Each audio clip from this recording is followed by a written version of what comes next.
own body wine. We're never throwing stones. I get old, go on, give a little bit of where I'm from. I've been told to go on, living on the road.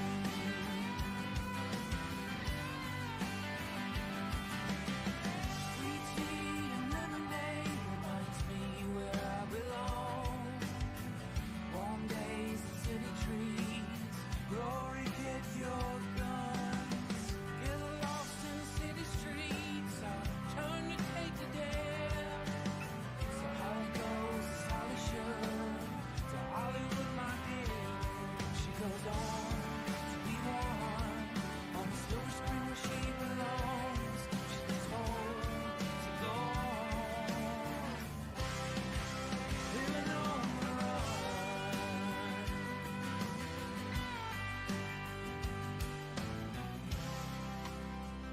Take your time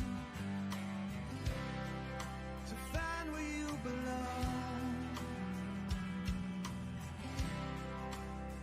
and find that line and go on.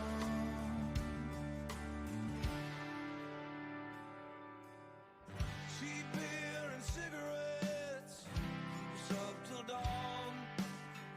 Rooftops with good friends till the moon is gone. Gonna see sweet liberty, old ride and stay, and the weekend's warriors, a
Hello, everybody, and welcome to the WARNO Swiss Championship, as we gonna have a really fun tournament day ahead of us. 5 rounds, 29 teams here on the start, above $100 of prize pool in there already as well, and yeah, WARNO Swiss Championship 2v2 tourney.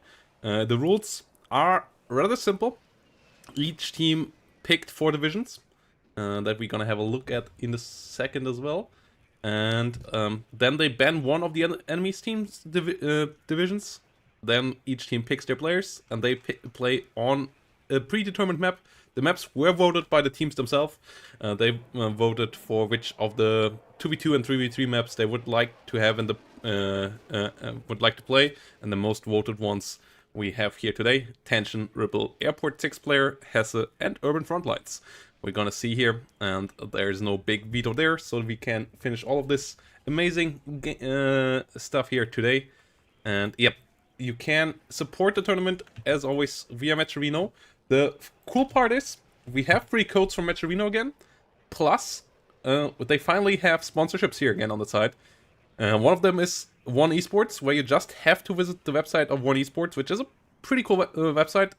You only have to visit it, and it adds 13 cents to the prize pool. If you subscribe to Matcherino's YouTube channel, you add another 32 cents to the prize pool. And the Matcherino YouTube channel is not all that active, and what they do is pretty good stuff. So yeah, if you're fine with that, you can support the tournament that way as well. And yeah, the first game we're gonna go into today is Trisko and Jasp versus Tonnoman versus and Vimos.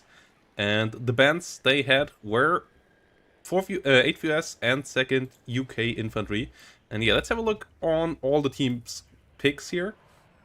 As you can see, we have had a lot of, as the tournament sign-up started before we got around for the new patch. Everybody picked NATO at the beginning. We got a couple of packed players now, especially lately though. I guess you can see like the last couple of signups all packed. And I guess they were waiting for the changes. So the balance between NATO and packed is pretty good. Though if teams meet each other, and blue on blue and red on red is allowed here. And otherwise the rules would have been too complicated to really figure it out for a one-day tournament. And yeah, what we will see here now is Trisko and Jasp, who have 2nd UK band, so they have Berlin Command, 8th US and 3rd US to pick from. And then on the other side, Tonnoman, who have 8th, 2nd Panzer Grenadier and 2nd Infantry to pick from. So it's gonna be interesting to see what we're gonna see here. 2nd Panzer Grenadier and 8th US, pretty similar. Like all of these 3 divisions, quite similar. 8th US was banned though, so yeah, 3rd. I feel like a 3rd pick here on Tension makes sense to control the center, and then 2nd Panzergren or 2nd UK to give some forward deployment and some extra mechanized forces here later on. So yeah, all of that should be going pretty well. Yeah, on the other side, Trisko and Jasp. I would go for 8th, 3rd here on this map. Berlin Command is a nice addition as well. 2nd UK, I guess, got banned because it's the only forward deploy division out of these 4. So yeah, they lose the forward deployment advantage against the opponent most likely. Yeah, it's gonna be interesting to see. We're gonna obviously open up the predictions here on Twitch as well for all of you Twitch viewers. Also, yeah, we're live on Twitch and YouTube for all of you. So if you have issues on one platform or the other, you can always switch around. In the future, we will have all the big events here. The small live streams will be only on Twitch. I figured interacting with both chats at the same time is really tough. But for these events, there's not going to be that much interaction anyways, so it makes sense here to stream on both. And yeah. Let's see who will have here. We'll have the better one in this first round. We have a lot of strong players in here as well. A lot of well-known faces. Tiberius and Hippie. We have Mix and V99. We have Blitzwar and Yuki. We have Cringemeister around. And we have Chloride, who's not joining me today because he's playing. Chloride is where easy this together with the Helen. I think he's here, the Helen and Kiss Boy. Tonnoman coming around as well.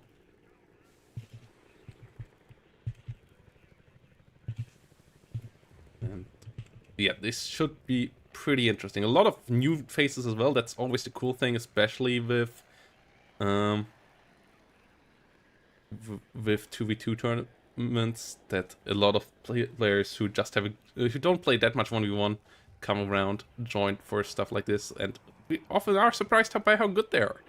So this is going to be quite interesting. Yeah, let me know in the chat, guys, who do you think is the favorite team? Obviously, Tiberius Hippie is a strong contender. I feel like Yuki Poor Blitz War, they haven't been super strong in the latest couple of things I've seen them in, though they are both pretty strong players. I mean, Yuki Poor is the league winner, and Mix 90 versus V99. Like, I think that's the top 3 coming in here, though Hatred versus Babblegun, not something to be underestimated as well. Like, that's a team that absolutely can take it as well. Outside of the rest, yeah, I'm really interested to see what we will see here. Those are the Discord names for the most part, so that people can find each other on Discord easier for the matchmaking. And yeah, we're gonna see what's going on here. Let's have a refresh. Yeah, we have a game. Let's jump right in there. And let's get ready for Trisko versus Tonnoman. Oh, Trisko and Yasp versus Tonnoman and Vimos. And yeah, we are on tension. And it's really dark. Is it supposed to be that dark? Okay.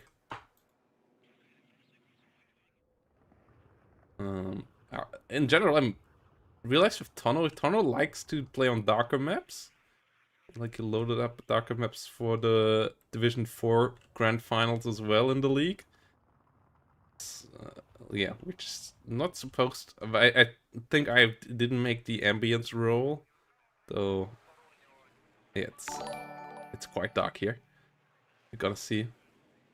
Guess he doesn't like the glare on the ground, though. It's nearly night here now. Or not really. Tension always like this? Is this the normal tension? This actually... This is weird, the skybox here. And yeah, thanks for the follows, Siren, reverse card. You all doing well.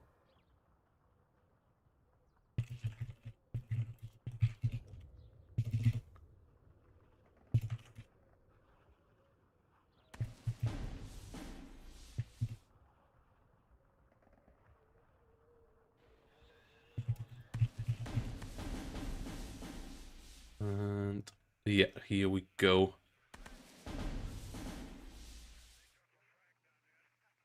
Yasp and Trisko versus Vimos.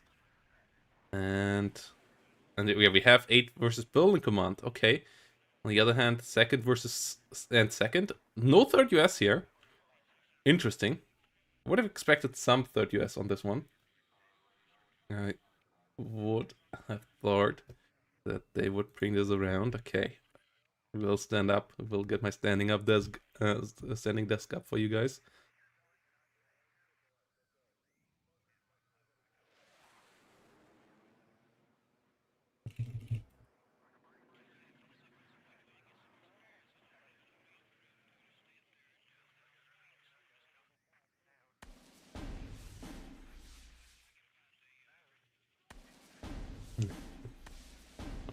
On the other side, we have SAS around, we have Airmobile Scouts here, and CVs, Eclairs, Foxes. It's gonna be pretty interesting to see who takes it here. The prediction is up, anybody? 8 versus... Okay, so no mirror divisions here at all. I kind of would have expected third on both sides. We don't see it on either. And yeah, it's gonna be interesting to see how much space the forward deployment can take here with the second and the yeah, the second and the second Panzer Grenadier and second UK infantry. Whilst on the other side, 8th and Berlin Command, they don't have real forward deploy. Another weakness that they have is that both divisions don't have IFVs, which with the current changes, I feel like is risky. Like without the long dragon ranges and so on, not having any IFVs. IFVs feel really powerful at the moment. Like Martyrs and Warriors should do pretty fine here, so not having them might be an issue. Both sides here with active pinging about where to go and so on.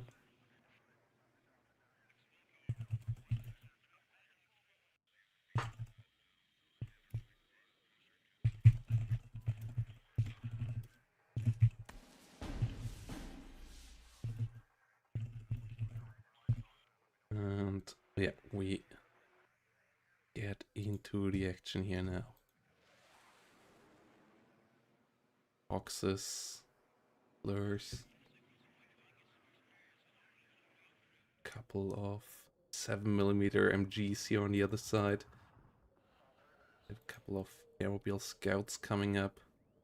Gazelle rockets from the get-go. The question on tension is, will there be any action in the north? It doesn't seem to be that way. Yeah, map pool wise, we have quite a couple of town maps in the map pool, as it seems like that's what the players in this tournament enjoy the most. That's how we ended up with tension, Hesse, and urban front lines. Ripple and airport being a bit more open.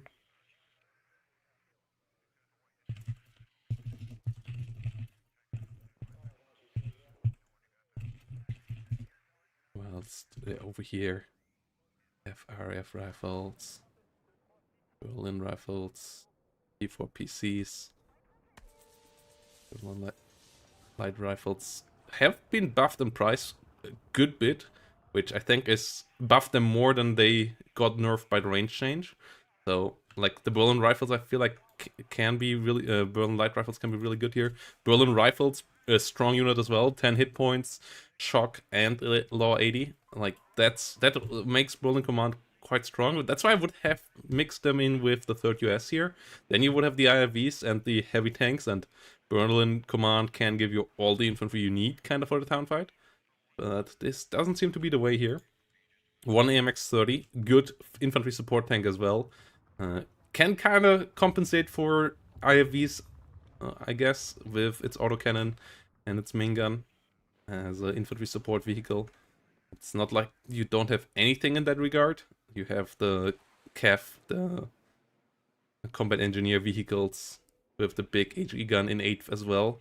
You have a couple of recon Bradleys, but having a lot of warriors, having a lot of, or like a decent amount of warriors, having a decent amount of martyrs available on the other side can be quite strong. The question is, will it be Jaeger focus here? It for sure is going to be a lot of SAS and airmobile scouts here at the beginning, plus Tonnoman really enjoying the 7mm Fallschirmjäger MG here. I believe this one got nerfed in availabilities though, so it's not quite as numerous as it has been in the past. Well, it's the pinks constantly going off here. That's the standard in 2v2, as you obviously want to mark where you go. You talk about positions, what you can do, and so on.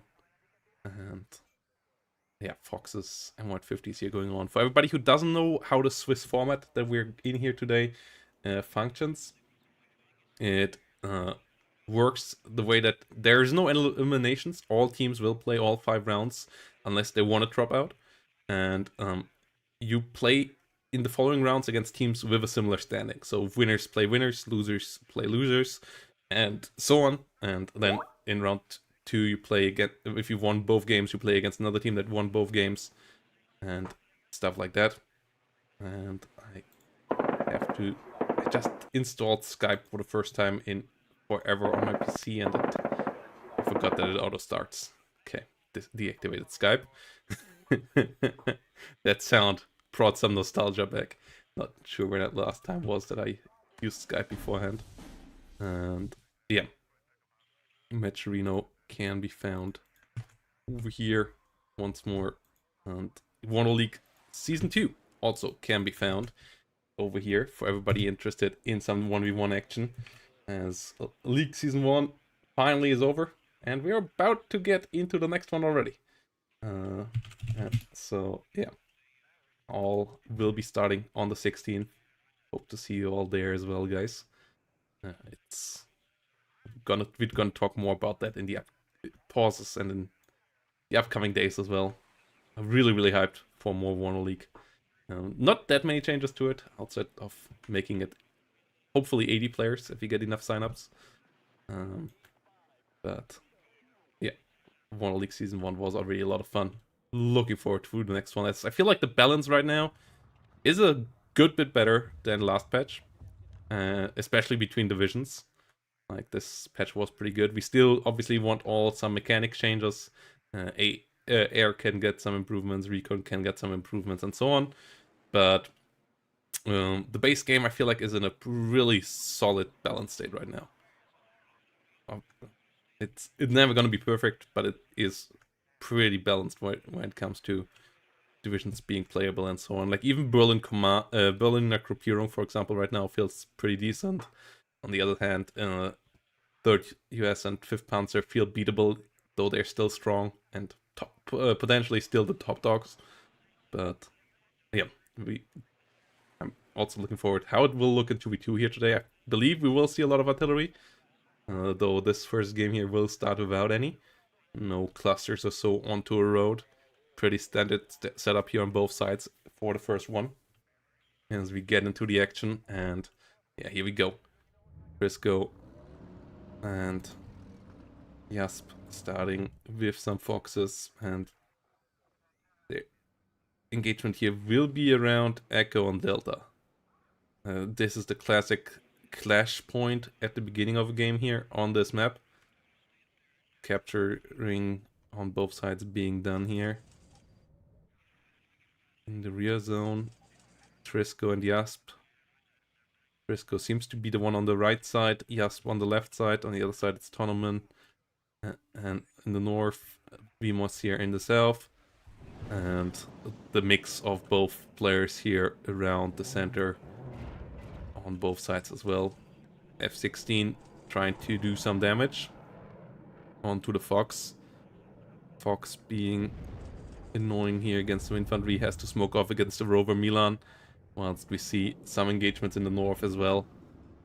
Military police patrol coming around. Gazelle under fire by the Foxes, whilst the M60s engaging as well. Paltremager under fire. Looks pushing forward. Ranger Dragons and M67s engaging over here. Paltremager getting damaged. It's gonna be a +2 here for the blue side in a second, as red is rotating their CV units around. Blue got really well into this position here right now, really using the forward deploy advantage that their divisions get nicely, but they also start to lose units here in a pretty quick rate here right now. None of them expensive units, but that can still stack up relatively quickly. A couple of Foxes going down here, like, yeah, blue is bleeding here for sure. Their Luxus and Leopards not quite in the spots where they needed to be. Ito could take out the Leo 1A1, yet they do. And yeah, this is an advantage in points here for blue most likely. Though I'm not sure how long they can hold on around here. The attack in the south is interesting.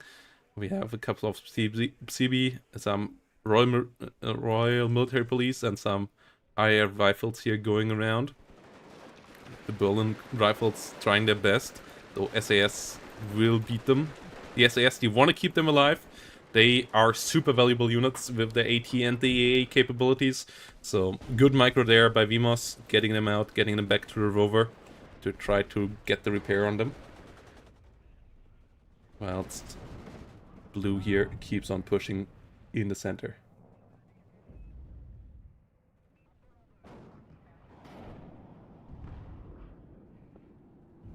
M60 moving around, disengaging. Mehrzweckwaffe coming in. Tornado FAA coming in here. Mirage HE. On the other side, this unit just got buffed in availability. Still not the biggest fan of it, and yeah, it gets shot down here. Mistral Forest, though, gets the kill onto one of the tornadoes. Stinger misses the Phantom, so Phantom gets out alive. A plane for a plane. We see a lot of Rardens coming out. I haven't seen these guys used in a long while. I still believe they're overpriced.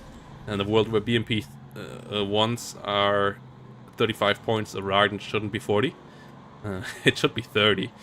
But yeah, we see the Rarden coming around onto the battlefield. Interesting choice. It is at least an autocannon. So yeah, I feel like a buff to 35 at least should be viable for them in a future patch. Mehrzweckwaffe Tornado coming around. Not quite sure what it tried to aim at.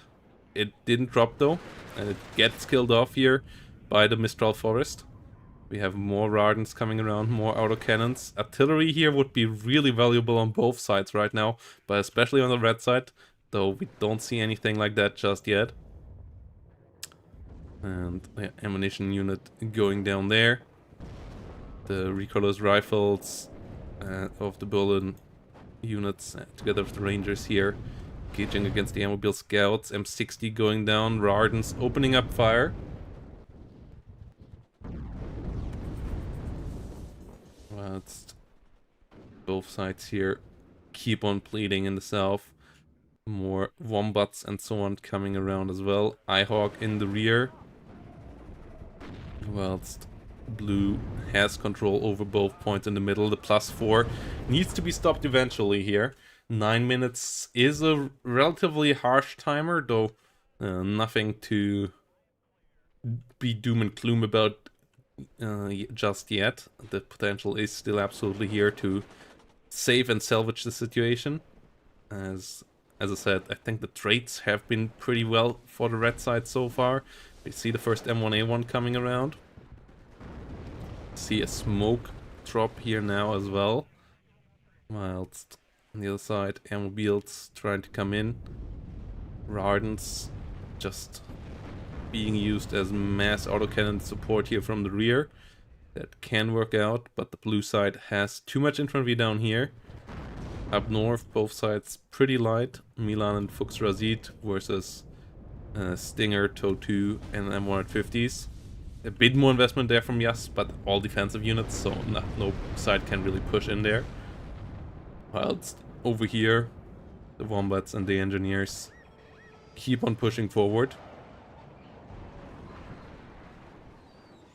SAS on the fire. Ranger Dragons getting into the thick of it as well. M1A1 engaging the SAS, getting the kill there. 7.6mm on the fire as well. Good shot.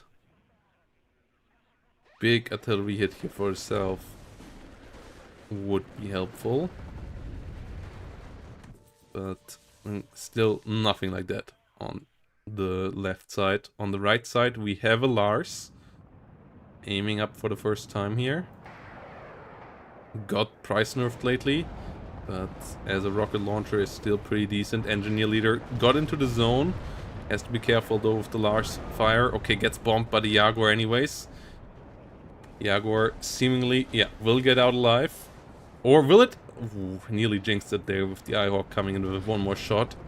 That will bring back the +4, and the grind here for Trisko and Yasp does continue.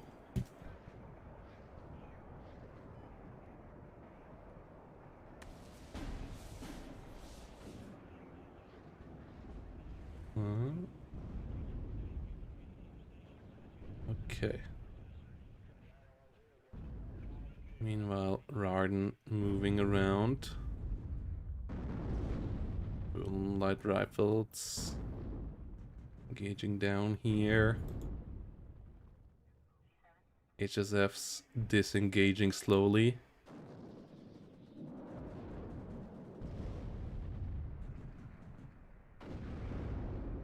We have some Leos dying here. We have still a lot of blue forces dying here right now. The KD still in favor of red from what I've seen here so far. The Rarden numbers are good, but the blue side has entrenched now in this position where they get points.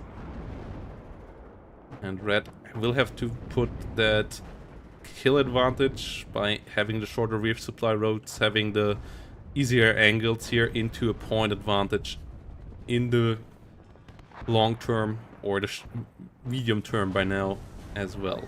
At least we'll stop tick here or reduce the tick. Sultan's still around. As soon as that falls, the situation might change once more. Abrams versus Leo 1A1. Good micro there from Tonnoman. Getting the smoke off. Engineer leader down to 1 hit point again. Panzer Grenadiers focus firing there, it seems. As the units try to kill them. Ito trying to come around as well. That's, yeah, the southern situation here.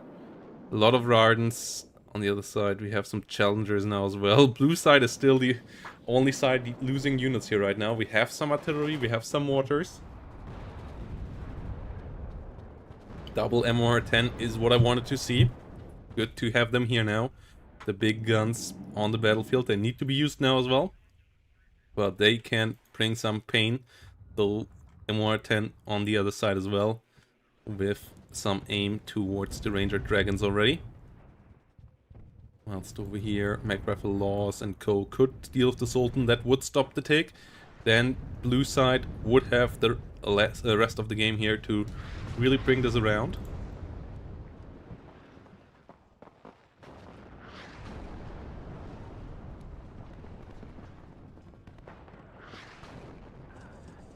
Rardens moving in. AMX 30Bs trying to deal with the Airmobile Scouts. Mortars and MR10s trying to engage as well.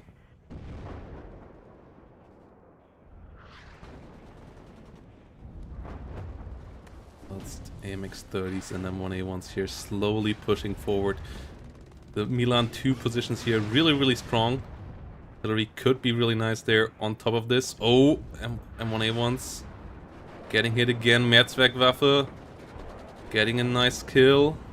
Tornado Mehrzweckwaffe getting demolished in the sky again though. So blue once more not trading in their favor. Whilst this slow but steady push here of red has stopped the take. And now the question is, can they get over this no man's land here that is created by the big main road here? That will be tough to do. Berlin light rifles marching forward. Marching towards the SAS. Ranger Dragons under fire. ATGM not connecting. M1A1 getting out alive. We see a lot of pings. Tonnoman seems to be a bit under pressure here. Ranger Dragons finally going down. Bedford supply truck under attack as well. That is good. As the engineer leaders currently getting repaired there, but it can move now. We have a plane coming in as well. The first Nighthawk action.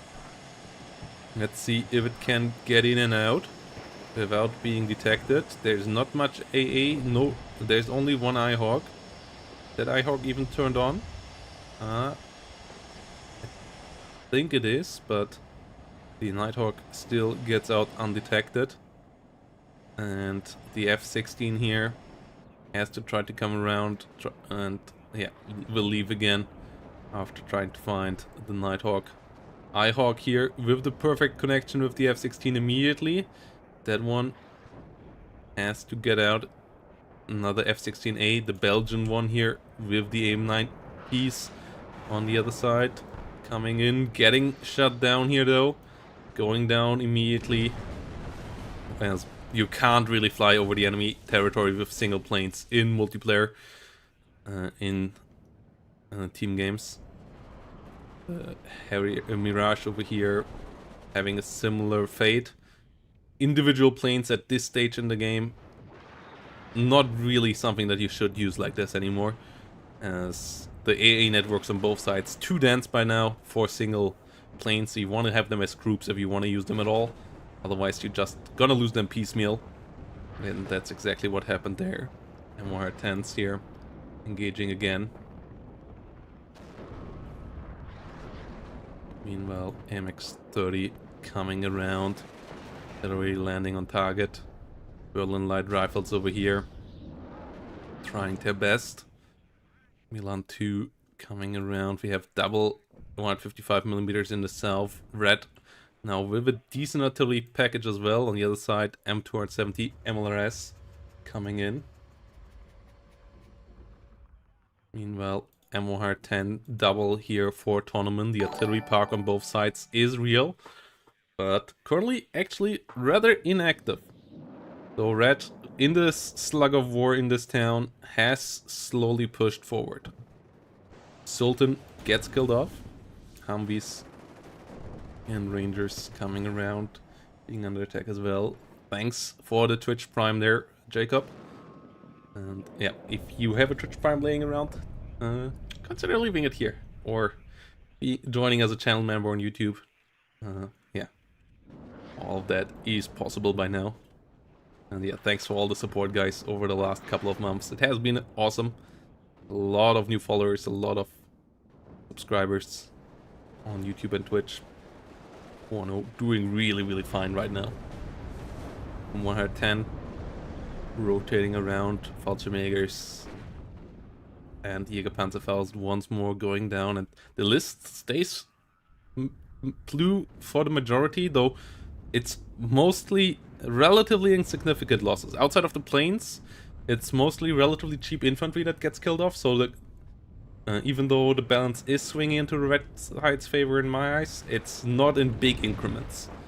And a couple of cheap Leos have been killed off and so on, but no big amount of Leo 2A3s or Chellies or anything like that. And the other side loses some more valuable units from time to time as well, like Itos and CBs here right now. And that keeps it balanced both sides here. Just trying to out-trade each other. I liked the big wave of autocannon here with the Rarden. As I said, I'm not the biggest fan of the Rarden as a unit, but the idea here with the fire support was pretty good. So we have Martyrs and Milans and so on the other side now as well.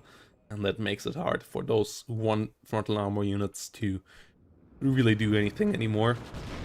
We see the Rarden ball has repositioned here, getting repaired, but with all the Milans and Leo 1s and Martyrs and Warriors around, pushing forward with them, just really not gonna be easy.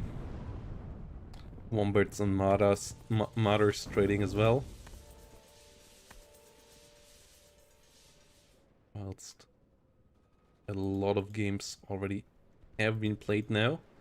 That is good to see.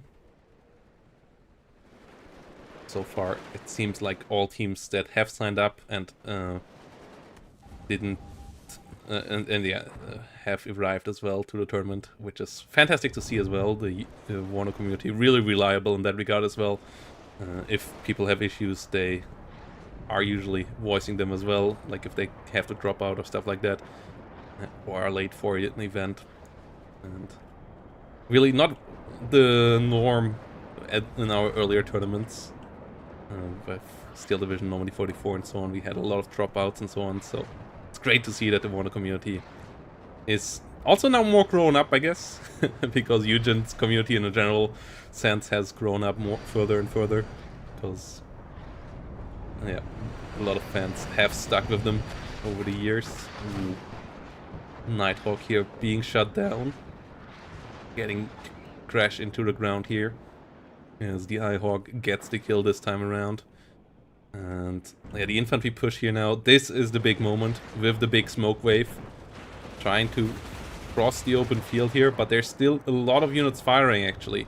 And the Rardens are not here for the fire support, the MX-30s, the M1A1s are not here for the fire support, so I feel like smoke should have been a bit further forward. Like, this smoke can make sense to separate vehicles and infantry from each other if you have vehicles of your own that then can shoot at them.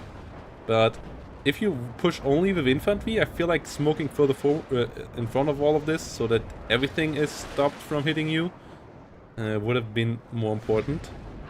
Okay, the HE bomber got shut down before it dropped its bombs. That's quite impactful, as we have a +2 now for the red side. In the south, VMOS still on the edge of the zone, as the 8th US here is pushing forward with some Berlin Rifles support. Now the Rardens come in. They should have been here a while ago. Planes currently still super suicidal for both sides, and they don't really pay off on either side. F-111 LGB going down as well, just like the HE Jaguar there. And that is pretty costly here for the blue side, especially as they have used more planes lately and they have lost most of them, if not all of them by now. So this is not a cost-efficient way of doing trades. The CV here in the north, though, gets killed off, and that allows blue to take control again, stop the take, and keep the 800 point advantage here alive for now.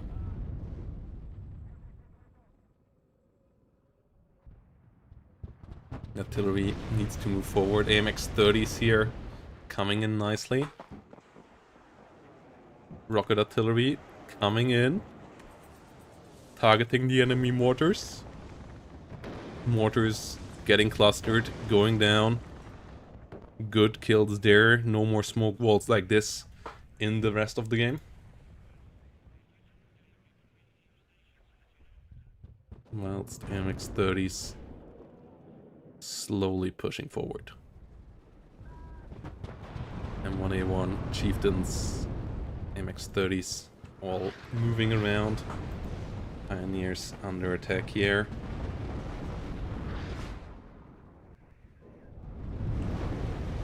R10 could be useful over here. Oh, this cluster!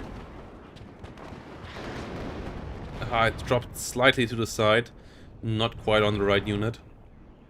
So the tornado cluster, not really efficient either. More Rardens, M60s, M1A1s. As the AMX 30s and Chieftains here still fire away. And red side is still pushing forward though. Oh, that was costly. A couple of aircraft troopers dying in helicopters, and yeah, the push here still struggling as well. Well, it's the ATGMs off the tow Humvees coming in now. Lots of Lars fire here now coming in, trying to be helpful. Hitting the Rardens, hitting the Chieftains. Not the best against tanks for sure, as it has relatively small rockets, relatively low HE. But it can do the damage there over time. Rarden at least goes down. Though that's not really impactful. Chieftains being pushed back. And yeah, some big artillery pieces here firing into all of this could be really, really helpful. M1 IP and AMX 30B moving around. 155mm, trying to get some smoke into the action as well. Whilst Rardens and Humvees over here trying to get into the action. Good hit against the Marder. Getting a kill there. We still have some mortars. We still have the M110s. Those would be the prime target for the next salvo, I guess, for the MLRS. Both sides not moving their artillery much regarding counter battery, as they seem to be too busy on the front line, which is understandable. The micro here is pretty intense, even though it looks like there's not that much movement. There's actually a lot of small actions here to be done with getting the right line of sights and so on. Getting the units into the right spot. Meanwhile, blue side slowly pushing here in the south. Coming in from the east. With the Terrier, Pioneers, and Co. under fire. M1IP and AMX 30B sitting here just as a line of defense. Whilst we have the +2 finally back, though only with smoke, and the CV on the other side still alive. 16 minutes, 48 seconds. A +2 would still be enough, though more obviously would be better, and staying around at that blue in the edge there with the leader. It's not gonna be easy with artillery and so on. Yeah, there we go already. Berlin light rifle leader already under fire. And there it goes, a full capture here. I feel like the only way to really solidify a situation here where you can win this game from there. Suiciding a CV for only 80-90 points here. Not really worthwhile at this stage. So even though Jasper and Trisko needs points, they maybe should try to get it in another way. And Mobile's pushing forward. Challenger and Leo 1A1 coming up as well. Whilst from the rear we have MR10s firing constantly here, trying to prevent the next CV from getting the capture as well, as Jasper gets another one in there. But they need to kill the CV on the other side at the same time, then pull out again. So that is not going to be easy. Artillery park here with 155mm does increase. Trying to get some kill, M1IP. Struggling to get the kill there. MX-30B trying to come around. Has to be careful with the Milan 2 on the other side though. So artillery could be really, really useful over there.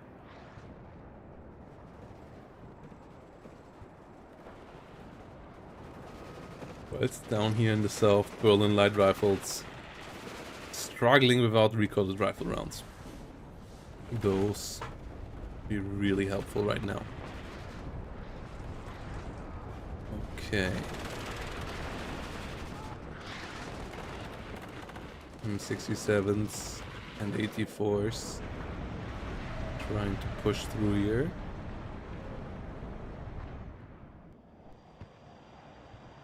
Seaplane with bombs coming in. Lead rifles, the only thing that dies. Both Mirages getting pushed back. Whilst the Rardens and MXs firing here in the south. One gets hit. And red now overtook blue and just eating losses. And that's a problem, as blue still has the advantage here. Nearly, or over 700 points here actually even. And with 30 minutes 50, time starts to run out here to get that done. It still can be done even with a +2, but you want to get around here soon to make it a bit easier and reduce the load from the last couple of minutes by getting a decent push in here now. It's starting to get the tick. Maybe even trying to ambush the enemy in the north, though nothing really shows that direction right now. Leo 2A3 finally coming around. The rocket helicopters pretty helpful as well here against any infantry pushing forward in all their forms. Well, it's the mortar fire. Trying to set up another smoke screen here. We have another MUD CP coming up as well.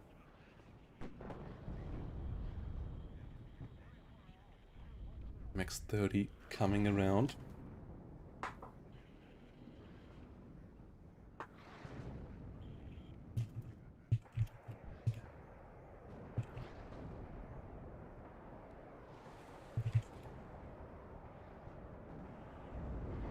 Chieftain going here into the south. M135. M35 could be sold here again, whilst we have the big Lars, we have the big MLRS attack, and both. Ooh, the MLRS could be gnarly here. Oh, they moved the wrong way. They should have moved forward. One goes down. Second one is lucky there, but another CV goes down, and red potentially starts to run out of CVs here even, as the numbers of dead CVs has been pretty substantial now. Challenger stopping the MXs in the south as well.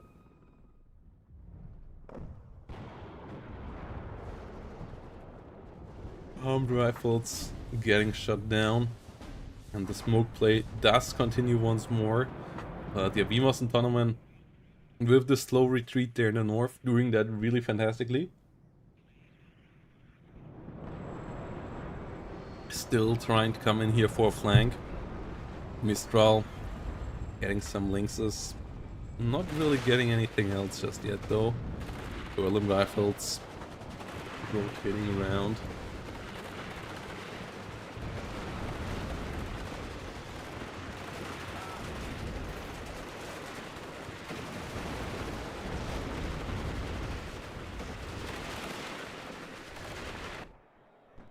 It's 155 millimeters on the other side, still silent. We have another tornado cluster coming in. Ooh.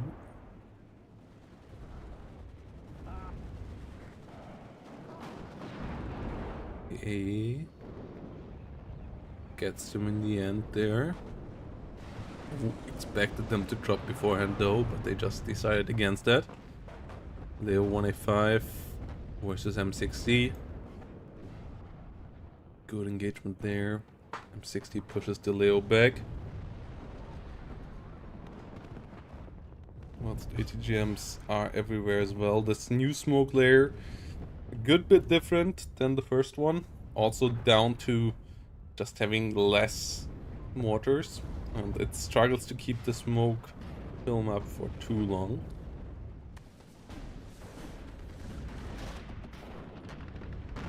Whilst over here,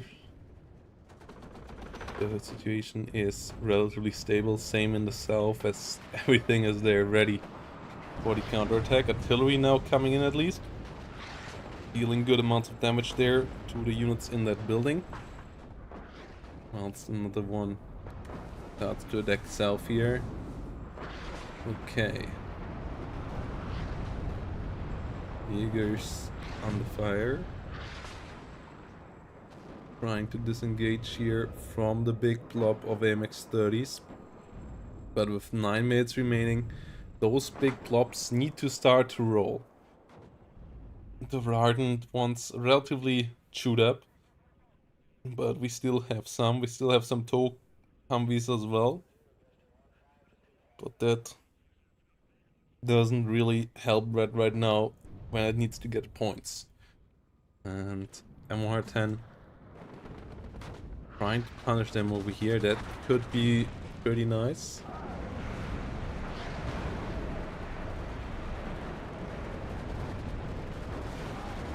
Hooks Milan going down, and the blue death list is back here. M60, first red unit dying in a while. Some artillery could be really helpful.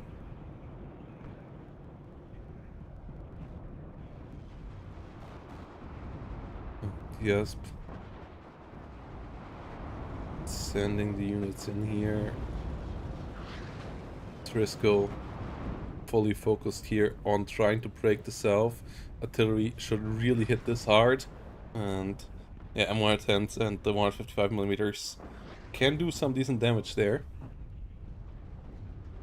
But this is still quite a force. It's mostly reserve units. But the other side is still fit, so should be doable to push through here. And the +2 really needs to come right now. Burn the fortune here around. And even then, it wouldn't be quite enough. So it seems like blue just keeps on holding on here, not really interested in any attacks anymore. That's good gameplay. As both sides here continuously just throwing things into the meat grinder, but blue positioning themselves so well that they actually can trade quite decently, even though the enemy might be in a slight advantage position-wise or so. And HSF's moving around here. Okay. Stingers No, toes coming out there, out of the javelin. And yeah, Panzerbefehls, Kampfwagen 3 getting this 8-3, getting...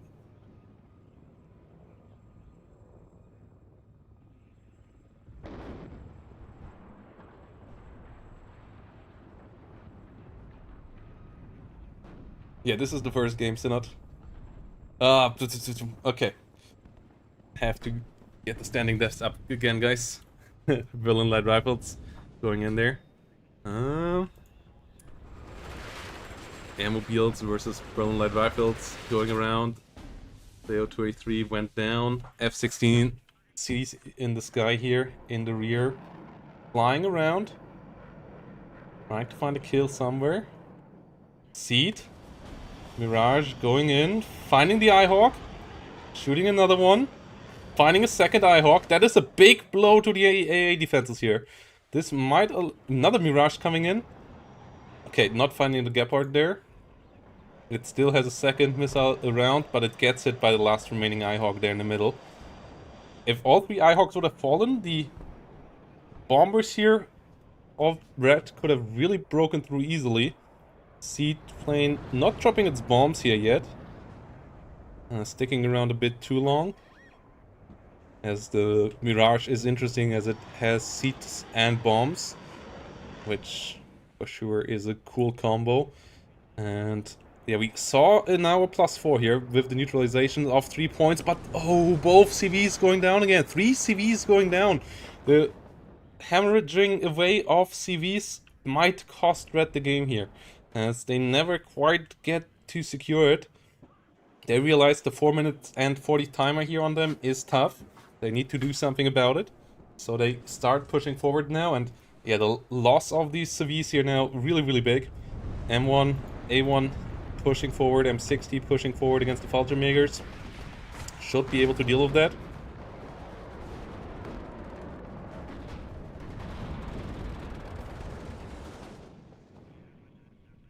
The CV coming over here from Vimos. It was just before this whole zone got captured. That would have been a +6. Instead, it's gonna be neutralized fully again, and with only 4 minutes remaining, they got a good jump here now to 500 points, but that's still 500 points short, so they need a +4 here again. Whilst M1 IPs slowly push forward.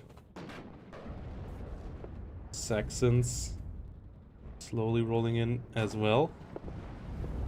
Phantom and A10 here on the other side. Ooh, good kill on the Phantom. But the A10 goes down as well. Fireball here. Going down. Tornado cluster with a good kill as well. M1 IP being shut down. As we have a P4 PC. It needs to be really careful here though. There's a Milan 2 trying to get the kill there. Stinger. We have more CVs on the battlefield. And M1 IV trying to come around in the north as the CV vehicle over here died as well. Challenger and Jaguar still around. And only 3 minutes here. And I feel like Jasp and Trisko are out of time. As the fallback here of Vimos and Tonno did work. They, got the points in the early game. Trisko and Jasp really with strong positioning. What I didn't like from them was the artillery play here. It was not focused enough on the strong points, like taking out ATGM positions and so on. And then the smoke play here was suboptimal as well in the counter push. And yeah, gameplay on both sides pretty decent though, all around. The early game advantage in points, getting them here through the game, even though the trades in the early game really not in favor of blue side. Paying extra for all the units meant that they just had weaker units on the front line, longer routes for resupply as well. Harrier cluster coming around. Fuchs Razid not really the target that is worth bombing with it though. It gets at least a BO as well. M1 IP trying to move up here. Toe 2 trying to move around as well. +2 situation with the P4 PC. As Rarden's coming up as well. We see a lot of PSAEBs and Eclairs coming up.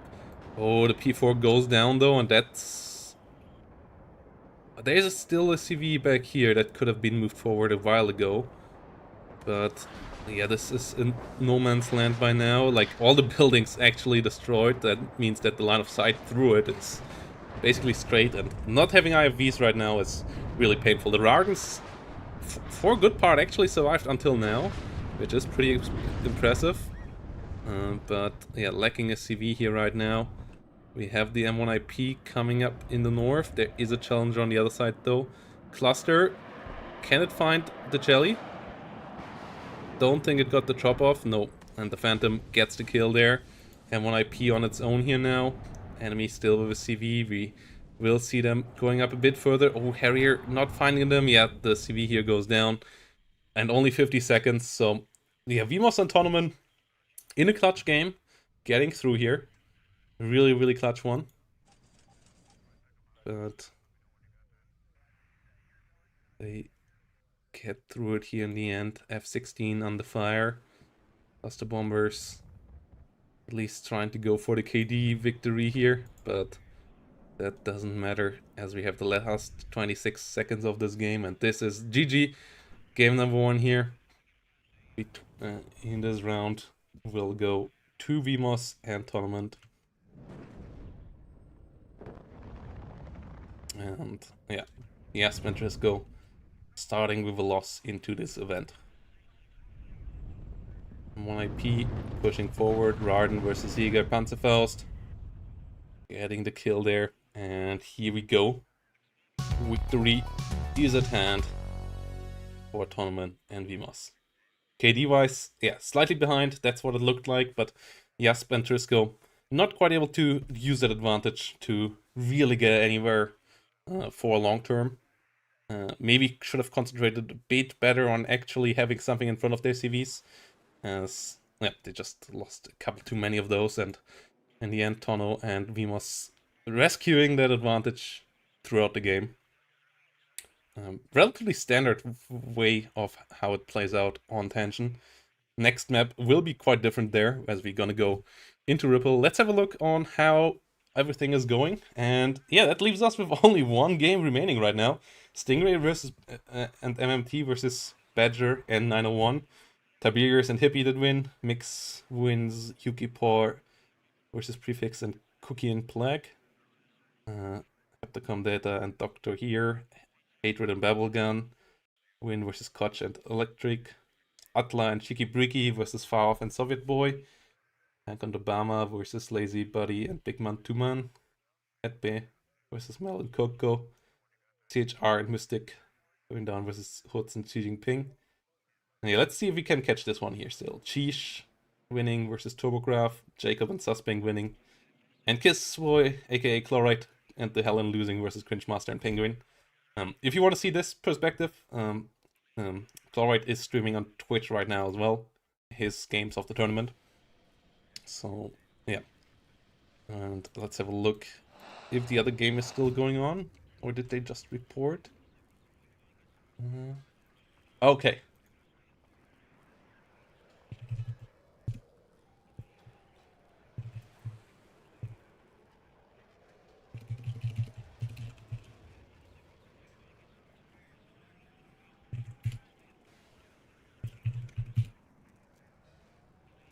Okay, so yeah, everybody is done actually, as they just informed me that Badger and 09 did win, and 901 did win.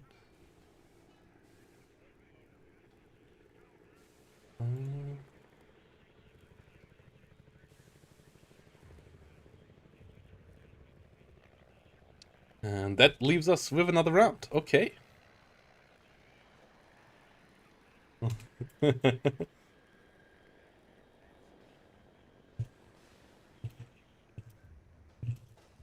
That is really smooth.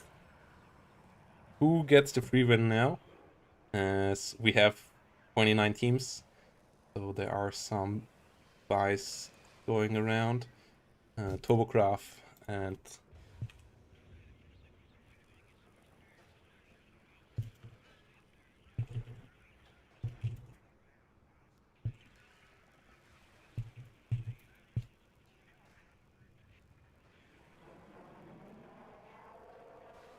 Okay.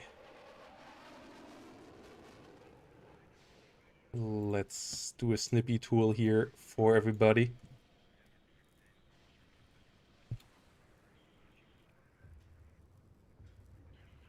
And yeah, we have interesting matchups. Let's have a look. We have CHR versus Babblegun and Hatred versus Yuki and Blitzwar. That's for sure an interesting one. Tonnoman versus Tiberius. Jacob and Susping versus Cheating. Cheesh versus Cringemeister, that's a good one as well. Mix 90 versus Atla and Cheeki Pricky, that's a good one too. Like, yeah, now it really gets into the interesting part. I will ask Yuki. Let's have a vote here. Or no, let's have a look at here, to this one. That's I think the highest level one.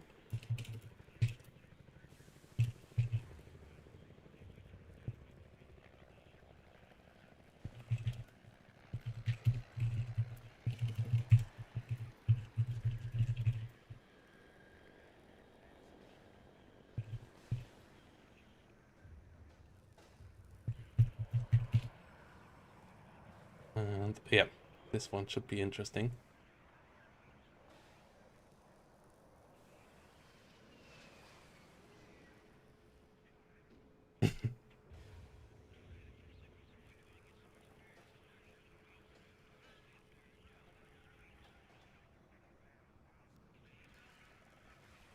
All games loaded up.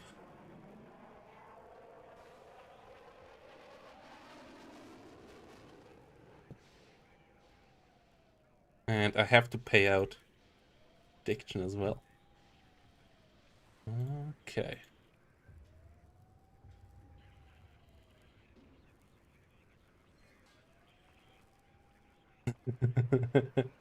Yeah, GGVP, we must. And best of luck there versus Hippie and Tiberius. Yeah, best of luck there. Don't think they are a super well played in team, so you might have a chance that way. But yeah, obviously both high caliber players, so won't be easy. Won't be easy. Also, once more, shout out to the Match Reno page, guys, where you can add money to the prize pool for free without having to do like having to pay anything on your end.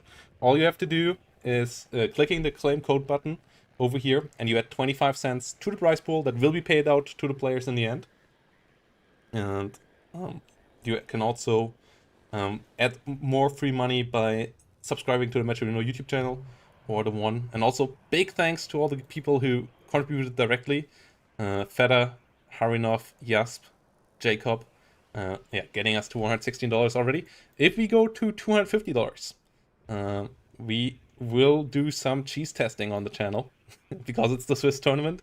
Yeah, we will do some cheese testing in a stream on the channel. So yeah, if you want to see me trying out some lovely cheese from that I can get my hands on from around Europe, I guess.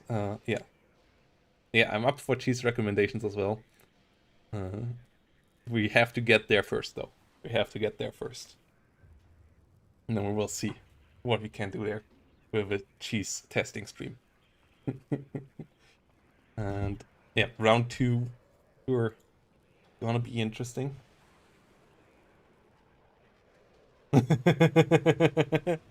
You know, we gonna test real life cheese and make a ranking there with like I will try to get like 10 or so cheese things. We'll read up what might be interesting cheeses to test. I know a couple ones that I wanted to try anyways already that I would get in those moments, and yeah.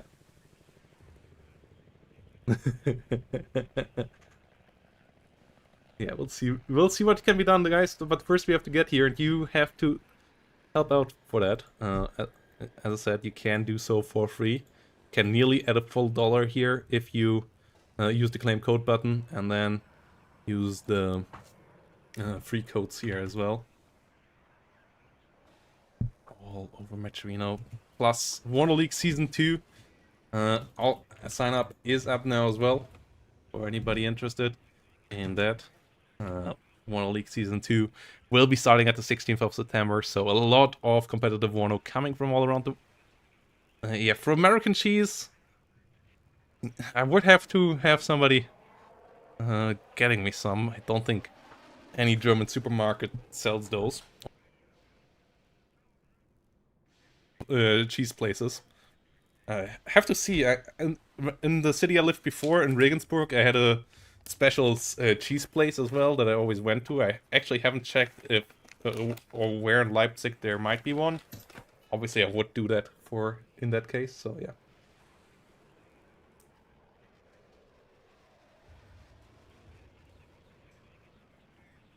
Lidl has American cheese. Oh no. Oh no. Yeah, and that, I don't think when I, I don't think I can remember when I was the last time in the Lidl.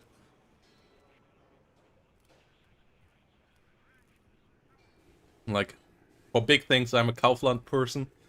For small things, I'm a consume person. Still have some consumes in Leipzig. They're really good.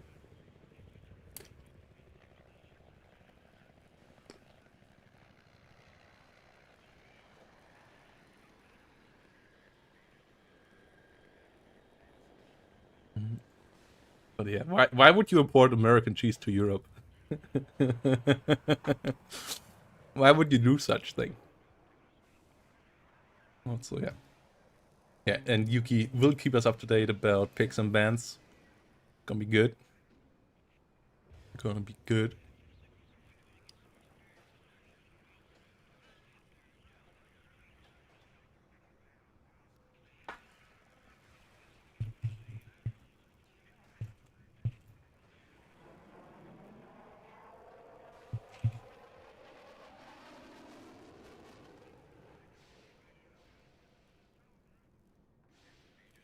Mhm.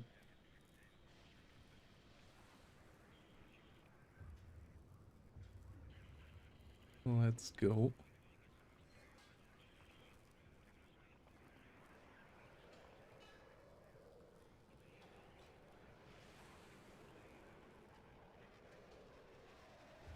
And yeah, this time we will have Ripple as the map. We will have Ripple organizational stuff going on right now. Ripple, pretty different map. The horror scenario was when Ripple was in ranked, and it was the way worse version of Ripple at the time as well. Like I feel like the current version of Ripple is actually quite okay, especially in team games. But with the forest that was added here in the center and so on, all these forest patches weren't there beforehand. Like all of them were not there. It was just open ground.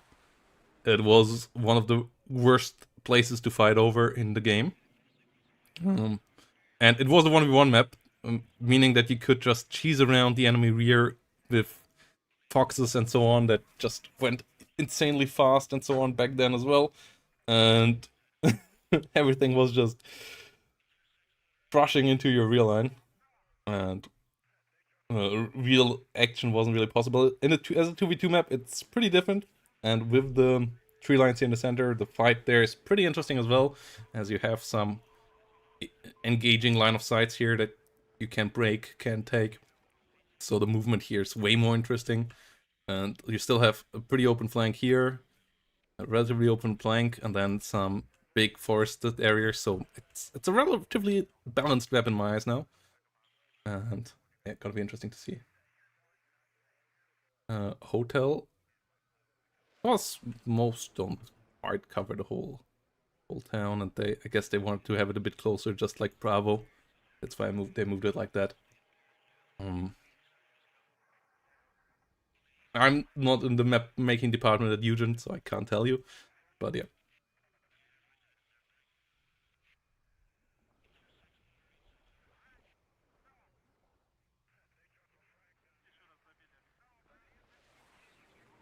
Why do the Swiss hate you?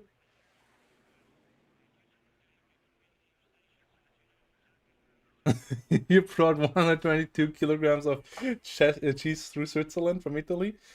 Yeah. That's a no-no. That's a big no-no. Like I think the maximum you're allowed to is like 5 kilogram or so in your possession without having to pay tariffs. Maybe even less. Yeah, just like bringing wholesale level goods through Switzerland, always a pain. Switzerland not being in Schengen, or being in Schengen, but like not being EU and stuff, it's complicated. Yeah, the max is 4 kilo. Yeah.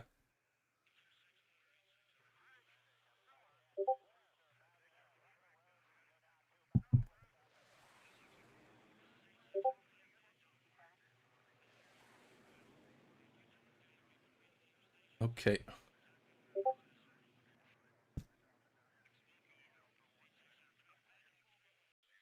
Mm,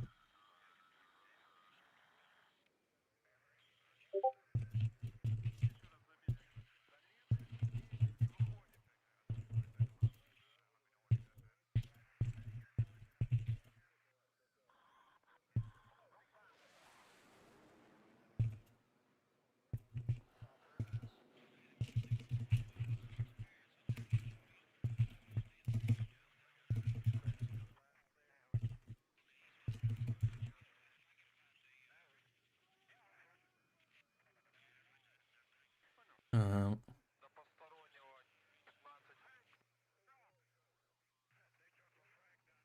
okay. Seems like we get the picks and bands now. Yeah, we get the picks and bands. Okay. Homelander is team 2. And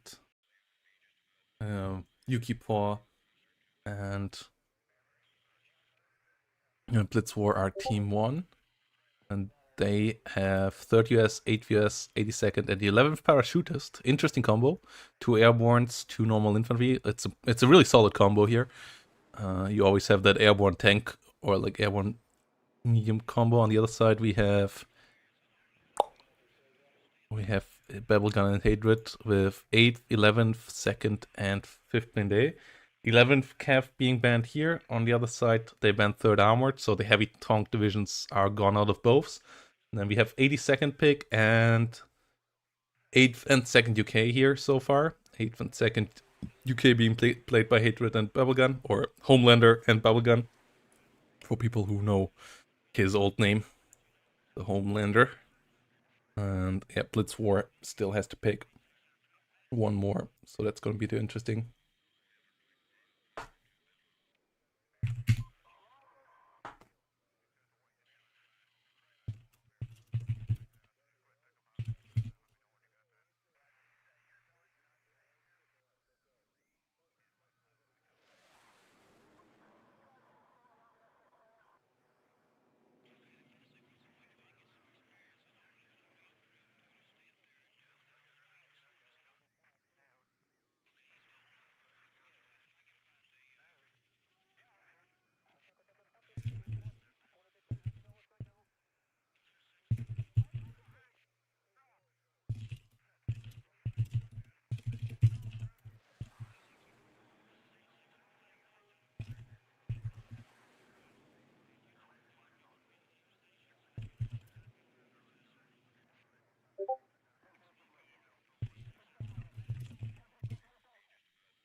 And we have a 8th pick as well. So 8th US on both sides, 82nd and 2nd UK as the assisting quick forward deployed formations. So it's gonna be interesting. Yeah, forward deploy is pretty strong on the map, as you want to get into the central forest here, and so on. So that is pretty key. And yeah, both of these players, like Homelander being in a lot of one-day tournaments, Yuki Paul being winner of the WARNO League, so that for sure is pretty big. Really strong teams here.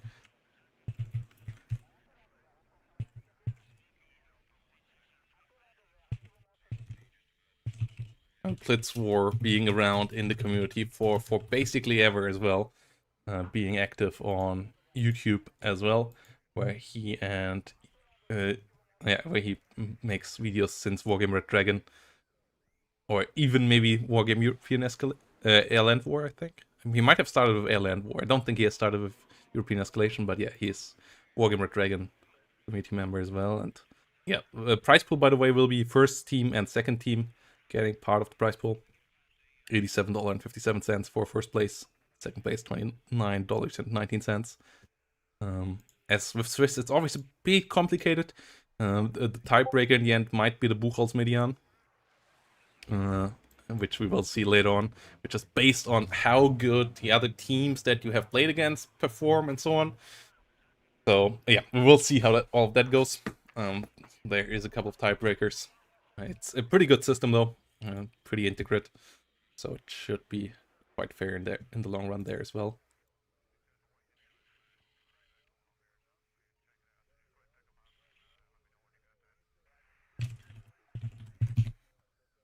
Mm.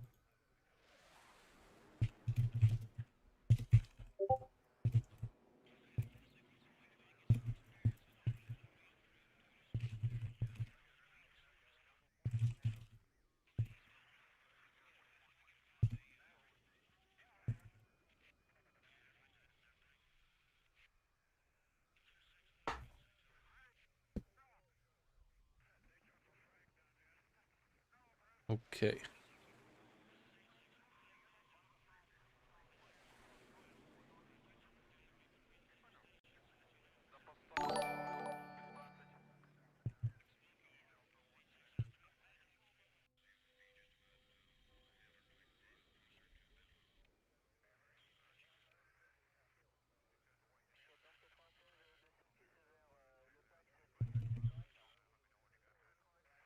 Okay, there is some rule issues right now. Will be. I have to clarify that in a second. We've got a E right there in the same place. That is not the one I want to go for. This is the one I want to go for.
Walking my way down this crowded street with so many people around me. It was then I bumped into you, and we smiled and apologized at exactly the same time. Should've known that it was meant to be. The moment stood still, it seemed. As I looked at you, and you looked at me. And I knew it was love at first sight. As a fire ignited my heart. I can't explain it, but when I looked in your eyes, I finally realized that you are the one who's meant for me.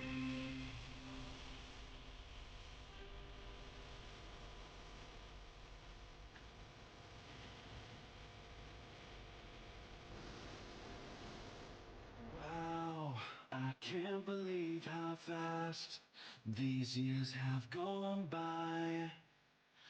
As I stand up here, looking out there at you, walking down the aisle with a beautiful smile. Couldn't be any happier. You are my dream come true. And I knew it was love at first sight. As a fire ignited my heart. I can't explain it, but when I looked in your eyes, I finally realized that you are the one who's meant for me. Stood still and seen. As I looked at you, and you looked at me. And I knew it was love at first sight. As the fire ignited my heart. I can't explain it, but when I looked in your eyes, I finally realized that you are the one who's meant for me. Meant for me.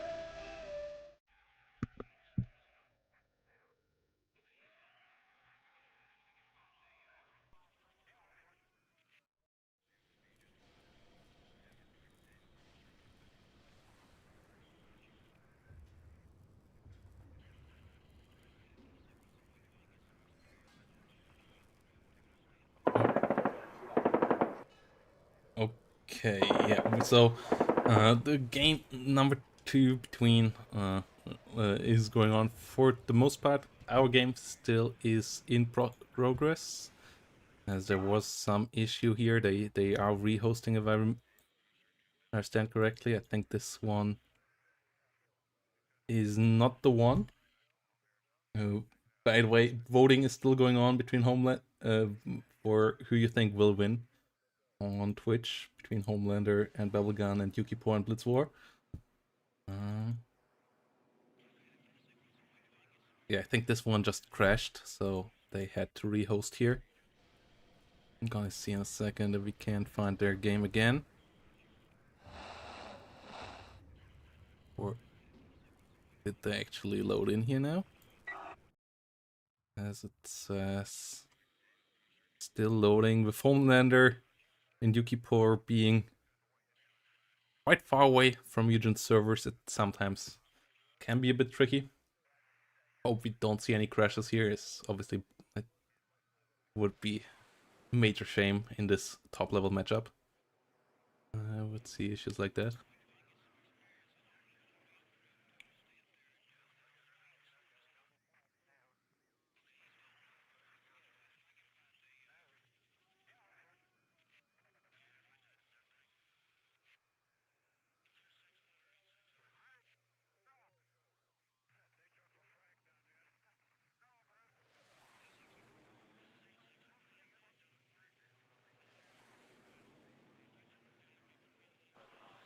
Oh, okay.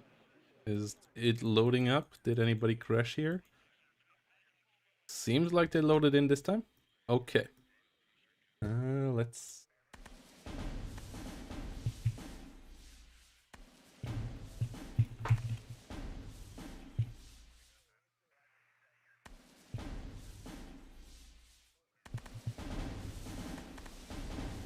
Yeah, Yuki 4 and Blitz 4.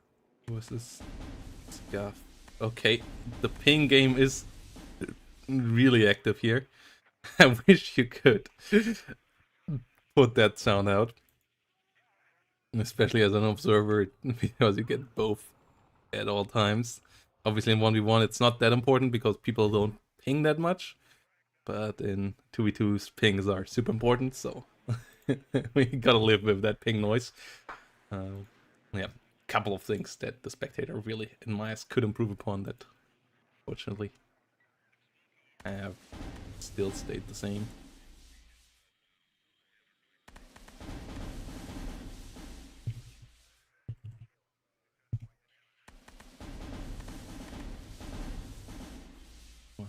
Yeah, a lot of pings going on over here.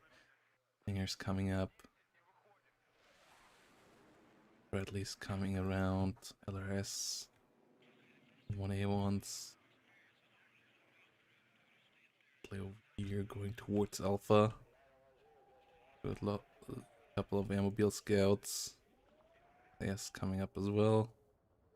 M1, then M1A1s here coming in from the get-go. So heavy tank push towards the center here from Homelander. And ooh, this is a lot of vehicles. This is a lot of ferrets. Some Bradleys. Okay, Fox. You usually don't see the ferret all that much. I also love how on this hillside they're just slammed into the ground here on deployment. As more pings here going up. Out positions. On the other side, deployment is somewhat slower. And though we have LAVs and Bradleys as well. Blitz 4 being the 82nd US player here in this one.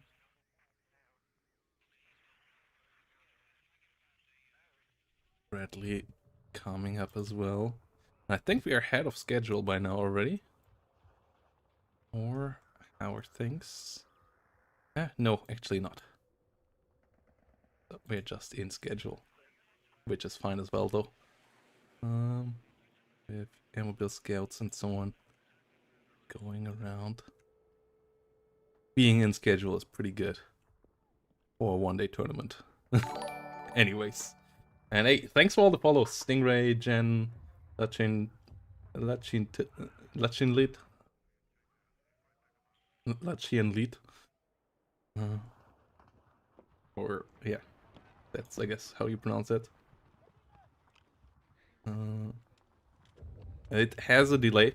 They are a couple of minutes ahead of us. So, it's not live. They can't get a real advantage out of this.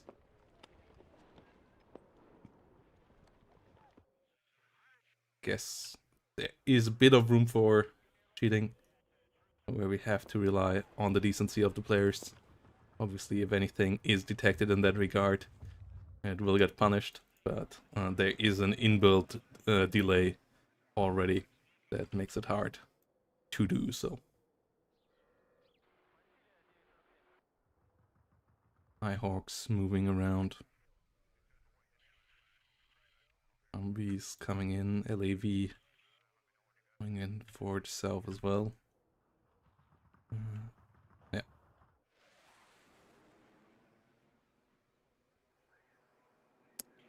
Five recon vehicles here just pushing through.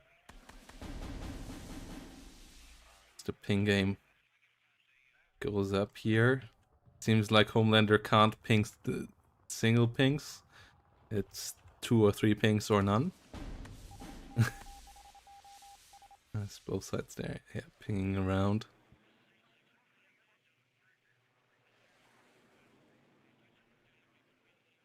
Both teams seemingly quite ready here. Nighthawks going around. LAV coming up. I wonder if there will be a big arrow. I don't think there will be. No, I don't think there's that many points left here. Might see a couple of planes though in the opener. Blitz War having some units on both flanks. A couple more coming down here still, so I don't believe we will have a big air opener here. For the north side, both sides are pretty light. It seems to be a massive focus here on Foxtrot and a big push in Alpha. We have some M1A1s on both sides now. And yeah, both sides really want to fight over Foxtrot. Flanking over India can be pretty deadly for both sides. Getting flanked through this valley here on both sides can be pretty punishing, but yeah, it's only 1 point zones on the flank, whilst Foxtrot is +2, plus the other zones are closer to it. So it makes sense that the main valley here on Ripple is where the main action is as well. The rear zones usually don't really get involved too much. And not with these spawn zones. There's not really a way. It's the 6 zones in the, or 7 zones in the middle that really count on this one.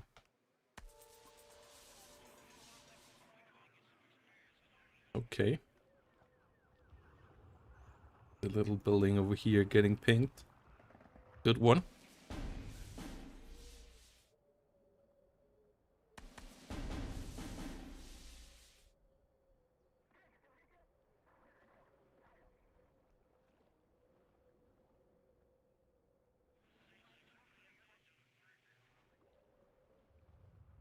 Mobile scouts moving around.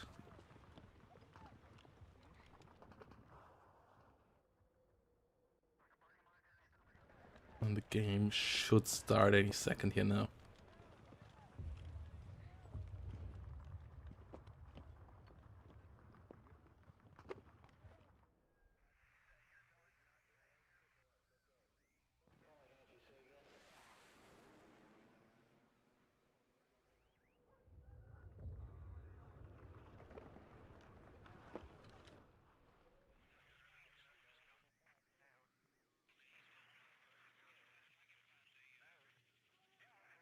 There we go.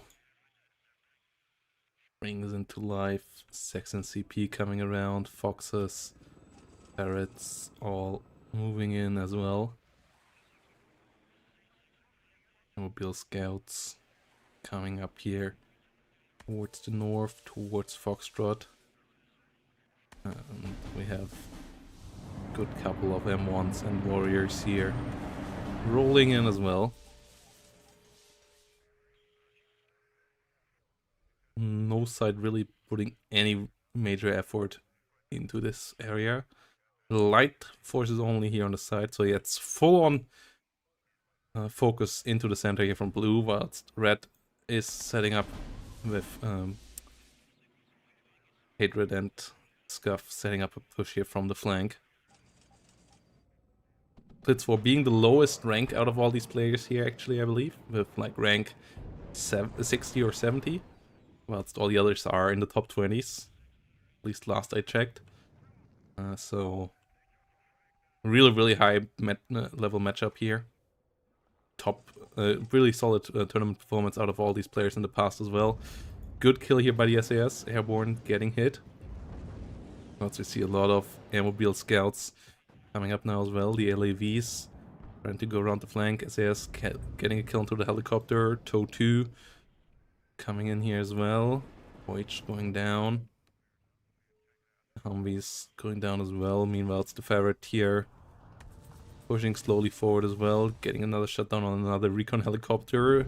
Though the LAVs and Humvees here now, they have the range advantage in this situation. Bradley coming in as Saxons going down.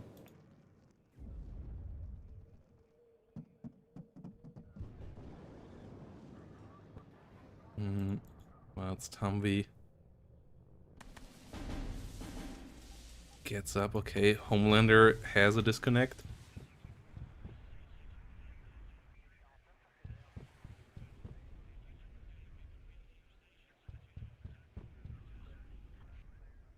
Arc.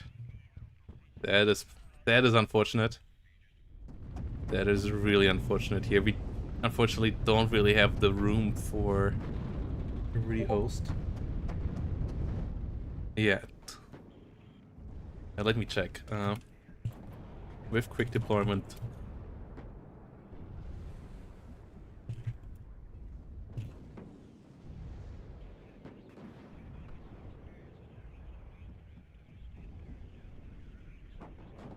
With quick deployment, it would go.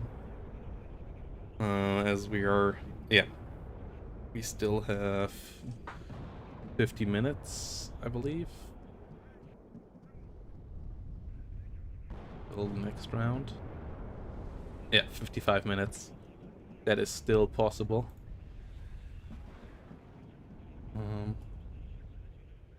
Okay, yeah, we gotta do a rehost here.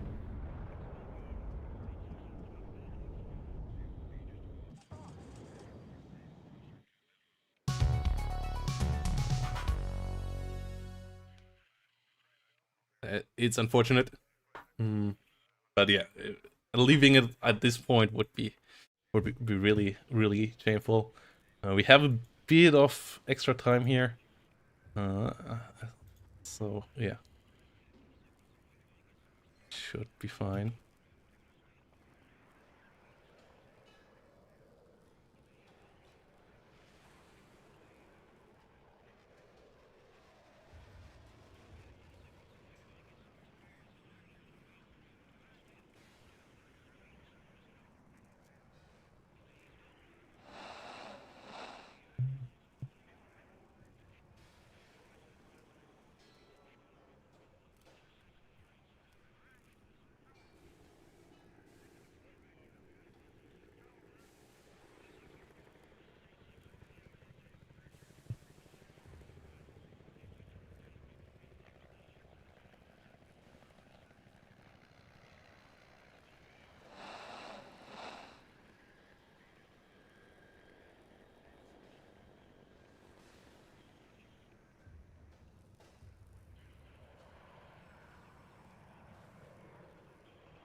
Okay, we go into this one once more.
Okay. Yeah, they are quite quick here. They're on the same sides once more. We have Bradley's here on the left side setting up again. We have a similar setup in the north. And on one side piece. Okay, it's actually basically the same start here. Let's see how it plays out. Obviously, we can't expect them to do exactly the same, but they're doing similar things here at least.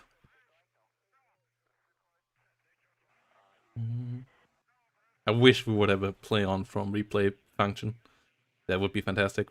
I don't think a reconnect feature is realistic with Fusion games. And not another thing that they could improve on would be the forgiveness of the system when somebody is DCing, that it gives them like a couple of seconds more to get back in, like in StarCraft 2, though. I kind of get why they don't do that, because like even in 4v4s in StarCraft 2, that was already pretty annoying when people lagged out.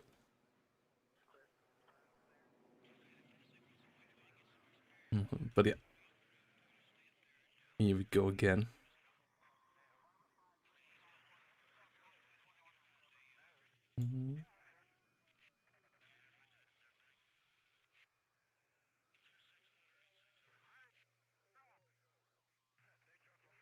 Boxes, Bradley's ferrets moving around. Mobile scouts coming in. Yeah, I don't think they could ever do a real reconnect feature with the current code. That would be something for WARNO 3 or so, as it seems to be possible now in RTS on an easier level. Because reconnect. All the big RTS I played don't have it still, like AoE, StarCraft, and so on. And the only RTS that I know that has reconnect currently is Man of War 2 that I played. Beyond All Reasons, I believe, has it as well in some shape or form. And then Broken Arrow had it in the beta, which I never tested in that regard though, because I never had DCs, so I'm not sure if that really functioned well. But yeah, it seems to be doable now, which is nice, and hopefully something that Eugen can use in the future, though with their own engine and so on. That'd still be harder than for engines that people already know how to do it with from other games. But yeah, as obviously the risks of these things are pretty high with that stuff as well, when we already have had times in Eugen's past where these things were quite common. And so, yeah.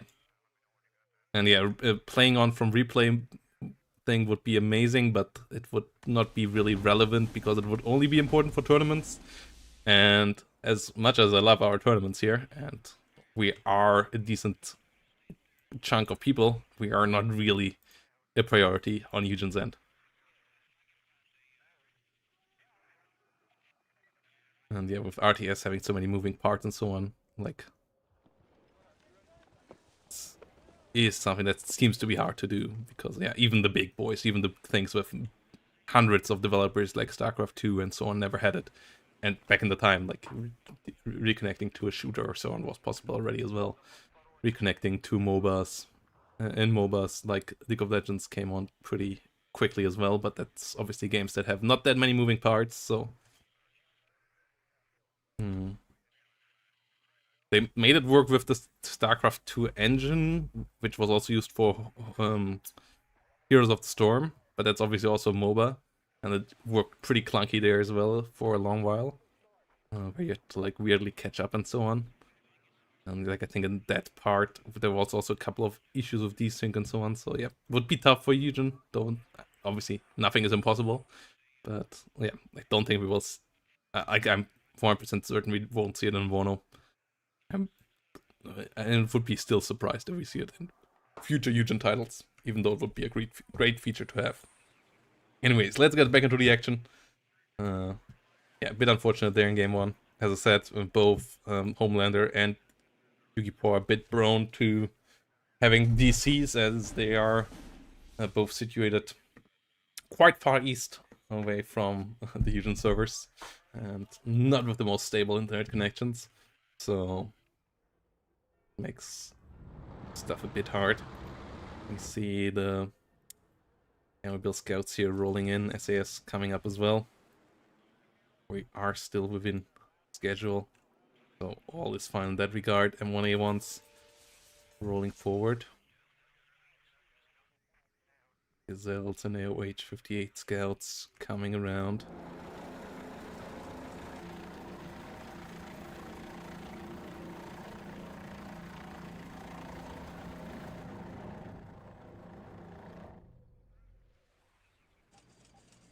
Stinger trying to move around. Ambito. Stinger, Law, all moving in. Gazelle. Levi. Moving around. No kill there. Gazelle's getting shut down. We only have one LAV this time around here. We have a good couple of Humbitos. We have a lot of warriors here actually rolling in into the center. Well, it's the push here on the left side is still similar, though a bit more opposition this time, and Blitz War capturing the north here now, evacuating the leader to the side. Whilst the Bradleys now arriving here in the center, trying to help out. Another Bradley on the other side, coming in with an ATGM. Trying to go for the LAV. Smoke comes out.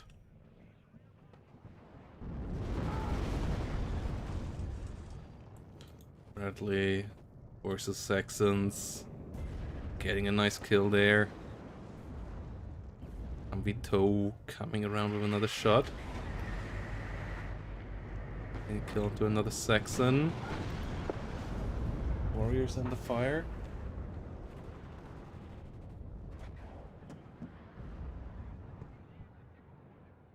And the triple M1A1 push here now coming out from Yuki versus M1A1 and M1 on the other side. The M1A1 off scuff taking damage. Warriors trying to help out. And Bradley trying to help out. The damaged one gets pulled back. The other two pushing forward. Smoke actually obscuring the line of sight for their own M1A1s here right now. So they have to be careful with the warriors around as well. Infantry advantage massively on Homelanders and Scuff's favor here. LAV moving around.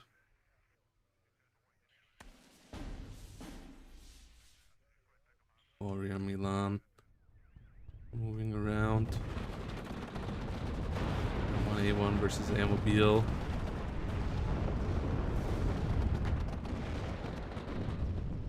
Airmobile scouts under fire by the LAV. Nice kill there.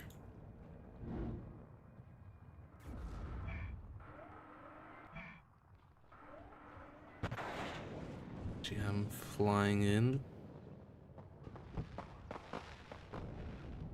Not finding anything. The kill list is pretty red as we see the big push of the ferrets happening over here.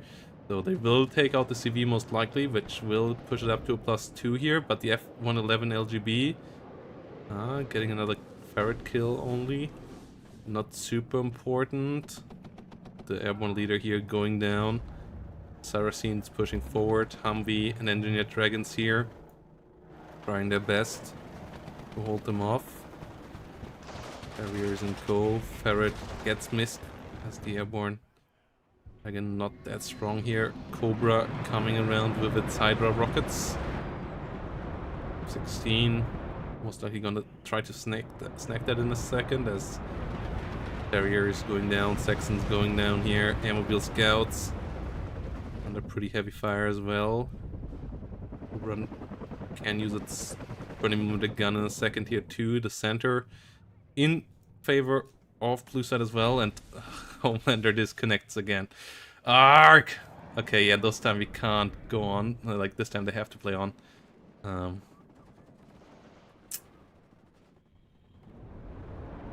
Yeah, unfortunate. Little we can do about this now. Because there's no time to rehost for sure this time around. Levy trying to move in. Smoke mortar. Bradley and M1A1 versus SAS. Bradley CFV pushing forward as well. The M1 trying to get the hit here. Side shot, side kill here. M1A1 still going down. And, I mean, they got a decent advantage from the early game here.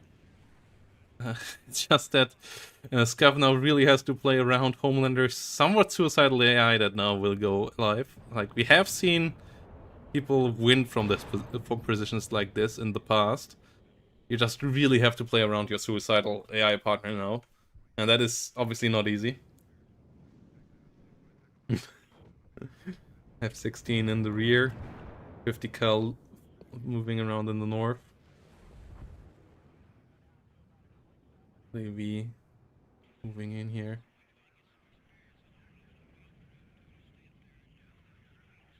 Phantom coming up.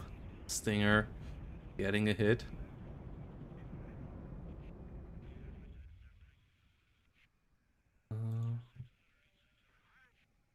Phantom Hay Trying to disengage here now.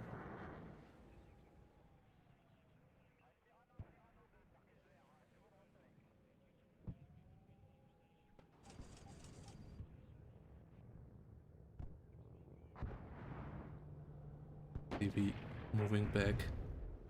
And yeah, I think the Swiss format is called Swiss format because it was created by chess tournaments in Switzerland. Back in the 19th century.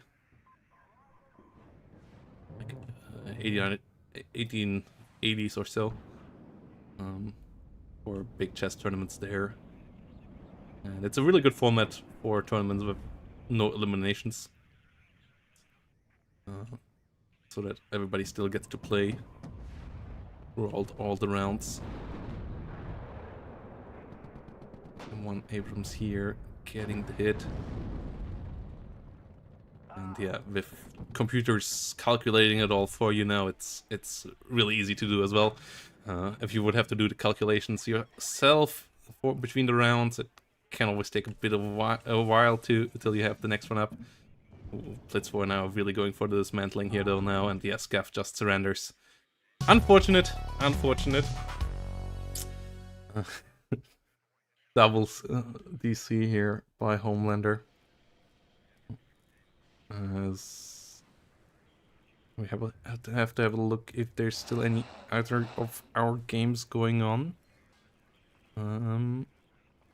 Ripple for 12. That is with more players though. Tap's game, is that one of ours?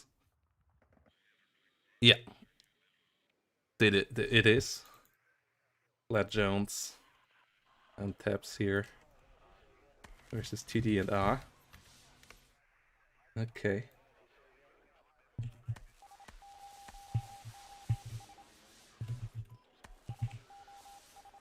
Believe that might be the last game still going on.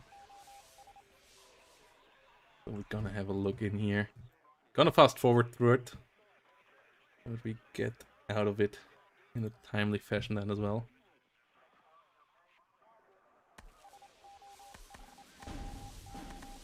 Well, it's over here. VCPs. Yeah, it's 11th and 82nd versus 5th and 3rd. It's once more. We only got allied pact NATO. We didn't get any pact so far. That way around. NATO is not quite allied, but yeah. Only NATO so far. I'm sorry for that, guys. There is a good couple of pact teams in here. Unfortunately, we didn't get any of those teams in yet. As we rush forward towards deployment and the action. Bradleys and so on moving around here. Engineers. MX-10 deployed with the new trait, the new Dazzler trait that gives them ECM against ATGMs. Thanks to this little thing here that is a Dazzler that helps getting ATGMs that fire on you confused and maybe off target. And yeah, here we go. Big quick start here on the left side with the 82nd just and 11th coming up with some strong follow-up just towards the center. 5th and 3rd obviously don't have anything like that, but they have a lot of mechanized forces, and the lighter French forces assisting the bigger, stronger 3rd US mech forces can be a pretty strong death ball kind of scenario as well here. Bradley plus AMX-10s, really scary cav. And the kills here speak for the blue side for sure. As they continue pushing forward. We have a LAV on the other side getting double kill here, but Humvee goes down afterwards. So yeah, red side winning this flank. But they took some losses as well. In the center, blue has it under control for now. But they don't have that many units here remaining that can really hurt enemy vehicles on the long range. Bradleys are important, but outside of that, there's not super much there. And once pushing forward, and 30s, MX-30s can deal with the Bradley as well. Chasseur now with 4th weapon slot. And the extra sniper rifle plus MG. 50 cal going down. We have the blue capturing the north as well. They are on a +2 situation here right now.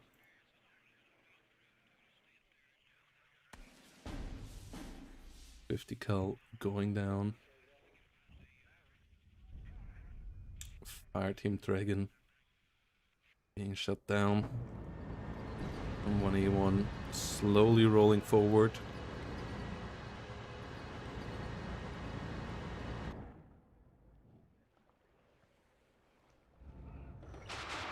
MX-10P.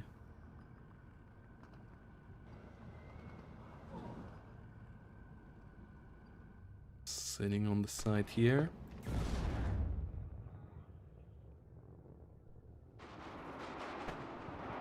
MX-30 getting the Humvees killed off as well. Chasseurs moving around. LAV pushing forward. E4 coming in here towards the center, and yeah, all this infantry here is pretty solid infantry, but they lack the strength to push out further. Feel like the 82nd should have pushed towards this tree line here and then tried to move around here more instead of being caught in these kind of like forest islands in the middle where you just can't maneuver outside. You can maneuver a bit inside them, but you can't really escape once the enemy pushes on towards you. And that's for sure is a problem right now. Kiowa Warrior. Pretty scary little vehicle. Roland 3. Potentially can deal with it. The Hellfire missiles that it fires. Really strong ATGMs. Great accuracy with 70. Like fantastic accuracy with 70. Great range with 2800 and good damage as well with the 24. Whilst though blue infantry is currently the part of that is suffering. Kiowa Warrior not quite able to get on target just yet. Rotating around a bit again. Goes down here. Our team 84 getting some hits in. Bradley moving forward. 1A1 slowly rolling up. I can see on the other side VABs. Currently able to Giapilas. Bradley's all on the other side here trying to hold ground. Bradley coming in with the ATGM, getting the kill into the AMX-30B2. That's a nice one. F-16HE coming in strong as well, getting a good kill there too. The Roland should be a target for another hit here soon. But we will speed up the whole process here a bit again. As Bradley goes down, M1A1 pushed back, Humvee tow trying to get involved as well.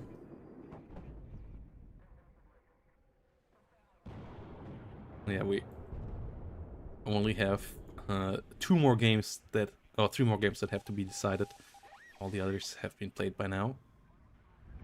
And 1A1 getting hit by ATGM, Milan 2s and Humvee MP4s here.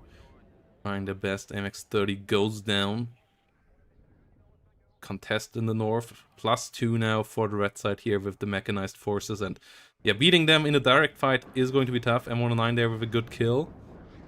Good dodges there with the M1A1 in the south. I feel like the airborne units should have been used a bit more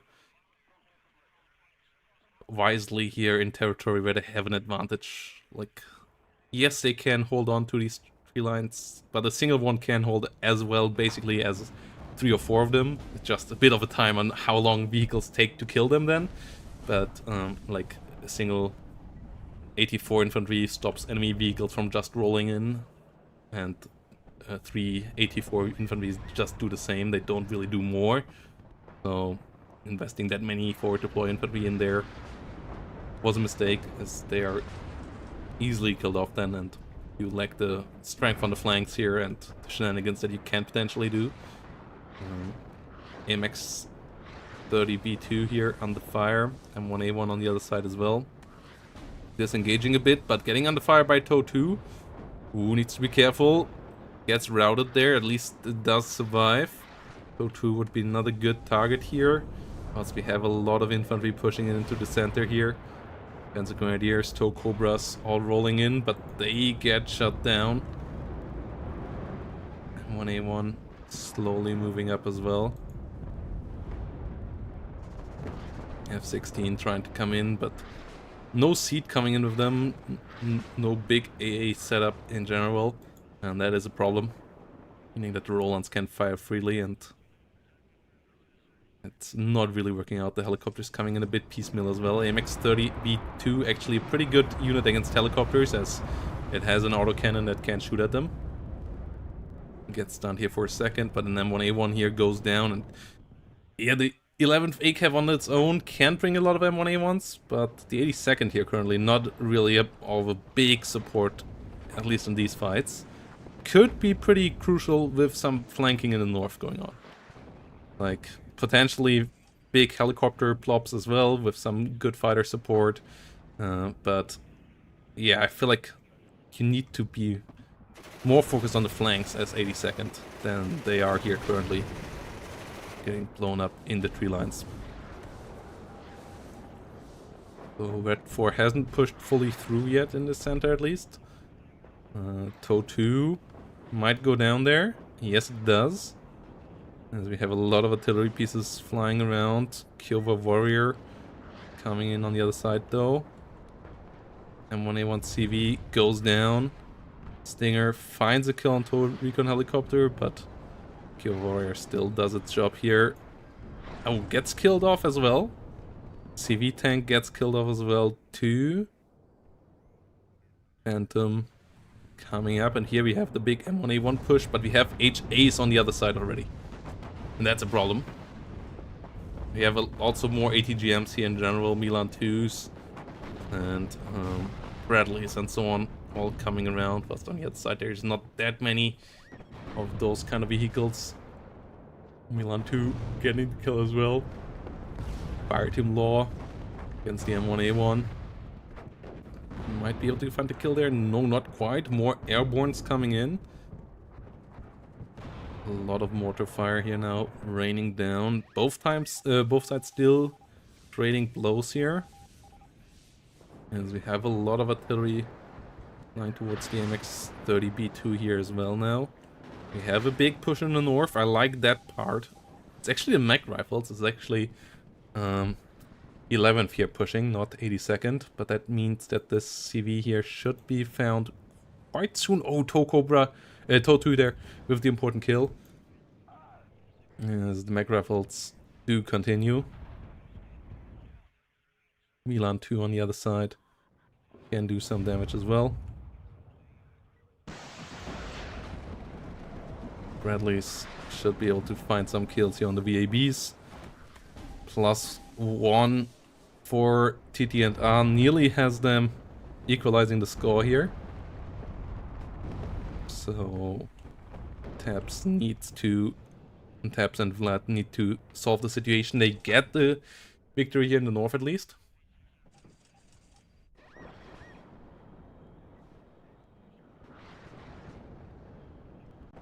So they are only barely ahead right now on points. And they don't have a tick here right now. They could get one in the south with the move of the CV in here. It's a pretty close game actually. With some good movement with the M1A1s and so on, but they need to be saved now. Stingers get a hit at least. We have another big M1A1 plop. Like, that's all 11th kind of wants to do right now, and that's fine. That's actually what they're strong at, so makes sense. They are the +1 now with getting some tick here in the south, but they lose a lot of infantry here once more in the center. F-16 trying to come in. AA there is too strong by now though with the Rolands. No seed planes coming in with these F-16s is a mistake at this point. Like, in general, that it's hard to adjust if you're a 1v1 player to 2v2 airspace where you really need to coordinate with your teammate when you use planes, because the enemy will have double the AA as well usually, or at least around like 1.5 times at least. minimum, and that means individual planes just won't survive. It's already kind of the case in 1v1. In 2v2 it's even harder, more so.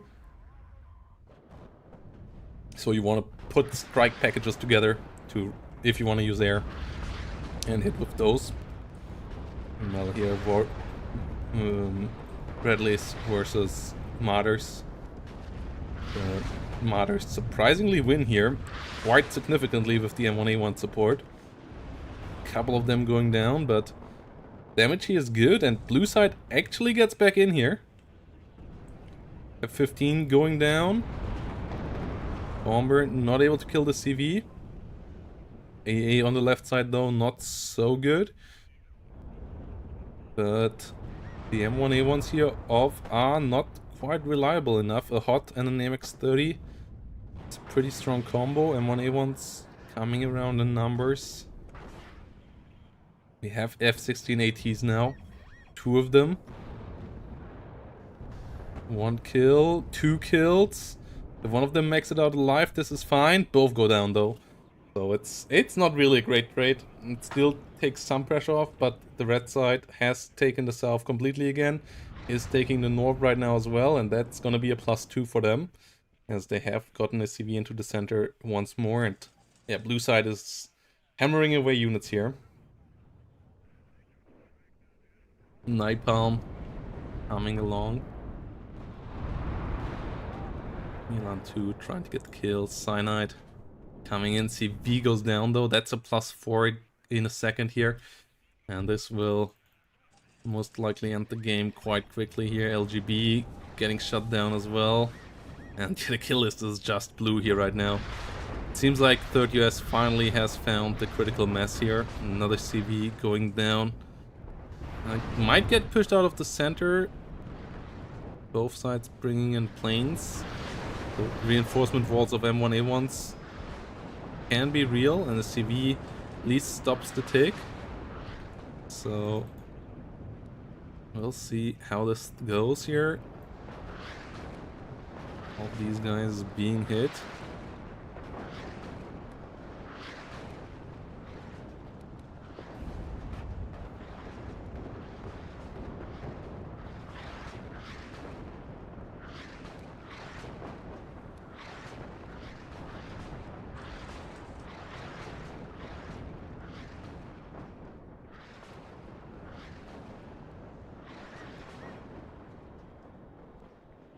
Artillery flying around.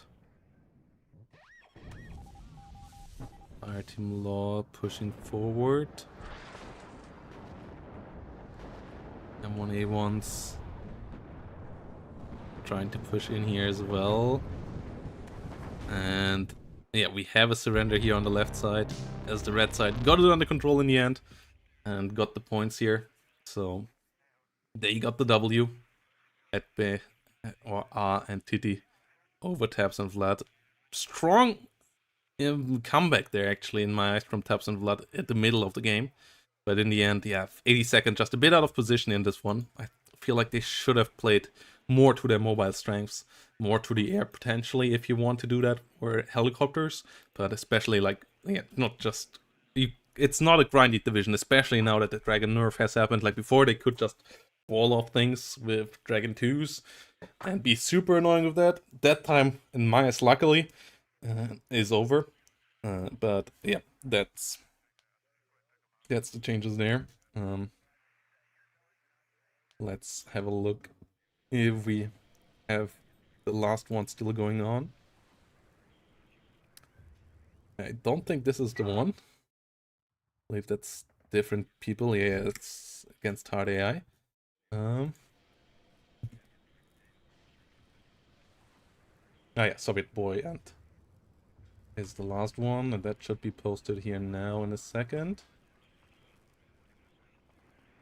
And then we have the next round already.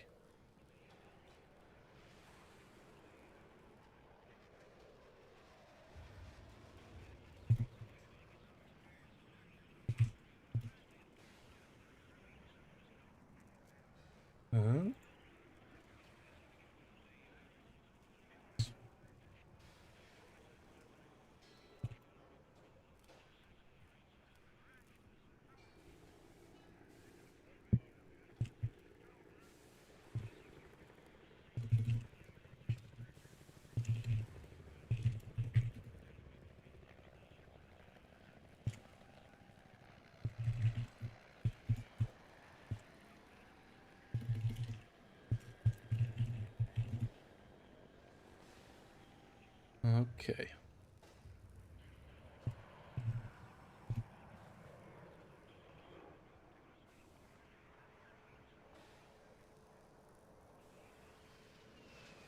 Yeah, we're waiting for one more game here right now. If we have a look on his old shenanigans. Okay, there we go. Of one, and here we go. Okay. We have next round. Who is still 2 points up? Tiberius, Mix 90, Tank, Edbe. We have 7 teams still with 2 victories. And then, yeah, we now have no more buys as Anti-Everything and MIRSV did drop out. Okay.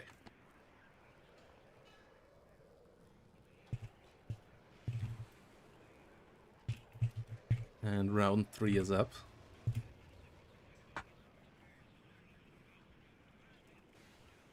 So that should be good. This, I haven't heard of these 2 guys. Kind of want to see this one. Like following Yuki Por. Well, they got actually the down pair, right? Yeah, they got the down pair. Okay, that's unfortunate. Yeah, then we will go for Mix versus Xi Jinping and Hoods.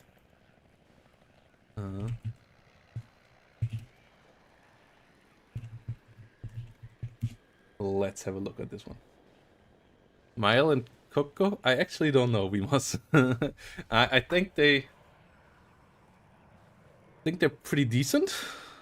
Yeah, 1-1 so far. Who did they win again? Oh no, they got the free win. I have no idea. I have no idea how good they are.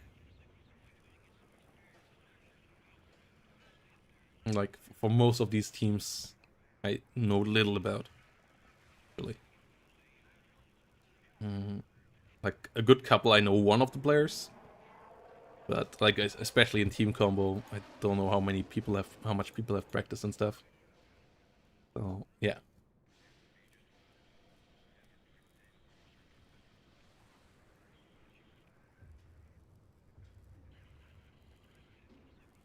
So yeah, we're gonna go for Mix 90 versus Xi Jinping. And yeah, once more, if you want to watch Chlorite's games, who I think has won his last one. Yeah, the Helen and Chlorite winning the last one, losing the first one. Yeah, he is streaming his perspective on Twitch as well. That's why we haven't joined up today for casting, as he is active streaming. So yeah, you can follow his perspective on his Twitch channel, Chlorite47, where he is talking through his game as well.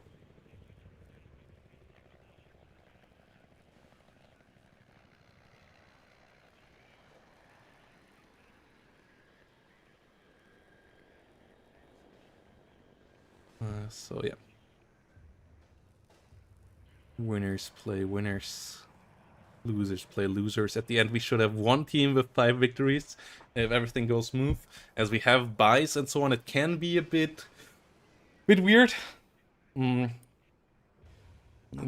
don't think there is a scenario where we have 2 teams with 5 wins, though. I believe there's a scenario where we could have 2 teams with 4 wins and 1 loss or something like that. Like, there's a couple of weird scenarios if we don't have the full-on 32 teams here. I hope we don't get them. We have the tiebreakers to decide in those scenarios, though. Swiss format really has it all covered, usually, if you have enough teams. Like, everything above 16 teams, it's pretty smooth. And, yeah, if you want to support the tournament, if you want to support these guys in their action, consider checking out the Matcherino page. Consider using the free claim code button, guys. We have 30 codes still remaining.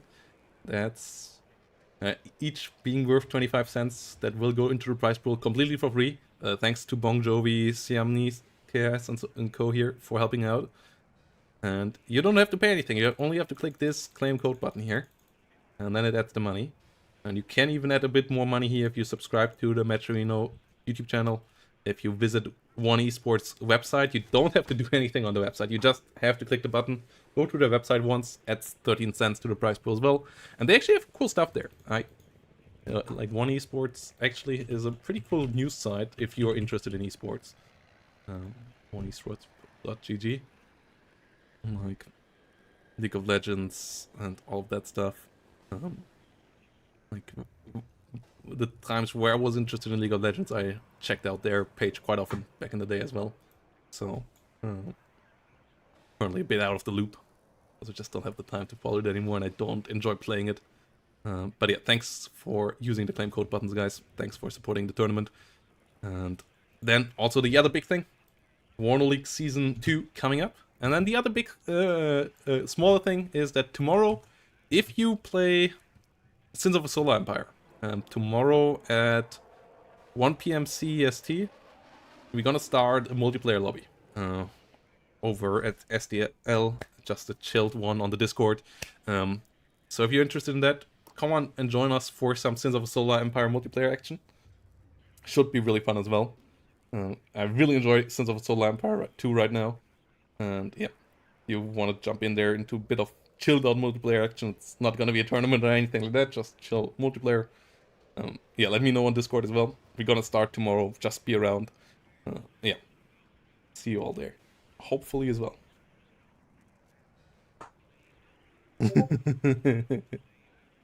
Spectating is enabled. Nice. Let's have a look here. That's perfect. Mix 90. And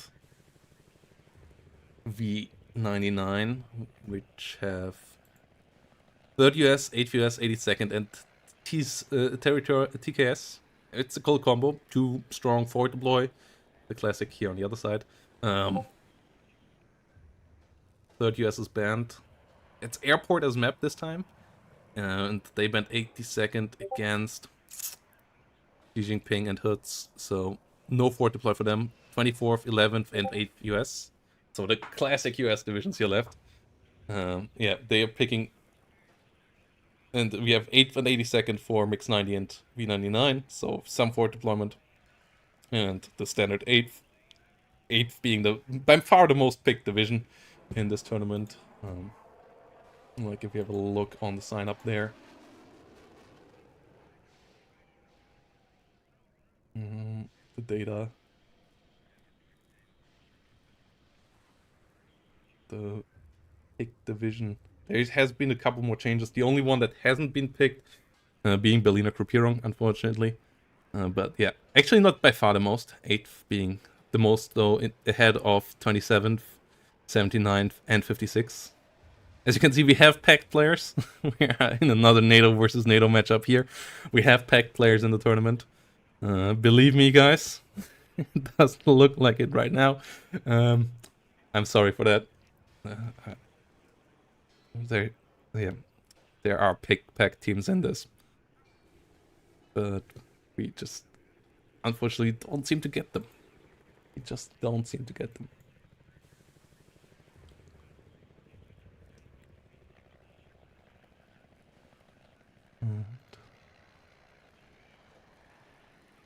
Which is pretty unfortunate here.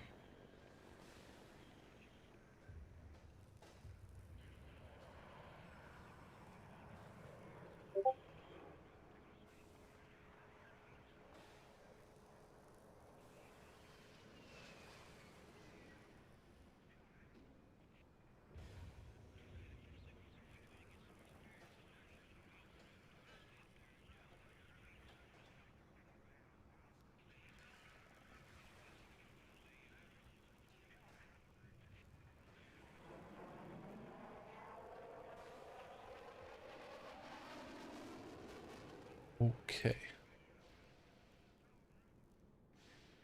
11th ACAF and 8th on the other side. So, yeah, it's gonna be a lot of M1A1s here.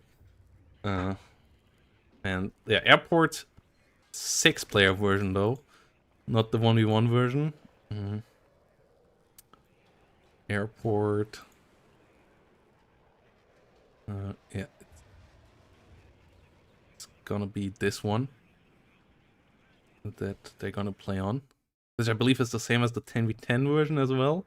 So in 2v2, obviously, it's a lot more room to maneuver than in 10v10. And yeah, it's a kind of wild one with some room for maneuver on both flanks. For sure, the biggest map that we will see today. And yeah, it has some clusters in front of it as well. So yeah, I've never seen a 2v2 game on this map. It was voted in though, so it's gonna be quite interesting to see.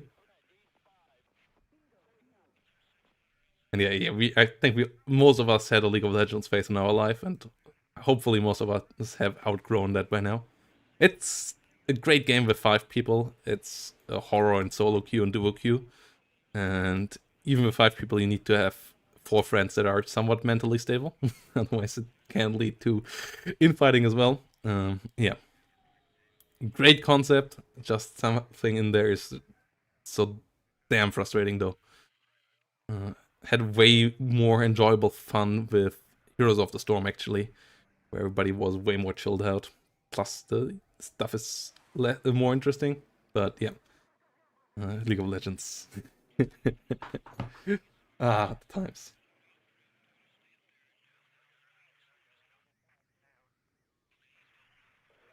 Yeah, we all had those one guy who just in our friend group when we were young when playing League that just went completely mental, right? I think that's a pretty common thing. Like, and he was the most chilled guy outside in my group. Like, he was such a nice dude you could talk super deep talk and calm and collective with, and by now he's really the most stable and collected guy I know. But in League of Legends, he just completely lost it. It was so wild. Really, it was brilliant. And there we go. Mix versus C. Let's go here.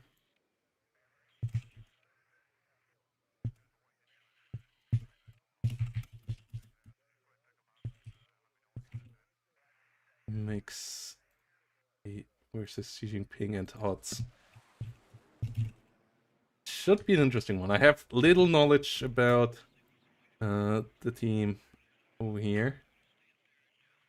Let's do a quick prediction.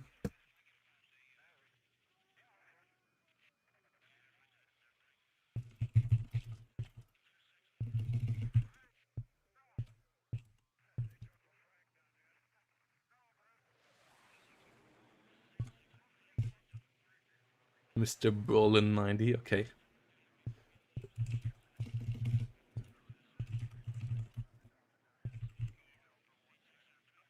Let's see if I'm allowed to type in Xi Jinping. Yes.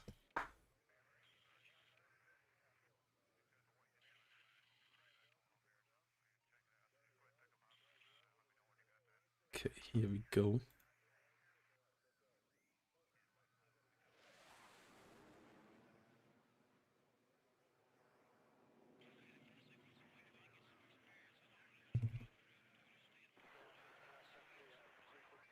And yeah, we have Mix 90. And we on the left side here in blue, Xi Jinping and HOTS on the right side in red.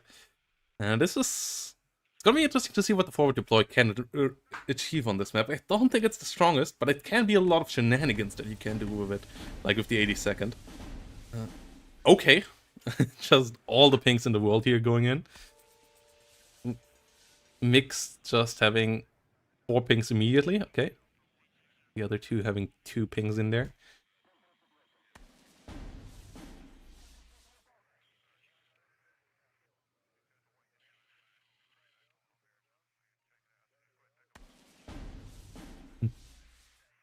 And yeah, Kiowa Warrior here.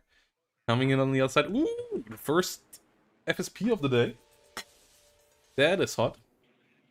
We're all loving ourselves a bit of FSP in our life, don't we? So yeah, that's nice stuff. We are starting slightly ahead of schedule here. So that's good. We caught up and took over the schedule now. This round was supposed to start 4 minutes from now. And we're already in deployment here now. So we might actually finish somewhat early.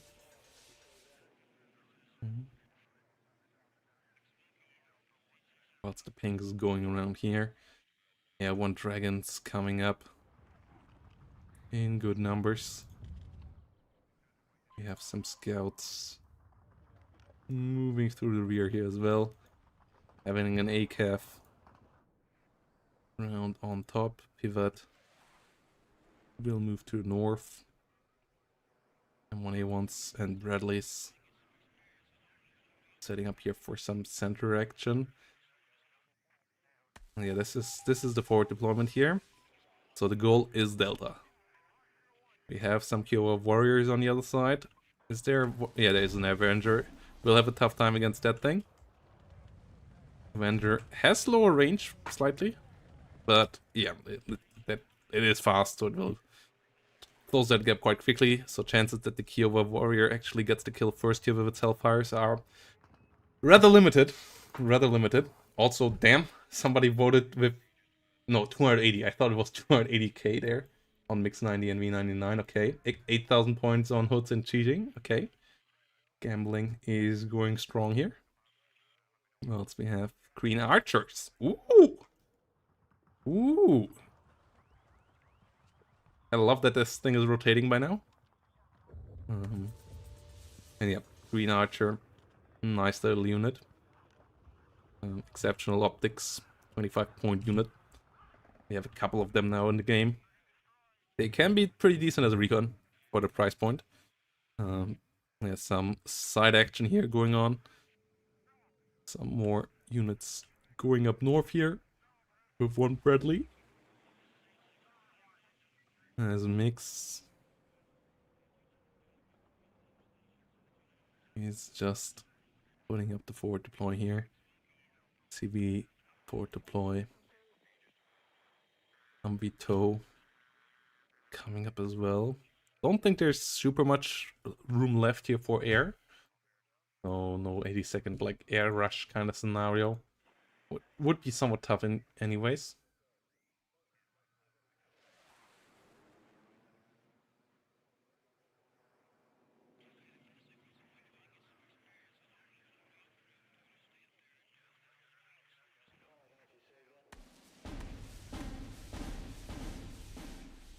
That's on the other side here. Heimatschützen and Jaguars moving around.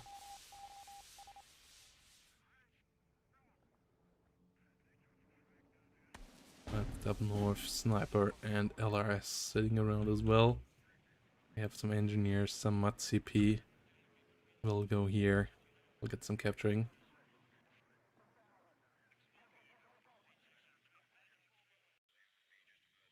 Over here, yeah, it's the pink forest here in 2v2s. I love 2v2s for that. Like it's the sound is so annoying, but it's kind of funny. It makes perfect sense, but yeah, it's pings everywhere.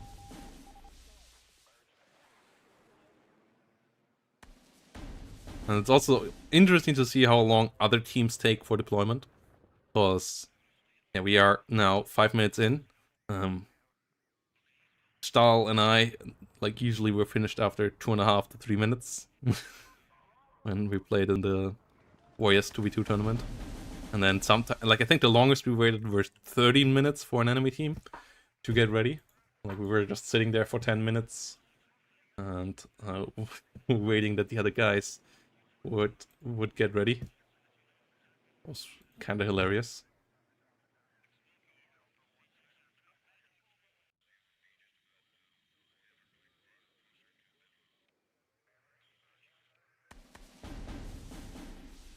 Let me see a couple more pings here now. We have some M35 supply coming up from the rear as well, and yeah, everything is getting pinged here.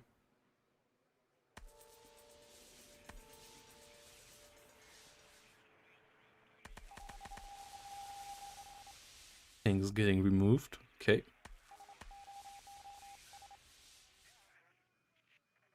Things getting repinged.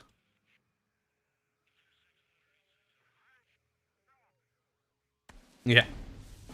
And then we ended the game in 10 minutes.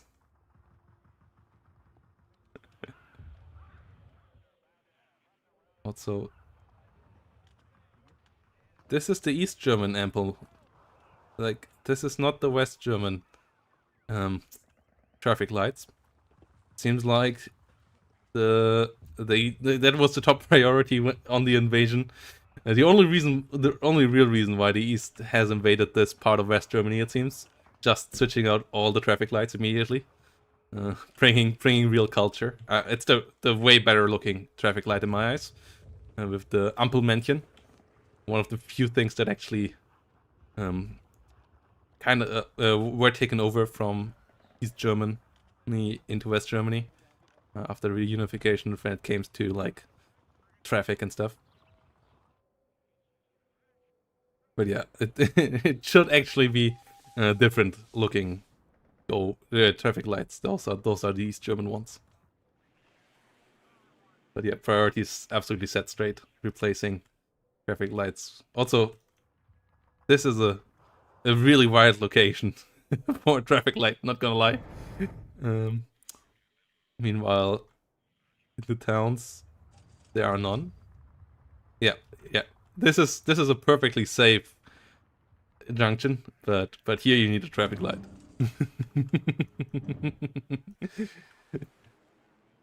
Okay, let's get into the action. Kyowa Warrior coming up. If it can get some kills, it would be a really big helper here. As Mix tries to kind of flank this point here. But I feel like the Avengers will have a good time against it. It only has 4 hit points, so it dies really quickly. And it wants to disengage here. It's not disengaging. Gets a missile out. Avengers do miss. It gets a Humvee. But yeah, then the Avengers do get the kill. They are quite strong with that. F-16 LGB. Coming in with a hit against an airborne dragon. That's a good one. Dodging the Avengers on the way out. And 1A1A Cav though, under fire by a TOW 2, gets hit. 4 damage. Has to roll out immediately again. As we have double TOW 2 here in the center.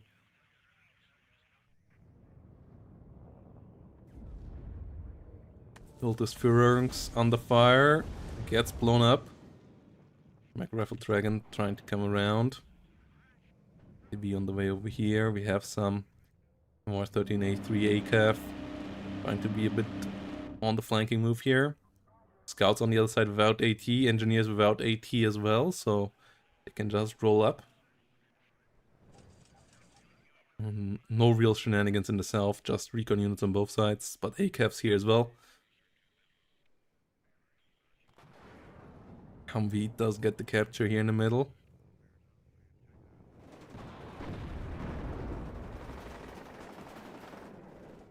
Whilst mech rifles try to hold the ground.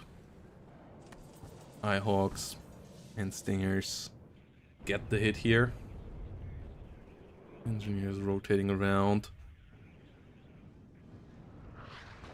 Stingers get the kill onto the F-16 there. That's nice. Jaguar 2 going down over here to the TOW 2. We see the first artillery piece coming around with an M109. And now we'll move further forward. Actually, double M109 here. Yeah, dealing with the TOW 2s, pretty high priority if you want to use your M1A1s a bit more freely. LGB coming around again. We'll find the Ranger. Turns the wrong way though. And I'm pretty certain it's dead. Yeah. Should have absolutely turned north. Turning south here was a massive mistake. Costing it dearly. Whilst we have MR10s here on the other side already as well. Seed plane coming in. I believe it's... Oh no, there are Eyehawks here. They do miss. Ping on top of both Eyehawks here after they were spotted by the seed. They get repositioned, at least one of them gets repositioned. Second one stays where it is. And 109 gets one Eyehawk. One Totu. That's big. How much it's an engineers moving up north. M1A1 coming around here again.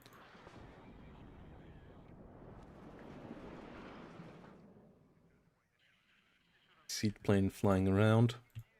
One Dragons coming up here as well. +4 is a pretty fast tick. 8 minutes 40 timer here.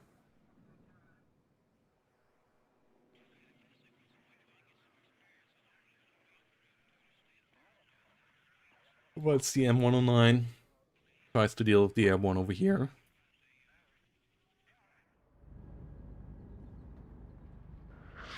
Should be able to get some damage done at least. Oh yeah, immediately gets a kill there. Whilst the airbornes try to disengage. And double M1A1. But we have 2 on the other side here as well. One of them getting repaired. We still have 2, 3, 4 TOW2s here in the middle. One of them with a potential side shot here. And one puts the smoke up. Disengages. That is the correct solution here. 901 here with the O2 coming up. Let's more M1A1s roll in as well. M109 trying to fire onto the TOW2. It gets repositioned though. Seed plane trying to come around. M1s shooting each other. Not really finding the damage. But good movement here on the TOW2. Counter battery. Oh, yeah, not hitting the M109.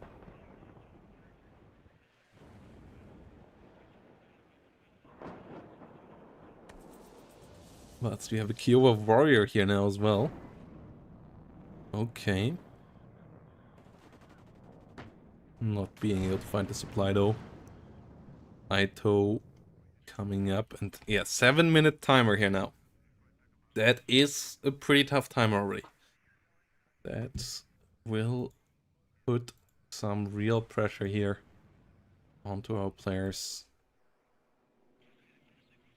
on the right side.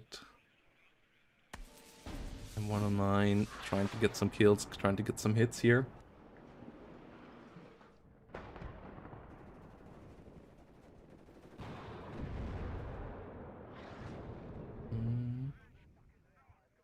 The FSP so far not really used.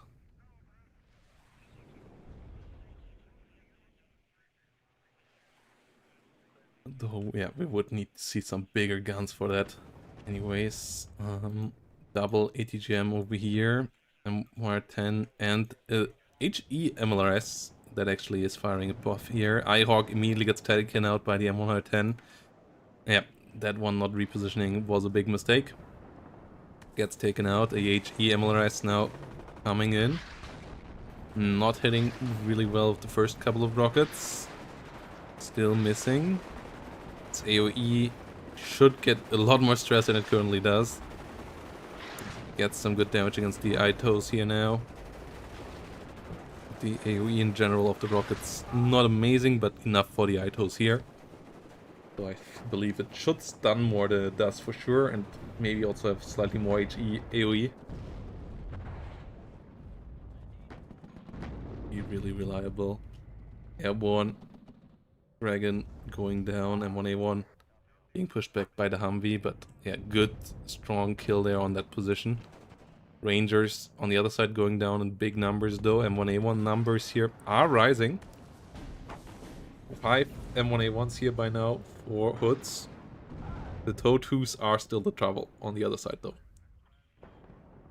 They can get taken care of. The situation will improve a lot. M1A1 here getting hit though. And the M1A1 pushing forward. M109 gets a hit. Dragon is around as well though. And they go down to that. Apache coming up as well. Ooh, the M1A1s here are a bit without support. There is a big plop of units over here, but they don't do much. Seed plane coming up. Not finding anything.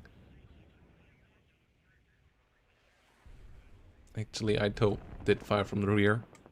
Might be a good next target.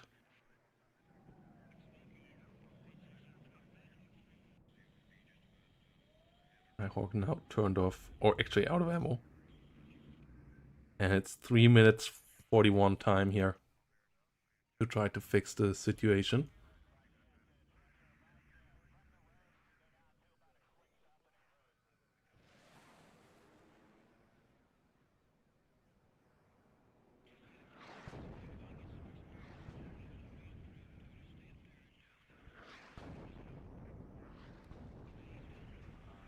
Artillery getting another TOW 2. But the 3-minute timer here is really, for sure, the big issue right now. 82nd, doing what 82nd does best here. Good play with the Avengers. The Apache here did a good job stopping any flanking from the south. Bradley trying to do stuff. But it will struggle. M1A1 under fire.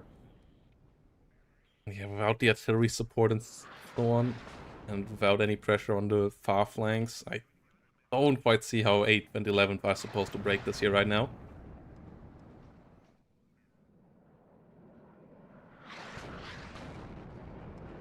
M1A1 moving around.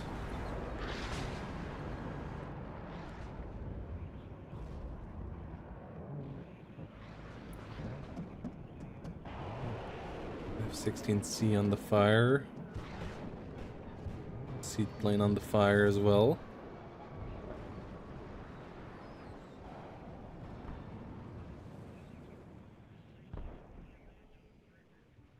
Good kill there from the north.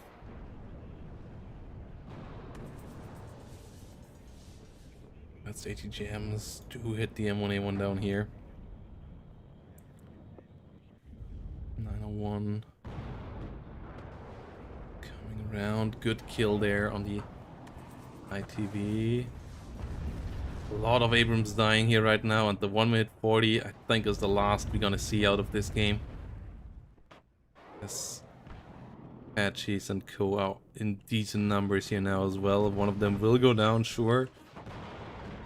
But there's no CV around, and there's not enough. Well, there is actually a CV tank around, but there's just not enough force here to break through. Artillery constantly landing on all of this as well, and this early push here of the 82nd, supported by 8, for sure pretty scary. No real solution here against that by the other team. At the field supply point and the Kiowa Warrior pushing them back unit-wise in the early game quite heavily, with the Kiowa going down. FSP not really doing much throughout the whole game. And MX90 and Mr. Berlin 90 doing a good job here. aka V99. The M109s here firing constantly, but so do the artillery pieces on the other side. Really good play there as well. Taking out important and key location. M1A1s trying to move forward, but they are constantly under fire. M109 coming up here with some counter arty. Trying to deal with the TOW 2. But another CV tank goes down over here before it can get into, and it's only 18 seconds. So, yep, Mix 90 and V99 keep their chances of winning the tournament alive here with a third win in a row. And that will leave really only a few teams with that kind of score after this match.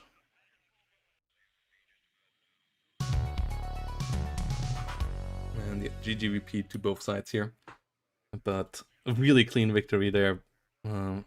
They had a good bit better KD. They still took some losses. Mix 90 getting only a decent KD, but not something super spectacular. But it was by sacrificing a lot of units to hold the ground there. That was key. And yeah, V99, Mr. Berlin doing a really good job here.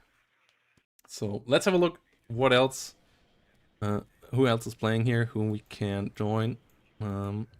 Yuki Paw is playing as well here.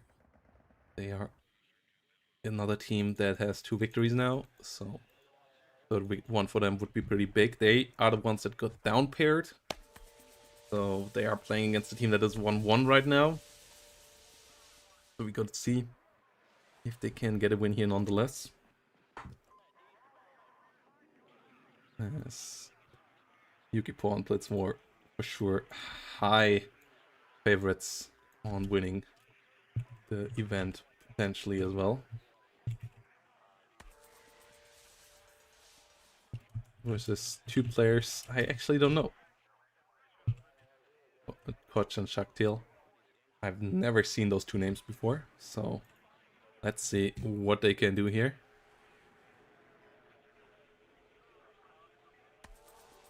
As we go through deployment quickly.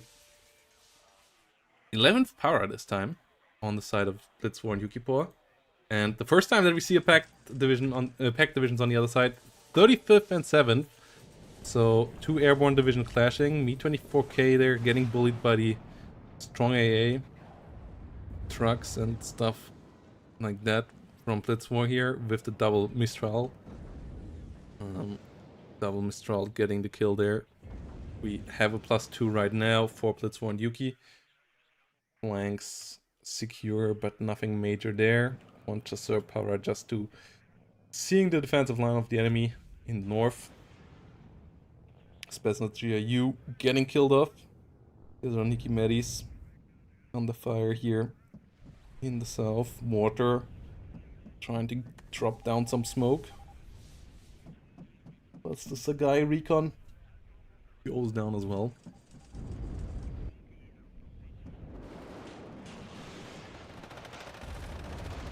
SPG-9 getting killed. Conkers missing the M109 over here. Let's see this a little bit speed up so that we can catch up to where they are right now live. As both sides captured their points now. Nikki Medis too low range to deal with the Bradley. Pretty unfortunate.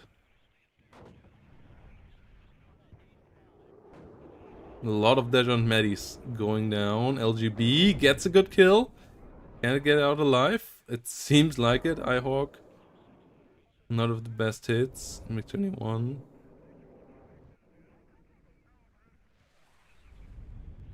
A lot of Legionnaire powers trying to push forward. 55A getting routed.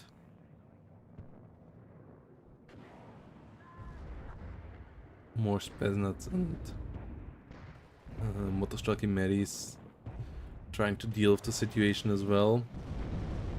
Good amount of forces here. Spetsnaz trying to close in. Is there a CV on the way? It doesn't seem... Oh, there is 1 power CV actually on the way. And the Me-24 coming up again, though the Mistrals, they already bullied it once before. Needs to be super careful. The Mistral otherwise could just finish it off here completely. Gets a shot off, gets a damage. The Me-24V. Can it disengage here? It doesn't seem like it. M1A1 coming up, and yeah, it seems like our NATO team here with Yuki Paw and Blitz is doing pretty well. T-72Ms coming up quite quickly here through the road. Whilst we have some T-55s in the south.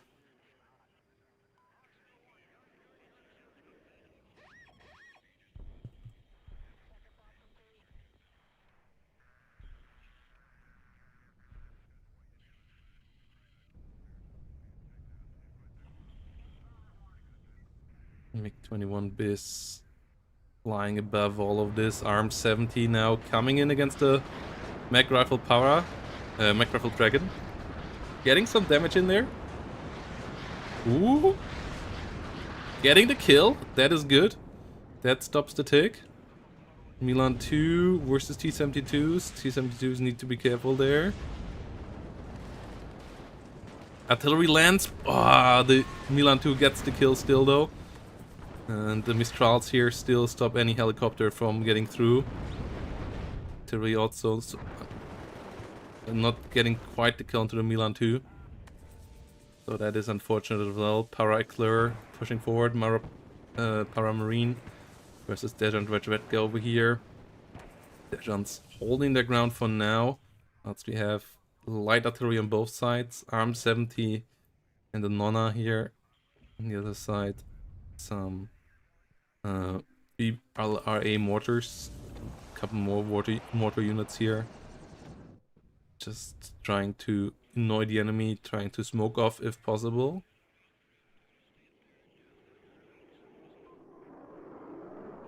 Meanwhile, big flank here.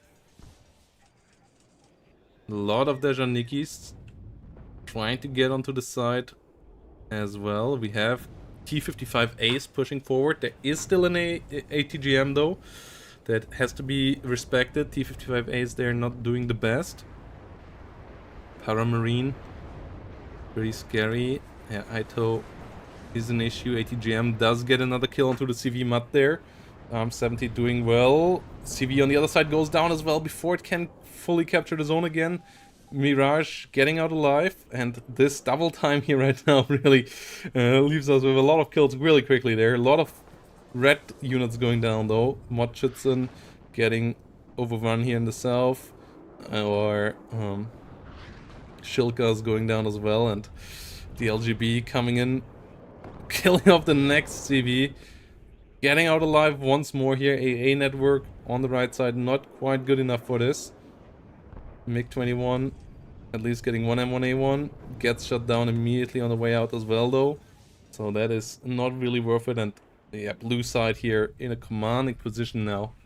The Sagai's rolling the center here.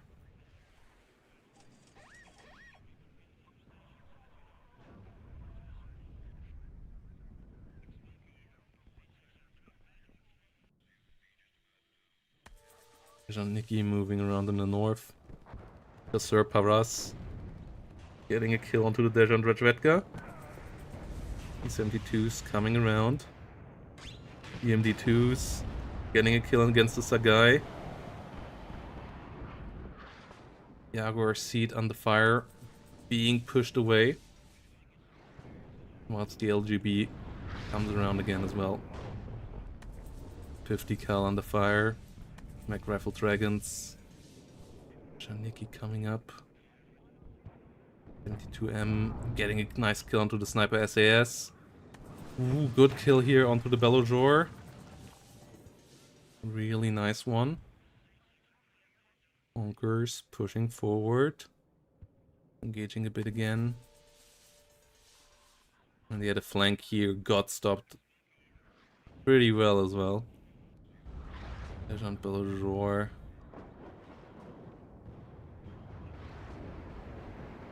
Bonkers having to disengage. 70s.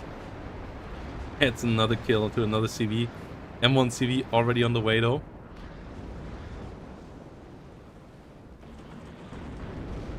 Next we have Chaparrals moving up as well.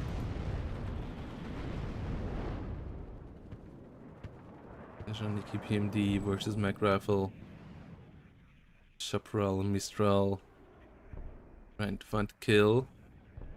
It's pushed out, it's getting killed. Artillery constantly flying here. Me-8 TV going down, BMD2s. The red units here falling like flies. T-72Ms under fire. Or 20mm mortar trying to get some smoke there with the Nonna. But the artillery here not super strong right now. And the defensive position here of Yuki and Blitz War is pretty strong, whilst they have stuff like the bombs as well. Okay, they didn't hit perfectly there, but still a scary thing. The armed 70 trying to hit the CB unit here. The M1 Abrams dodges all of this. Whilst we have a Mirage with HE bombs coming in, dealing damage, getting kills. Toe 2 going down here in the middle as well. SU-22s dying in droves though. And yeah, I think we nearly have caught up here. Let's see. T-72s desperately trying to move forward. They're not the perfect tank for this map though.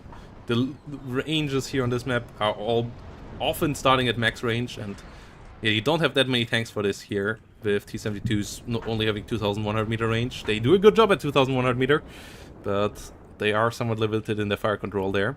So yeah, the the red kill feed here is just not going to end here. A couple of blue units popping up, but most of the stuff dying is red right now, and that is only snowballing against players of the caliber of Yuki and Blitzwar. A good hold fire action here, setting up for another potential attack. But the MiG-27s and so on all coming in a bit too piecemeal, and the early game here was really strong by Yuki and Blitzwar. ATGMs trying to kill the Chaparral, getting the kill there. That is strong. As we are now at the live state of the game. Or at the furthest we can get. And yeah, the game is still full of red units dying. I believe blue side can push on here quite soon. There's no play around the flanks really on either side. I feel like both sides could use a flanking zone. It maybe even a deep one here. Just so that there is a bit more play around the edges. Rush. It's for sure a massive issue in 10v10s on this map. But yeah, even in 2v2's center here. Maybe a bit too much. 12 seconds remaining. Conker's trying to get the kill, but there's really not a lot left here. Koch and Shaktil, I think, played a pretty decent early game, but then it was just when the advantage already kicked in here for Yuki and Blitzwar, they just were relentless there and dismantling everything. And then 7th, I feel like just the wrong pick here for this map. Not really a division that can do much about the open fields, and they got punished for it. And 35th also not really strong there. Like having one heavier TADBV division here would have been quite helpful. I'm actually not quite sure what divisions they have at hand. Koch and Eric.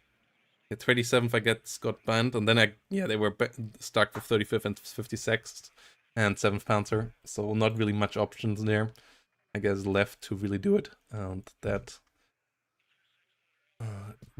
hurt them here, that got them here in this one. And yeah, let's have a look at the results. As we have Mix 90 getting the W here. We have Yuki and Blitzwar against Koch. That's 3 victories. We still have a good couple of games going on. Atla versus Badger. Yeah, we have this one. Sheesh.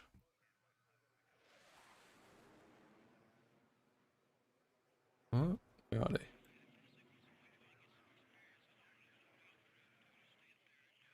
I think they're put in as well already. Yeah. All the games have been played.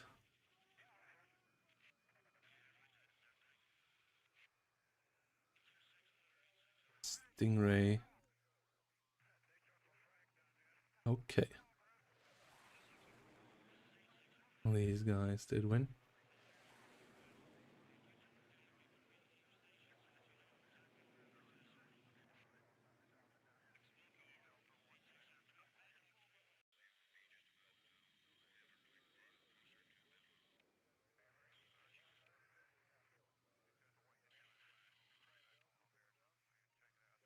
And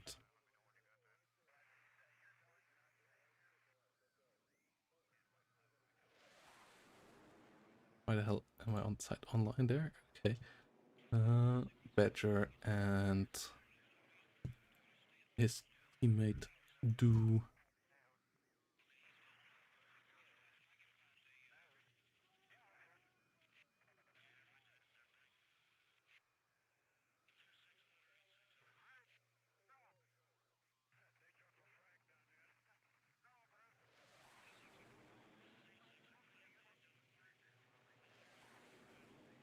concede.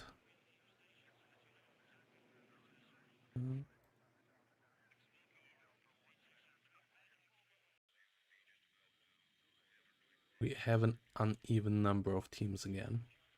That's unfortunate, but maybe another team will drop out again, then it will be all fine again. And yeah, it's what Swiss style tournament allows for, which is nice that you can have dropouts without it messing everything up. Too big. And yeah, we now have half of the games played. Let's have a look if we can find one more that is going on right now. Tournament Swiss. Yeah, a lot of airport games still going on. Bastian. Act game 3. Oh, Coco and Vimos on Tonnoman. We already saw beforehand. 2nd and 8th. We saw them with 2nd Panzer Gradient and 2nd UK before. Let's have a look against 82nd and 1st UK. That's an interesting matchup here. Let's get quickly through it.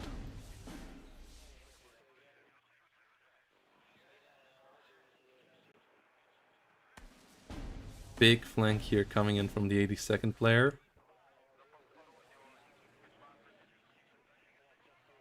Carpet bombing enjoyer coming along on the other side. M1A1s and Cavs rolling around. Lots of pings. Mobile scouts coming up. Lots of SAS going up as well. Cav, 3 of them. And here we go.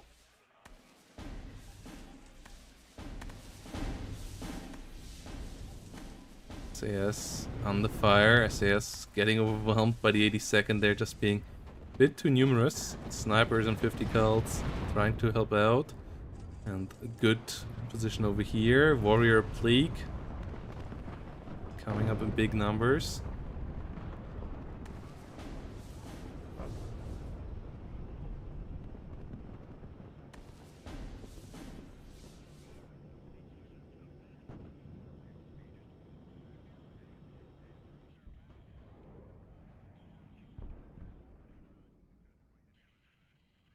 Snipers sitting around.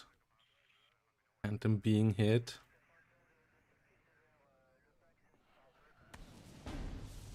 Kev trying to push forward. So far, like a somewhat normal split. So the blues being a bit deep into the enemy lines. Kevs trying to deal with the TOW2s. Killing them off here right now. Another airborne around. Seed plane on the fire being pushed back. Phantom coming around. Mud CP getting killed off. 50 cals here doing a good job as the airborne get the kill on the Kev. More 13 helping out. SAS in trouble. You don't want to lose them. It's kind of their best anti-helicopter AA as well. Plus the 84 is helpful too. So rotating them out when damaged is a good move. As the A10 here comes around, tries to get some kills. Good kill on it here. A10 AT lying around in the rear. Having to disengage. M110 trying to come in against the armored rifles. Trying to find some damage. Not the best so far. 50 cal versus the 50 cal on the other side. SAS pushing forward. Getting some kills. Hands and Little Birds coming up as well. Phantom going down. Ooh, good kill there.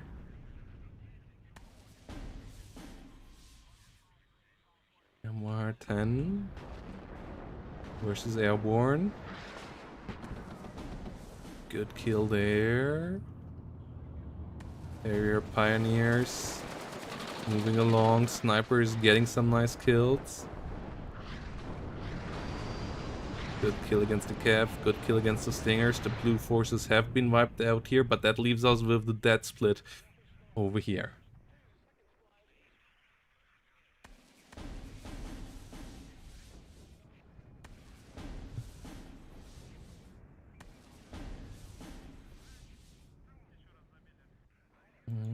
Okay. Got some more victories here. One still going on. But we have Tokrobus and Hellarms moving forward. Armored Rifles and Stingers trying to defend themselves.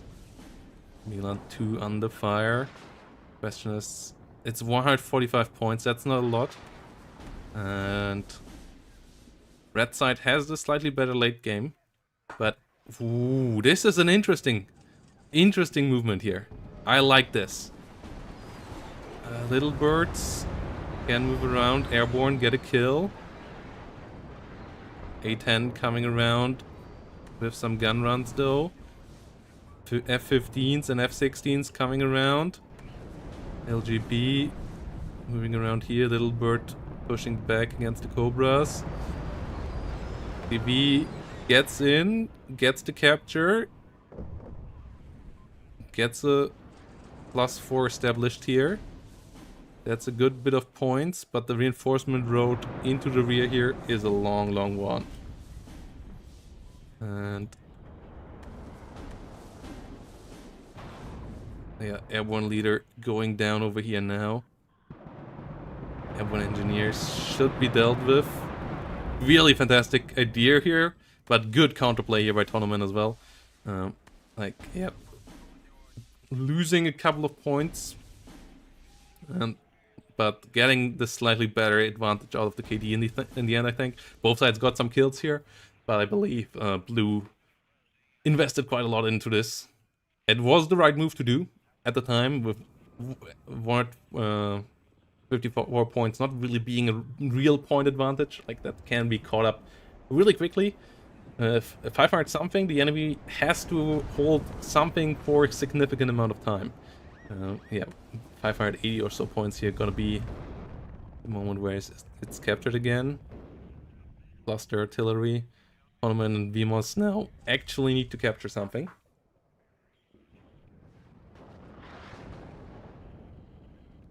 White 5mm artillery coming along.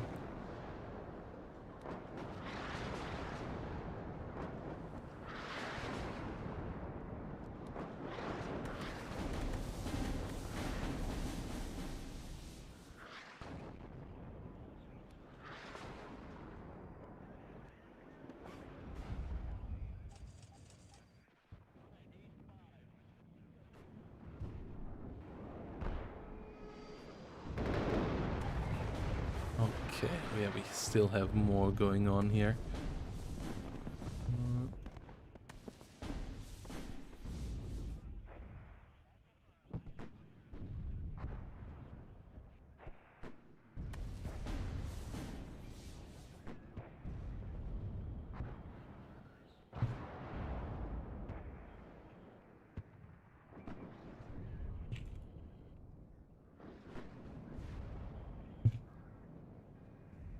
Challenger under attack.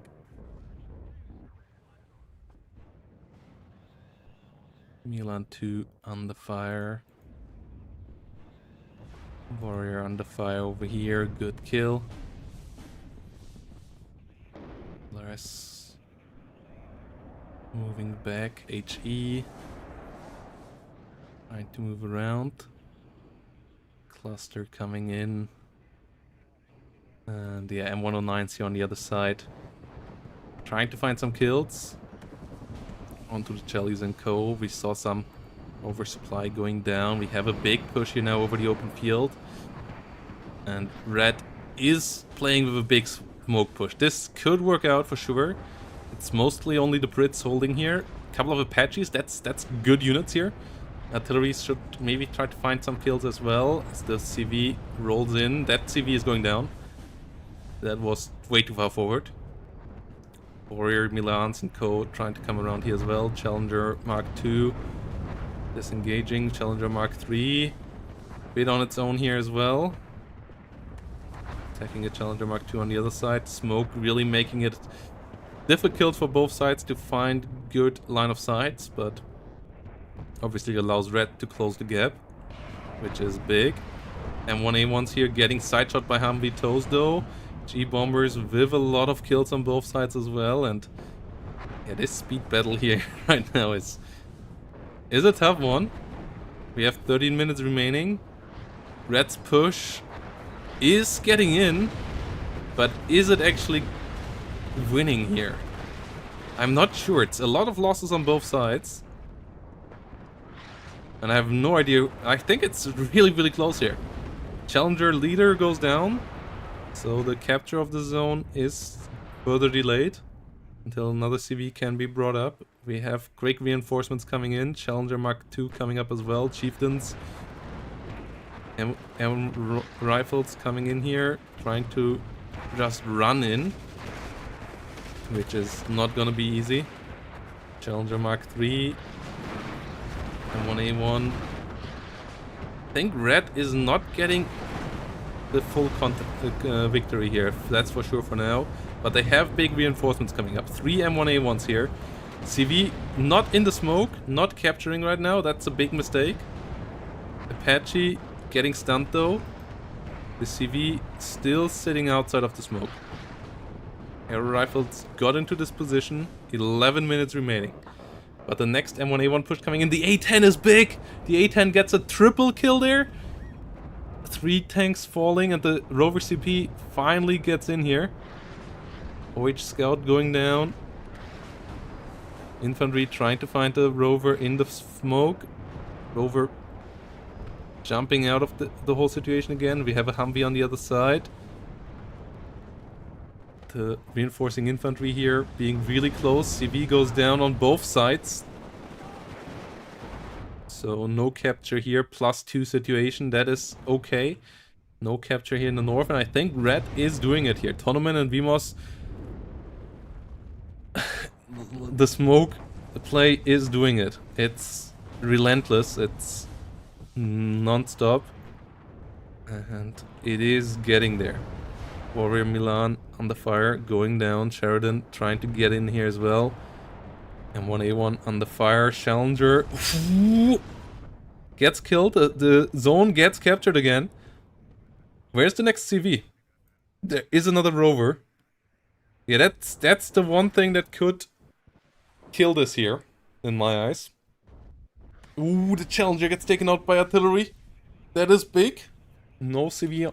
Oh no, there's one Humvee CV over here, but a lot of the CVs getting killed. Hell arms coming on with a lot of ATGMs. Smokes there are important. F-16s hitting them all at once. Yeah, a bit too stacked there. Hell arms on the fire now as well. Rover CV about to get in. Now gets the +2. That already would be enough. +4 is good enough for sure.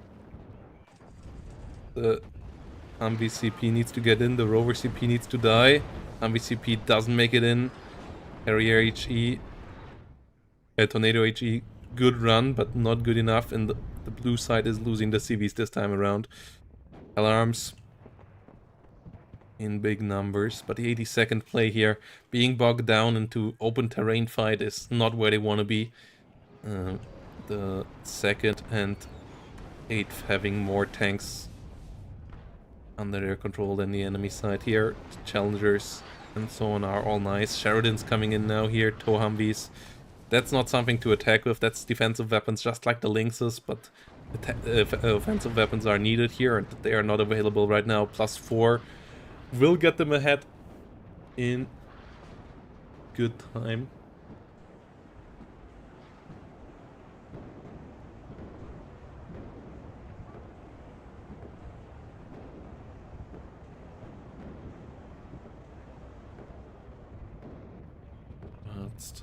Artillery continues landing around here. GM hitting the M1A1. Artillery landing all around this as well. Warrior, Plague. And yeah, there we go. Tonnoman and Vimos doing it in the end here. Getting the push through after being pushed out of their own zone pretty early on. But that was not that long. They got back in there. They got the tick stop. Then Coco and carpet bombing here, coming in with the nice flank in the north. And then that massive smoke fight, which was a big back and forth. But at some point, they just lost the opportunity to deal with the tanks on the other side. And then those just rolled forward and crushed them. Together with some AA support. And yeah, that's how the KD then completely snowballed out of control. Based on the 82nd already losing a lot of forces in the north. And yeah, the first UK here not quite able to get the kills that was necessary there. Yeah, TOW2 just getting the... doing a lot of damage. But yeah, well played here by Vimos and Tonnoman. Getting there through in the end. And getting it back under control. And yeah, getting another W. That leads us to this current situation. We have Off and Soviet Boy and versus Sticky Hoof and Ericus. And then we have Edbe.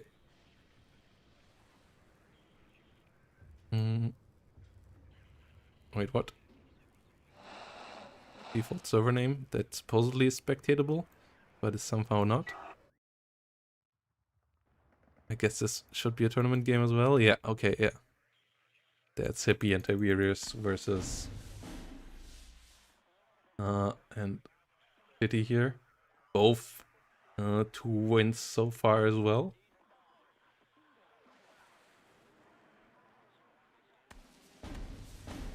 11th and 11th versus Rügner Gruppierung and 39. So airplay will be crooked. Double crook opener. As to be expected.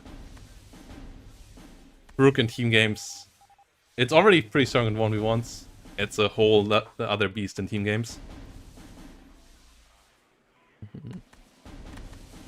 Hippie and Tiberius for sure up here when it comes down to pings.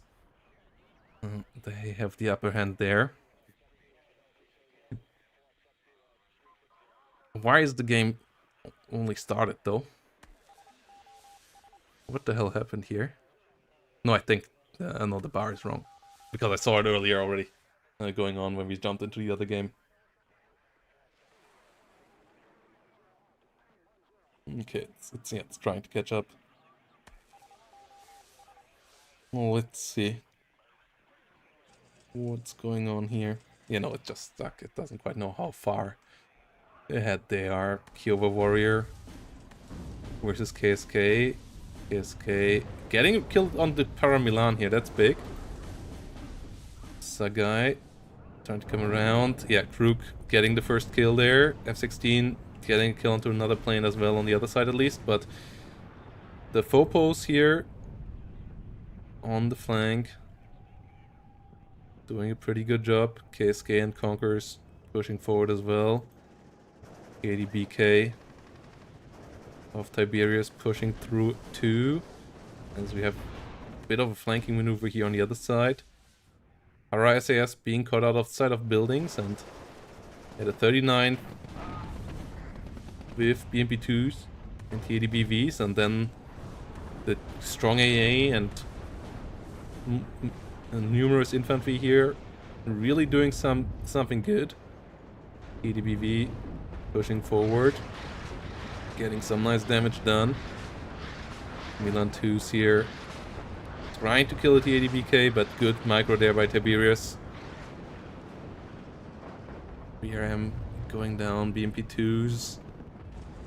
He's getting killed off, but this capture here is big. We see some flanking here on the other side. Another M1A1 coming up. There's 2 of them here still against TADBV and TADB, but getting back in here will be tough. Another TAD, another M1A1 coming up.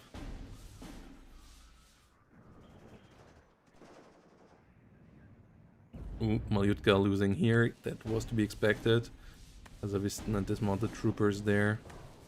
Looking around. Krug getting a kill. Yeah, trying to play air against the Krug. And not really working out.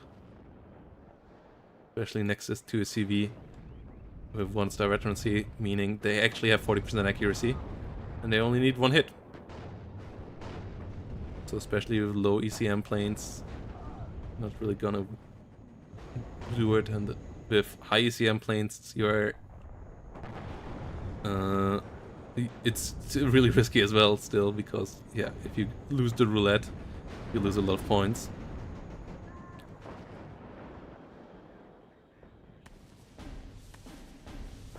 Like, I think the Krug could use maybe a price nerf, and especially some increase in cost of the missiles. Instead of 200 or like 100 per missile, it could be going up to like 150, 175 per missile. And then also maybe a longer reload time. Like, the reload time is really short.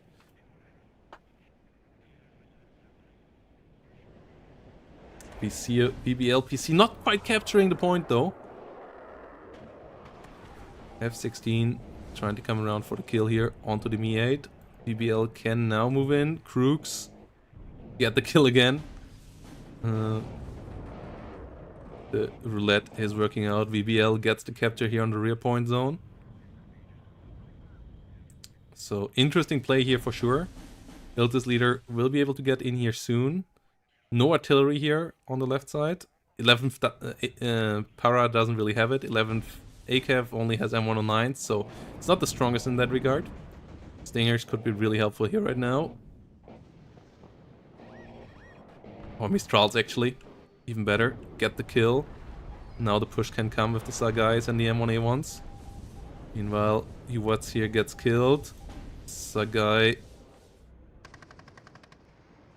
disengaging. Will get killed by the Phobos. Oh no, Phobos actually can't kill it. Phobos are the ones without AT. They are not Sicherungs. BBL disengaging. +2 now for the blue side. BBL CV going down. MiG-27 actually surviving there. Let's we have some Power Marines coming around. Dismounted troopers sitting in there. Rat moving around. I like that we have a version of the map where it's actually really active. Really played all around. Oh. They missed the Sagai, but the close one gets the kill. We have double Mi-14 PL here. With the big missile that is quite random in what it hits and what it doesn't hit. But has long range, and if you have a supply truck next to it, you can reload them quickly, get up again, fire another one, and with 3000 meter range, getting AA on top of them is pretty tough, so they're still really scary on open fields like this. Another, like the second roulette unit of the division. Really making it the gambling man's division. Iltis Fur trying to come around, though Hippie has secured the north. Not letting it open as easily another time. Conkers dodging a bit there. The center gets overrun here by the M1A1s. And the Bradleys. Conkers getting killed off. Have to disengage. We have some TADBVs helping out. We have action here in the south actually, where the SVD Polish infantry trying to infiltrate. Conkers under fire. TADBV trying to push in.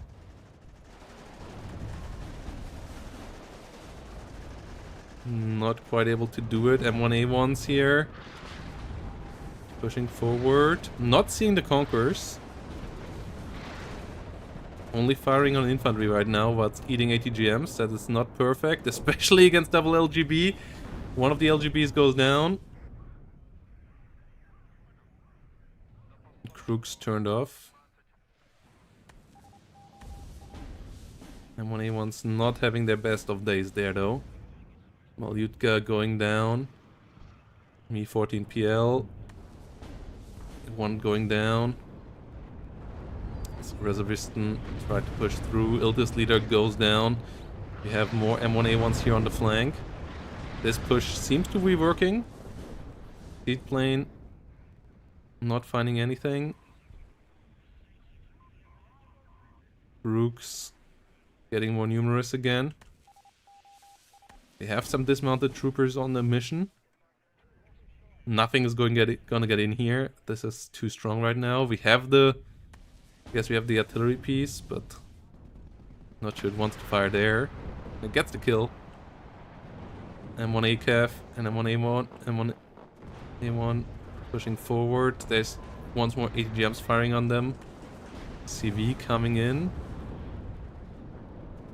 M1 going down.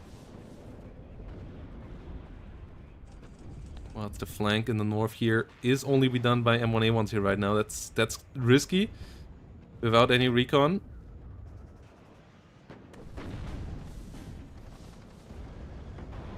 Taking out the BMP though.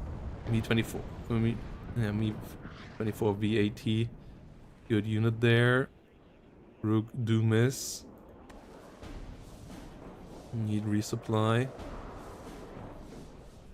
It's a guy moving around. M1A1s and the guys coming up. MiG-23. SU-27. All moving around. The guy does dodge. Malyutka P rolling forward. CV gets the capture here. 17 minutes remaining. Another Conqueror's coming up. Recon is missing here right now. Sniper SAS trying to push forward. It's a guy leader coming around. M1A1's coming around. M109's. Chasseurs. What got killed over here? The Malyutka P actually getting some kills there.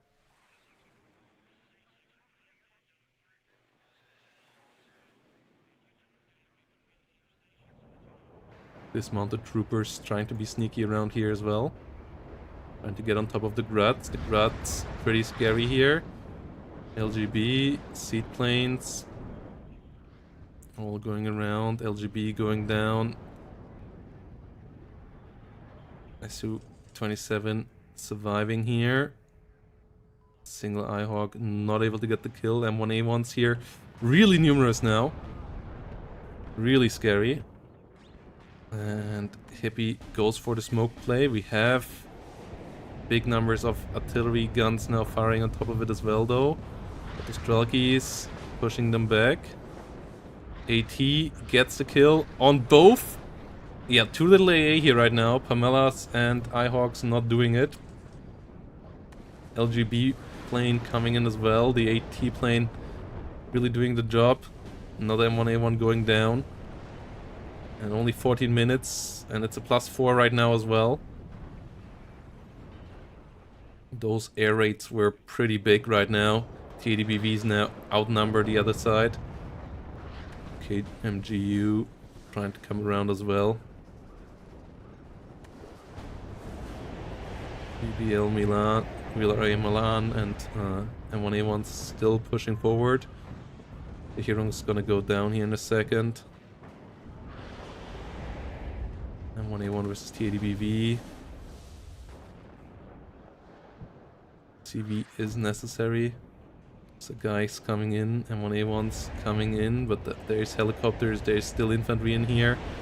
The lack of recon on the side of Titi and is pretty annoying for them. Like, a couple more well-placed recon units here could have helped a lot. And they're not gonna capture this point here right now. Cobra trying to be annoying on the flank here. Actually does something. And they're gonna potentially get a capture here.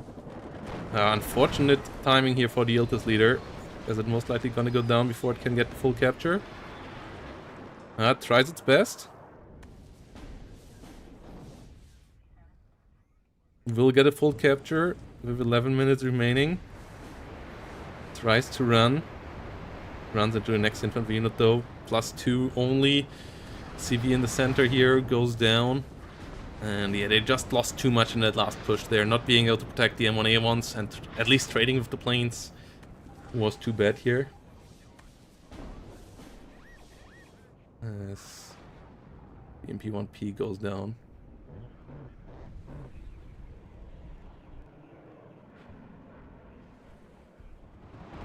Mirage is going down as well.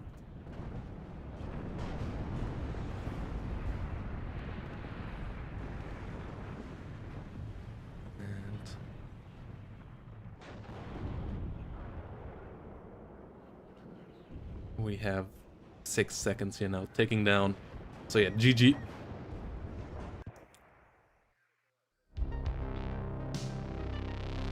This leaves Tiberius and Hippie with another W here.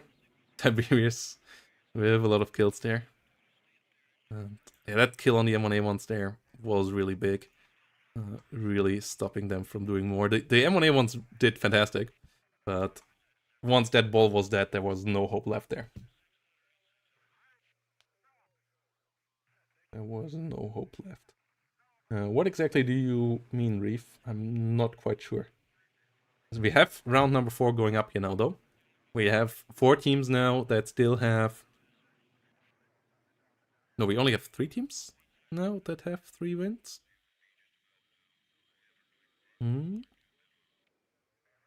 Sheesh, Yuki Paw,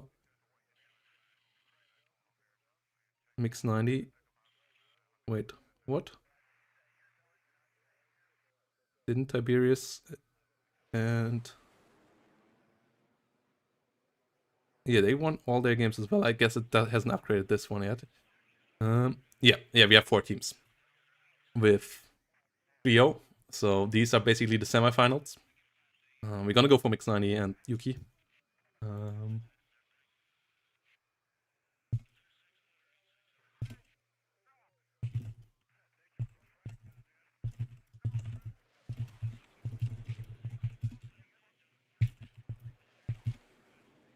Yeah, Mix 90 and Yuki here in the semifinals. Tiberius and Hippie and Cheesh.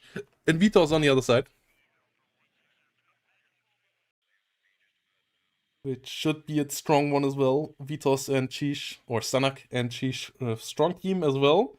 We surprisingly beat them in the Warriors tournament. They were not prepared for us there at all. Though they are both pretty strong players, and Cheesh has played a lot of tournaments in the past, done there pretty well, and Stanak was actually the winner together with, like, I think he and his other partner, I forgot who exactly he played with. I believe he was at least a finalist or winner of the first 2v2 tournament over at Warriors, the first DEF CON. So a really strong player there as well. So yeah, the top 8 here, all strong teams. No unexpected teams in here, to be honest.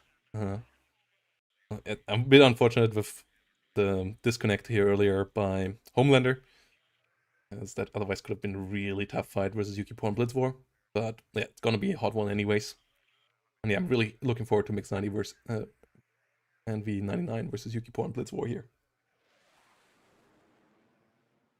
And yeah, once more chance for you guys in this short downtime to step over here to the Matcherino page and click the claim code button to add 25 cents to the prize pool, completely free.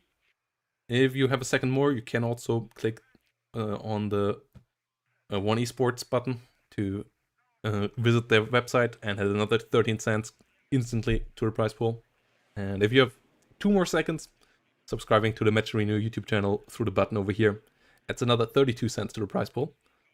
So yeah, doing that on Matcherino goes quick and helps out funding the tournament prize pool quite quickly as well. So yeah, if you're interested in that, that can be done there. And then WARNO League Season 2 is coming around for all of you 1v1 fans out there. As it will have basically nearly the same format as last season. The only change might be that if we get enough signups, we will have a 5-player group stage, like in each group, instead of 4 players in each group. So that, yeah, we have a couple more games there in the group stage for everybody signing up. And playoffs and so on will be the same.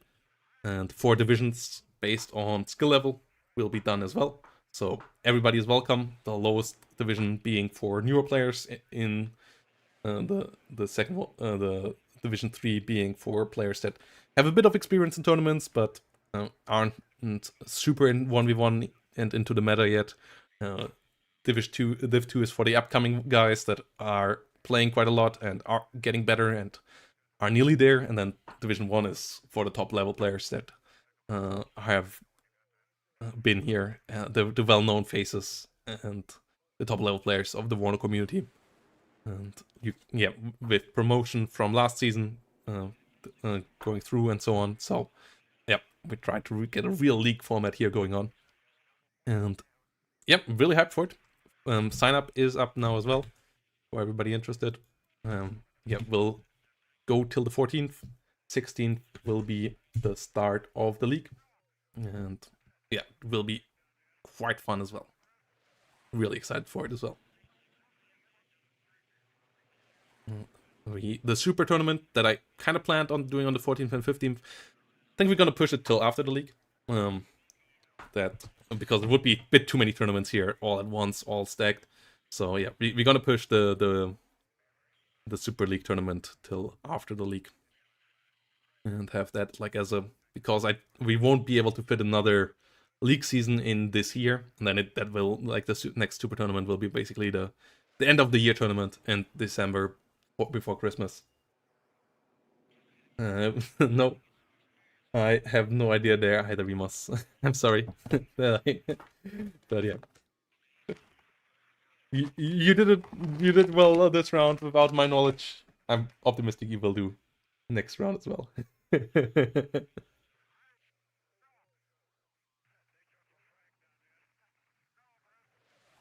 Well, yeah, thanks for coming in here, claiming the codes. We're halfway there, guys. We have, together with YouTube and Twitch, around 100 viewers. So only a couple more of you guys need to click that button. The tournament participants could do it as well, and then we have easily a couple more dollars here in the prize pool. Easy. Also, yeah, Metrino is such a blessing for funding tournament prize pools, both with these free stuff, but also in general just the easiness of handling the payouts and so on.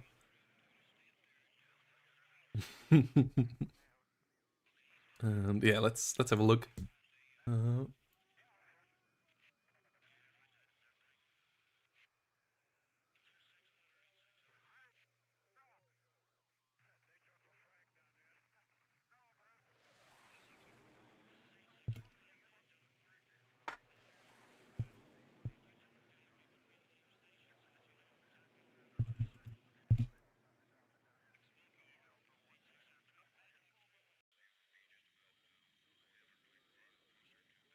Okay.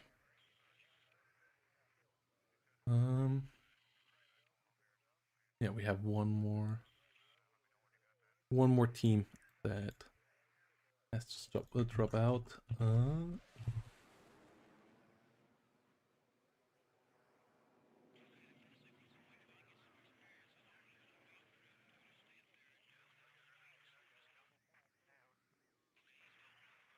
Okay.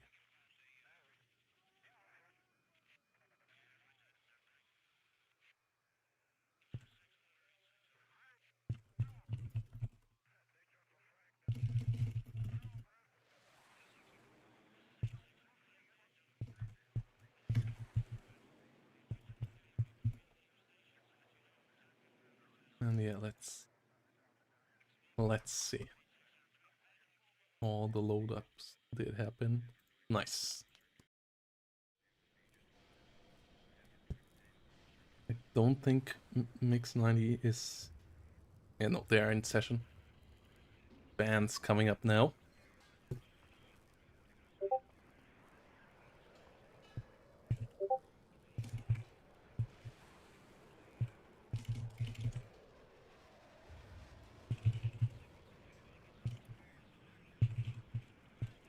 And they ban 8th and 11th Ara. So, yeah, we're playing on Hesse. And yeah, Mix 90 got 8th banned, so they have 3rd, 82nd, and TKS to choose from.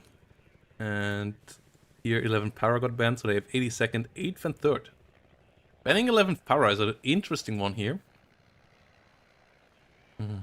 Banning them over 82nd. Also, I think the pick here of Blitzwar and Yuki of having always one airborne and then always one solid American div is quite strong. Like this, with the rule set that we gave them, this feels like this one of the strongest possible options. But yeah.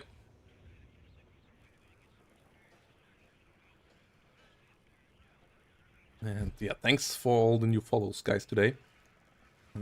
All the new followers on Twitch, all the new subscribers on YouTube. Thanks for hanging around. And yeah, if you have a Twitch Prime laying around, maybe, or you want to support the channel more with a subscription on, that would be help. Really appreciate it. And on YouTube, we also now have channel membership, where you get some nice emotes and stuff as well. So yeah, if you're over on YouTube and you want to support the channel, consider joining us there as well. Yeah, as soon as we have more than one person that I can congratulate in DMs, and we might add that to videos as well. Though no, we're not gonna start to put content behind paywall, as I'm not a big supporter of that. At least not on YouTube. Like if you want to do that, do it through a different platform. But like splitting platforms like YouTube half, I feel like it's the beginning of the end. And so we're not gonna do that. But if you want to support the channel, it would be much appreciated, and you get some nice emotes and stuff out of it as well. Okay, game is going up. Mix versus Yuki. Let's go. And let's get the prediction up.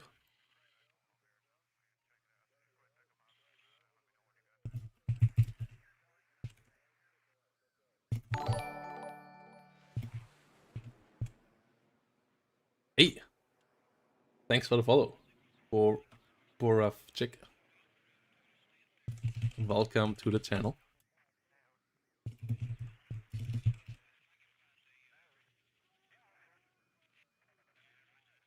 Yeah, let's get this in here.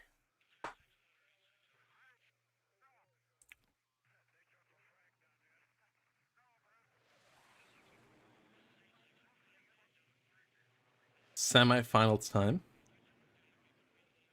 Yuki Poor and Blitzwar versus Mix 90 and B99.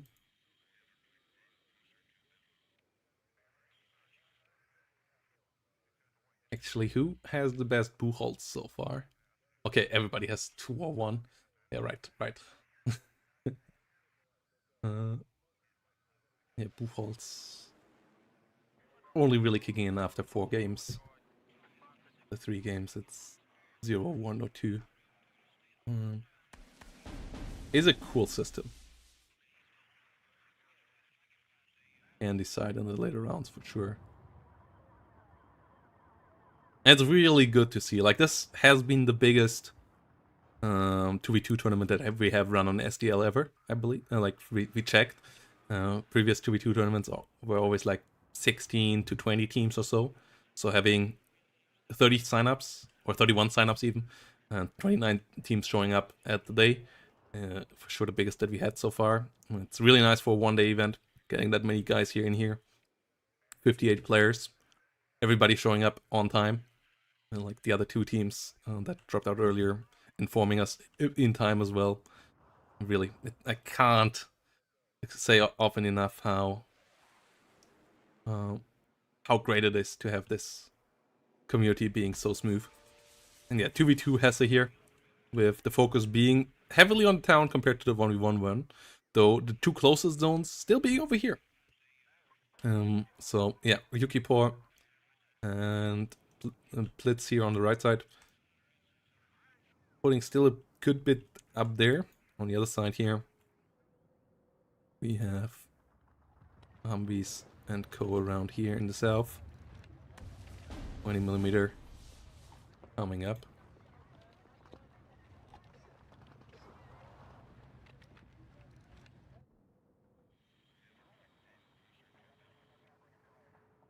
Airborne leaders.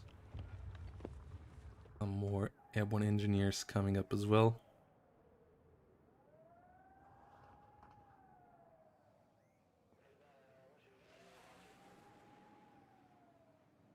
Humvee tow will move in there.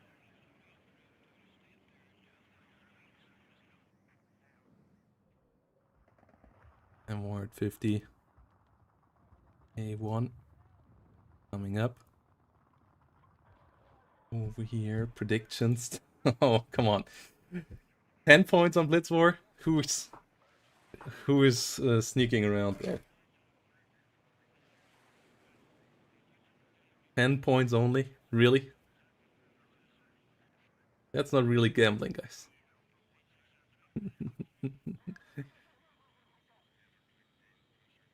Somebody make that worthwhile there.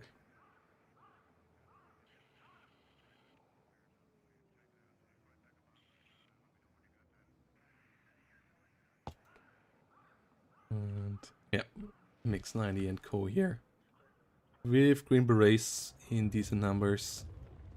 We have the Unimox coming up here with some good supply in the undercarriage as well.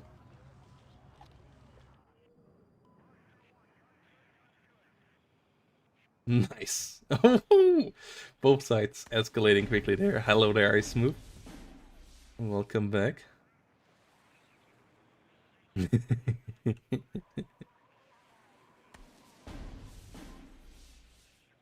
Those are the points I'm talking about. Mix 90 and both sitting on 10,000 points. If somebody wants to have is a believer of Mix 90 and B90 here, maybe could take a part in there as well. A couple of seconds still running there. Whilst we're waiting here for the setup.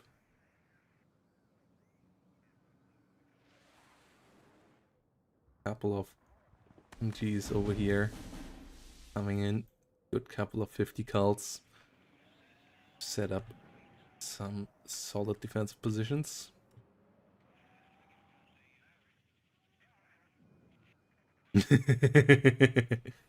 I'm not doing anything.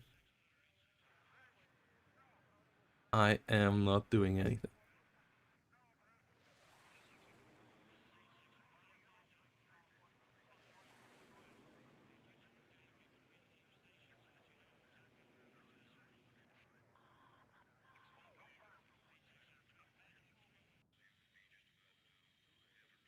Okay.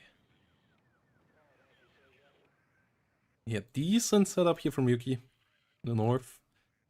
M3A1 Bradley coming on there nicely as well. No real aggressive setup on either side though. It's all defense up there. Question is, can there be aggression over here? It seems to be some going towards uniform. And then there is going to be some action here in this town. From both sides, airborne engineers. Yeah, 82nd on both sides. It's going to be an interesting clash. But TKS 82nd is for sure a really aggressive combo. So it's gonna be interesting to see how that plays out.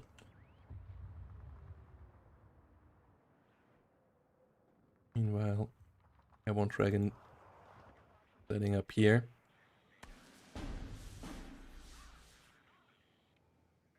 Back beacons flying around. See the LAVs here being set up in the rear. On the other side, do we have LAVs here down as well? No, we have an AMX-10 though. Can snipe them. Can be quite good as well. You could call Gustav for a bit of flanking action. And yeah, double town division here, so they are the ones that, well, it's a lot of infantry on the other side as well, wait, but I feel like TKS and 82nd should have as a combo a slight advantage down here. So they need to bridge these open fields before they can be entrenched too nicely by 8th. But up here, 8th should have a massive advantage with M1A1s. Like, the other side can only push with air, basically, up there. And I'm not sure how well that will be possible.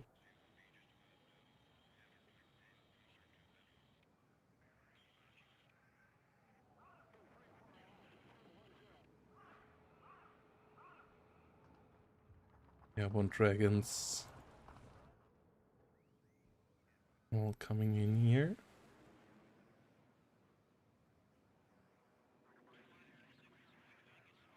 And here we have good number of units on both sides here.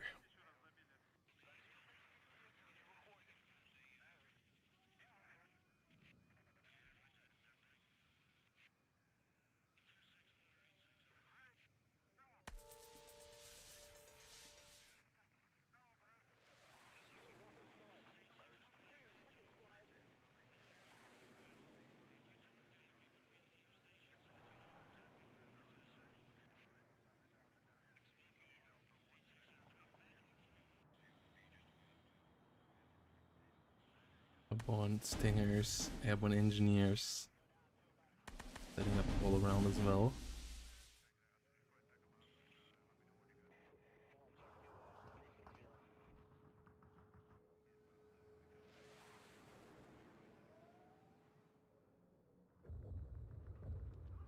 Avenger in the north here, chilling out, getting ready. And yeah, for the next WARNO League season, by the way, if you are interested in helping out with running the event, casting the event, helping out with analysis, helping out as an observer, let me know on Discord. I absolutely would love to have more people involved in that regard, like more people casting, more people helping out with observing, and so on. So yeah, if you want to cast it on your Twitch channel, all of that is fine as well. Just let me know, and we can get you set up for that. If you want to join and co-cast, we can find solutions for that as well. The more the merrier, as we have a lot of players at the moment. We don't have as many people covering it as we had sometimes in the past, especially with in comparison to some seasons of Steel Division League. So even though we have more active players and so on. So yeah, if you're interested in that, hit me up on Discord as well.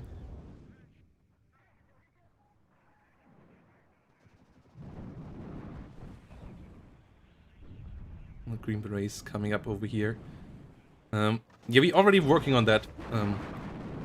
If you DM me on Discord, I can hook you up with Reef. Reef is the guy in charge of our bot. We're already working on improving that part. With the stats and so on. LGB coming around, Airborne getting destroyed.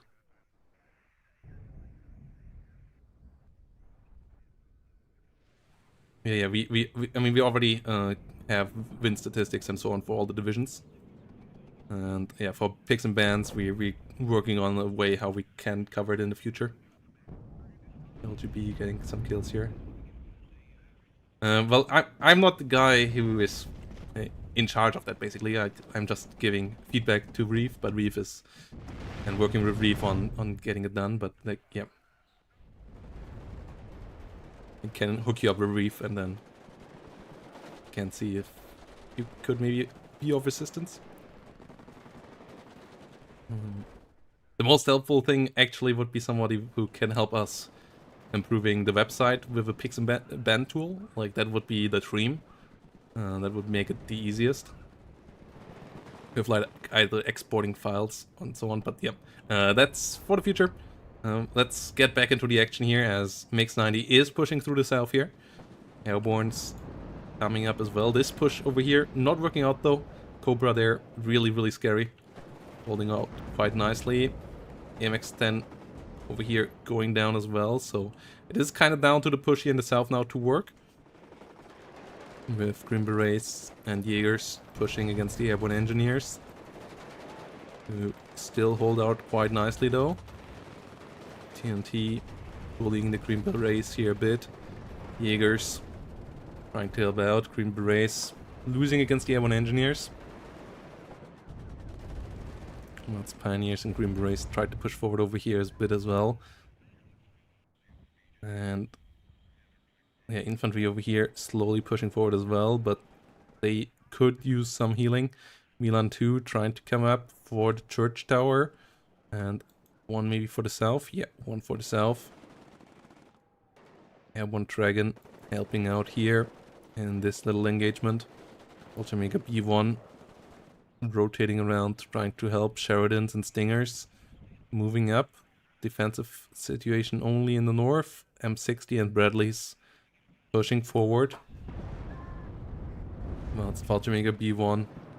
Get eliminated over here. The Cobras are scary. The lack of AA trucks here is disturbing. We have one over here. Okay. That could just run down this unit potentially. Okay, good kill there. Firing over here happening as well now. Fallschirmjäger still needs to get closer. Milan in trouble. Milan 2 over here. In a good spot. Kanonjagdpanzer in range of the LAV. Not hitting though. LGB gets a kill there. Another LGB trying to get a kill here. Will find the Fallschirmjäger B1. Yeah, no long range AA on the left side. Outside of... Oh no, yeah, we have now Roland 3 finally. Another F-111 LGB coming around. Yuki and Blitzwar really abusing the lack of air defenses here. F-15 now coming around. We have an Eagle on the other side as well though. F-15A with MRAMs coming in. Roland's trying to help out. Blitzwar here miss-microing a good bit.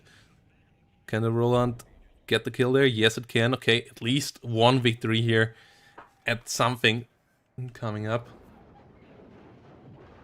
Good kill there. Meanwhile, Airbornes have to get out of there.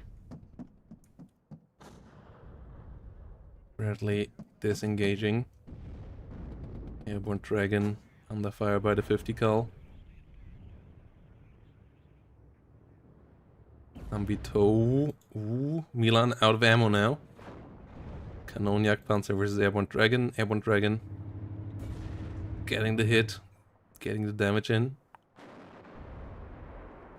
So Kanonjagdpanzer needs to disengage there. Artillery trying to find some hits. Cobra being around. F-111 LGB coming in for the north. We'll find a scout there. F-16 AA coming in. Finding a hit actually. Well, it's Yuki is slowly pushing in there. Ambito trying to prevent that. But the northern situation is not looking great, especially not with an F-111 coming around as well. Roland 3 going down. Not quite sure how that happened. As we see an F-111 LGB on the other side as well once more.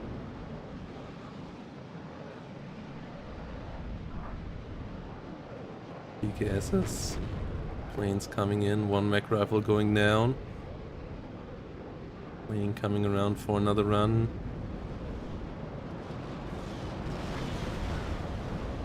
Getting a kill onto the Bradley.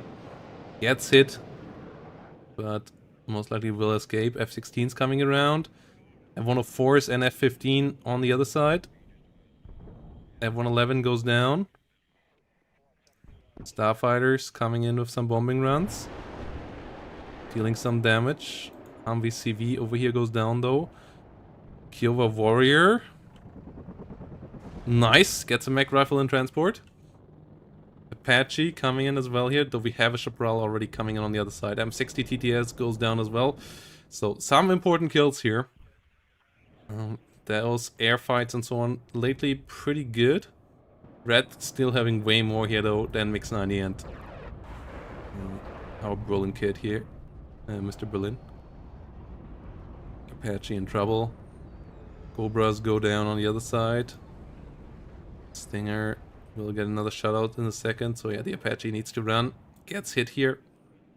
It really needs to run now. Both of these units disengaging.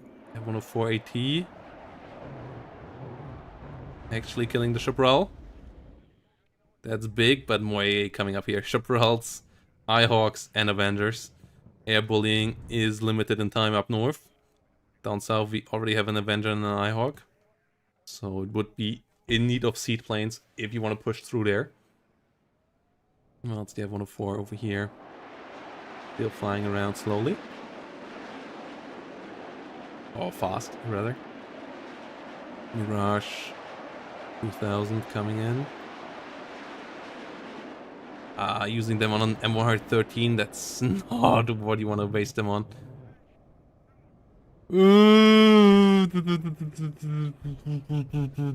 Everything is firing. At least one of them is going down. Yeah.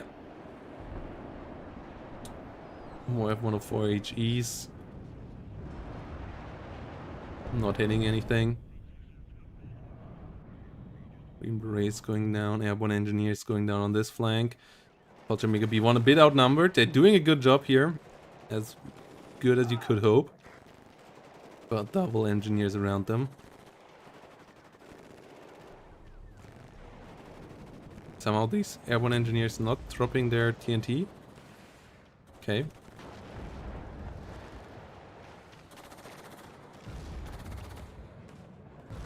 But yeah, Ultra Mega B1 going down. This is not looking hot here right now. Roland getting killed by the Deed as well.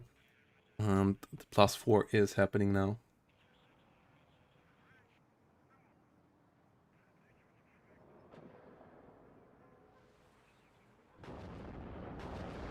Battery piece hitting the 50 cal.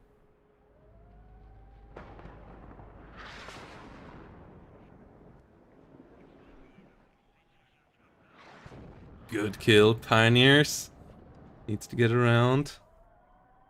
Yeah, one Dragon, not quite finding the kill there yet. Pioneers will get out alive. Artillery at least finding one kill here. AMX-10 and Co trying to push forward. No tanks here on the other side. If you can beat the infantry here with some vehicles and then kill the AA, this could be a snowball, but I feel like Yuki gets enough in here to prevent that. Like, that would be big if you could just roll over this and kill off all the AA, because then there most likely is not going to be enough AA to really replace this in North here either. So, like, I feel like that could be a win condition here once for X90 and Mr. Berlin here. As the Air-1 Dragons push forward. It's not an easy one, though. It is absolutely not an easy one. At the same time, they somehow have to hold on in the south, where they got under pressure now. TOW 2 under fire. Avenger firing with its 50 cal.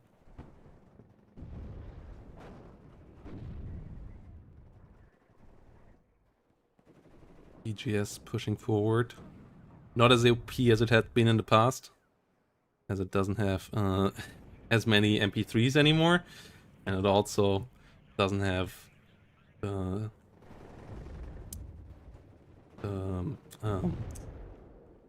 security trait anymore that gave it exceptional optics when standing still. Because that's all security only supposed to be for working for infantry, not for recon units that already have very good recon. Okay. Can we finally see the Avenger killed? Yes. F-16 Seed and LGB going down at the same time, without really achieving much themselves. F-15 coming around. Oh, that's a risky endeavor. Not optimistic about this at all. Hawk is turned off, but another one, yeah, gets the job done. F-111 has to be really careful. It wants too much. That's not the right target here. Dodges both Hawks. It should just get out here right now. We see an M1 coming in the north. We have an two M60s here already, so this is rather stable once more.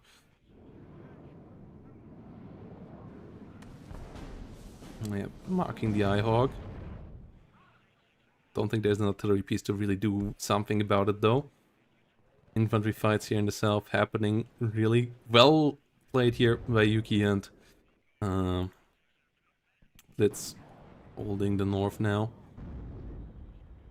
Stopping the counter push potential, realizing what was happening there. And this push here in the south, the play in the south in general from Blitz War, really well done. They won most of the fights down here. Yuki having a good control over this part of the map as well, and that makes life pretty dang hard here for Mix90 and Mr. Brolin.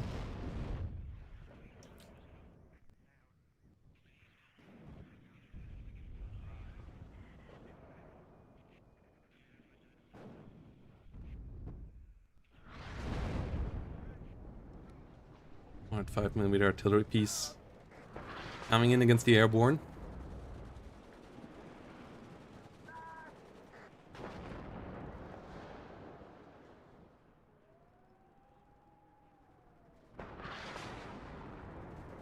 Love pushing forward versus the Pioneers. Cobras coming up as well.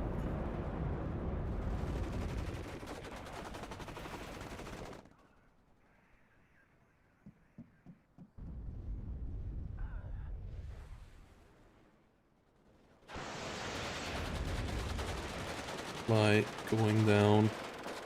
One engineer's under fire. Some more coming in from the side here, and we have F-104s coming in, we have LGBs coming in. We get some hits. One F-104 goes down as well though. And there's, yeah, the double Hawk here is just a bit too much. These bombs just landing in the middle of nowhere.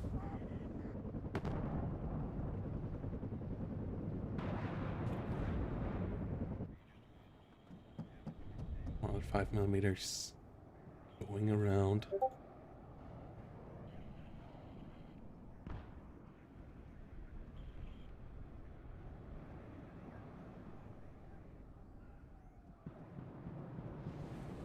The 15 coming in, trying to get a kill, getting some good damage done.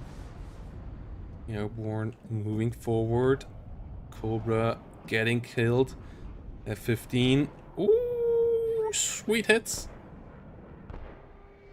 Getting a kill onto the F-16. Like, air, I feel like, is the only way out here right now for Mix90 and Berlin. But they...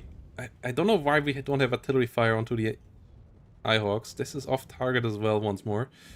MR10 now trying to come in. Long range. Doing a good job here. Okay, yeah, that is a kill.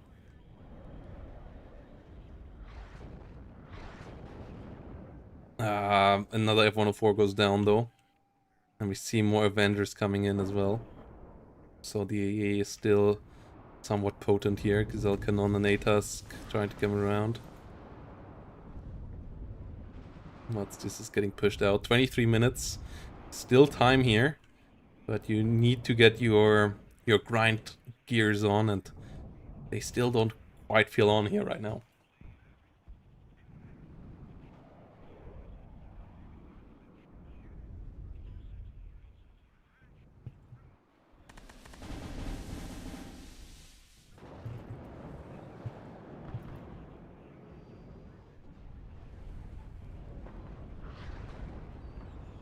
Stinger getting some Gazelle Cannon kills here. ATA's going down. Another one getting shut down.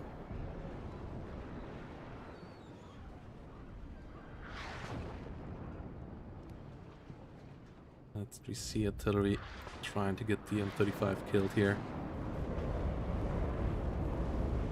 Supply being killed. Airborne and airborne engineer moving around. Jaegers and Carl Gustavs slowly pushing forward.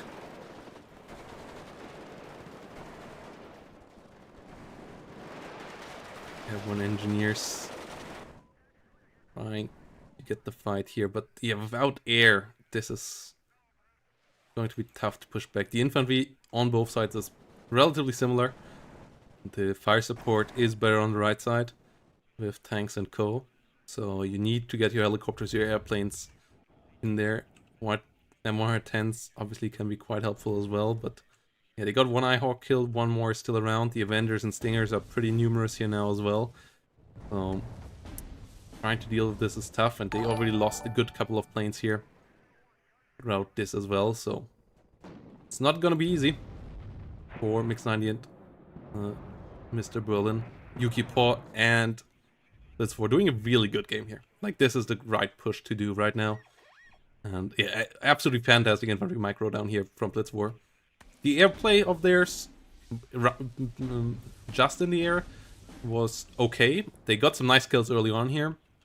Since then, they lost a couple too many fights too easily in my eyes.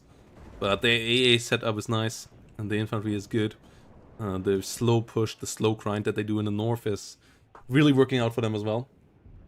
Really working in their favor.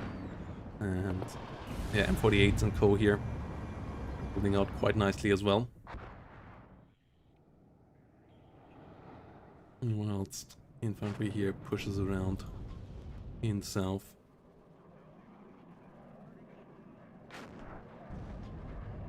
LGB trying to get a kill, gets shut down though. Mirage flying around.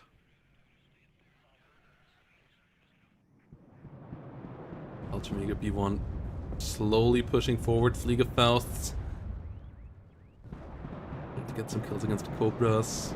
Everyone engineers and killed off nicely there. And the northern push here now is really scary. M1A1, M1 Abrams pushing up. Good kill there on the Cobra.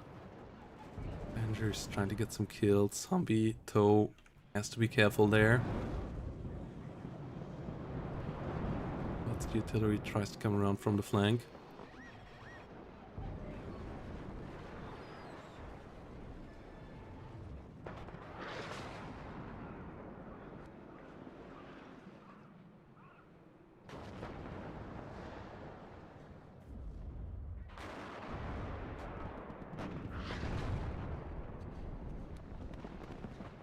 Roll on 3, rolling around.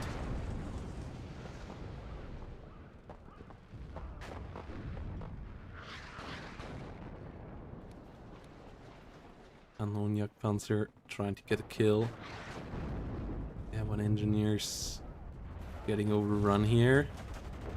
So we have some Humvee toes coming around. Another F-16 going down, but that is still not good enough. Like, it's fighters now. The fighters have the air superiority for the blue side. But I think they lost too many of their attack aircrafts here. +6 now is really real with the push in the north, so they would need a counter push now in the south. But there's not enough here. It is a losing battle here. F-111 LGBs, those are the strongest tool, but they're using it where the AA of the enemy is still the strongest. Because they kind of need to. It's just not working out though. It just gets smashed. A lot of blue units dying here. A lot of them dying. Peña Ambrose going down as well. And yeah. League of Fouls going down. The Humvee will get overrun here in a second as well. Whilst the M110s trying to do something now, but that would only work if you would have time to actually do something afterwards. Plus also have still planes left that can do something afterwards. If now I'm focusing the Ihawks. And yeah, the focus here was a bit lacking in my eyes for the 82nd and TKS. They tried to push all over the front here in the south at the beginning. That didn't work out, and then split the air force from one spot to the other without having the support of dealing with the AA. Like, you need to hammer down the AA somewhere, then attack with the planes. That's not exactly what happened here, so yeah, not really working out.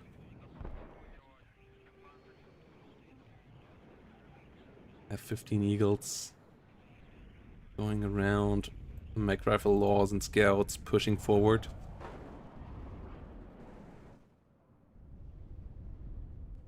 Meanwhile, the infantry pushing through here, +8 now, 1 minute 45, and yeah, Mix 90 and our Mr. Berlin here will have to give this one up most likely pretty soon. As Blitz War and Yuki really smooth here in this game. Like, few mistakes, not really giving any room to the enemy. The points were only because they captured their zones faster at the beginning.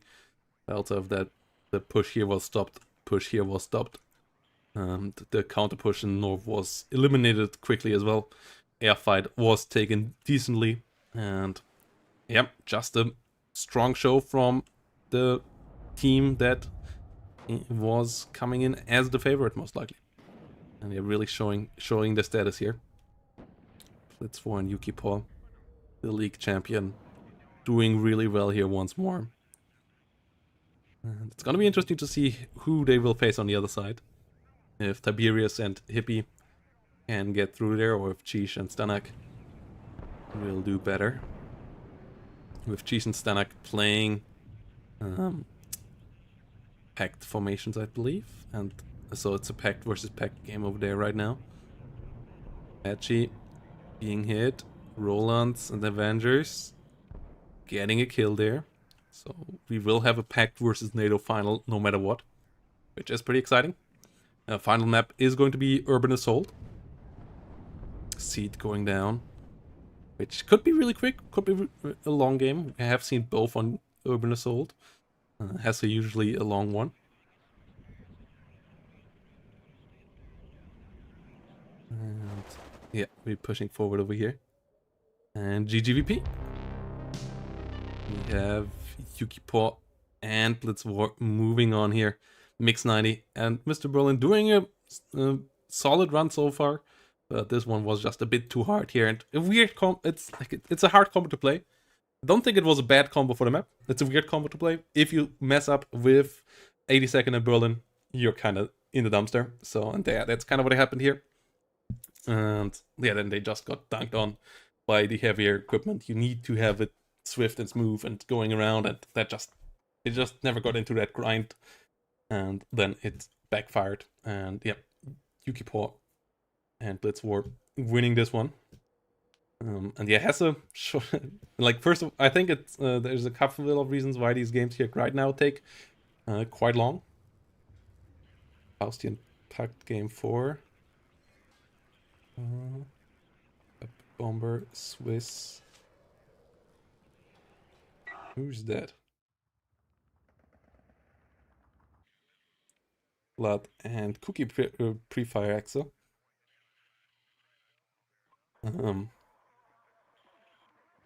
Let's have a look here. It's a NATO versus Pact matchup here. Yeah, because also the matchups are more balanced now, because people play against really similar skill levels now, thanks to them playing against people with same standing, or at least close standing. And then yeah, Hesse being a bit, because it doesn't really have a middle zone, and there is a chance of both sides not having a tick for a long while. Can be a pretty grindy map as well.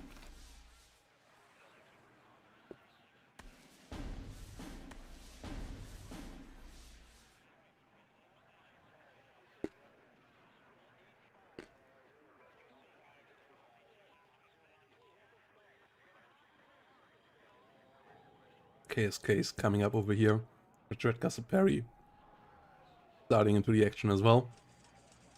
As we have a FSP over here for Cookie with Brugner M39 versus TKS once more here.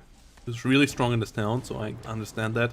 And then 11th, which is for sure much better than we saw 82nd on in the north. I think that's a really good combo for the map.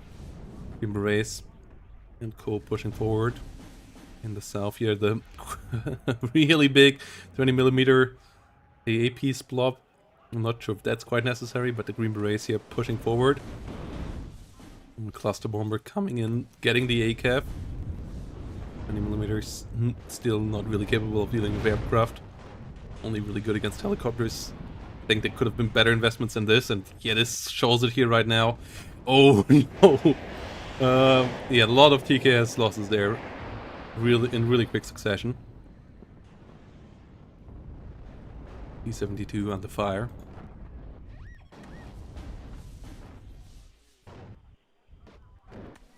Hildesfurungs and Bradleys going around. LGB coming up in the north. Getting the Milan. Getting a good kill there. Whilst we have a lot of Kanonjagd Panzers coming in here, but blue side is eating it over here right now. Hawk out of ammo. Yeah, that push just didn't work out at all. Blood Jones a bit too focused on getting things as a clump. Like, it's all too many units of the same type once again. And that is easy to dismantle. Like those Kanonjagd Panzers there right now.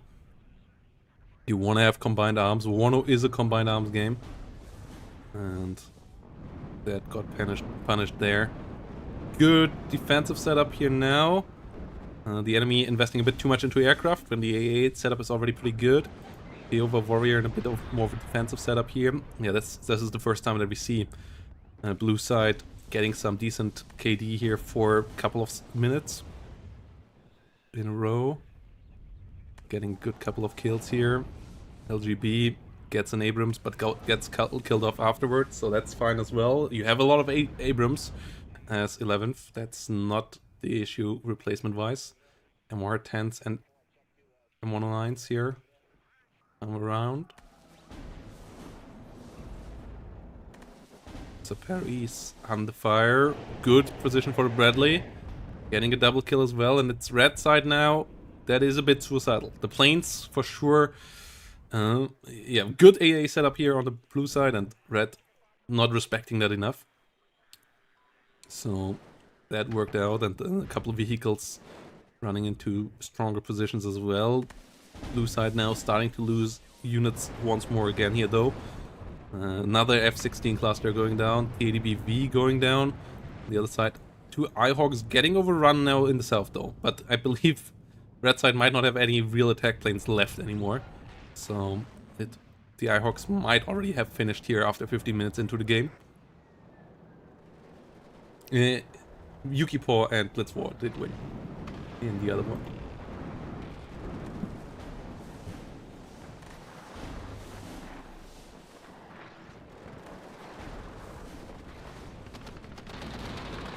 And yeah, here we have strong action going on as well. And yeah, the finals gonna come up in a second.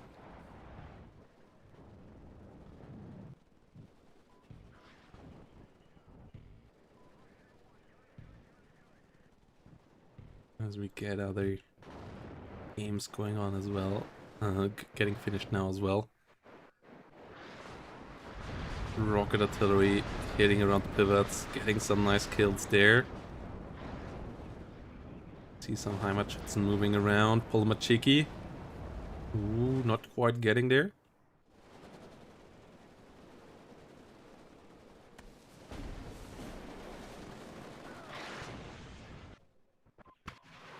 Heimatschützen on the fire.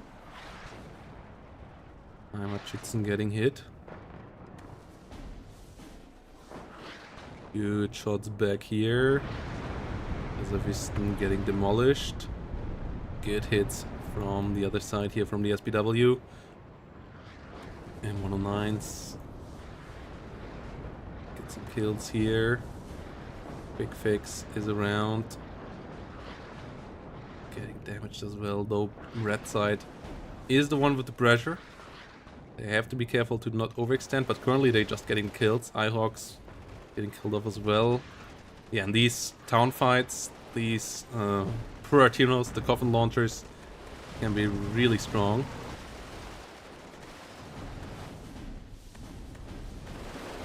Aiming for the Heimatschützen next. Getting another shot out. Dealing decent damage to the building, dealing decent damage to the unit itself. 22 trying to disengage. Both of these doing a good job.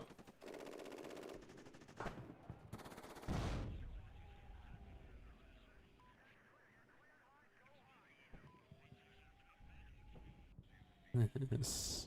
Yuki and pre-fire keep on pushing in here now. Lots of infantry. CVs need to get into the zone though eventually.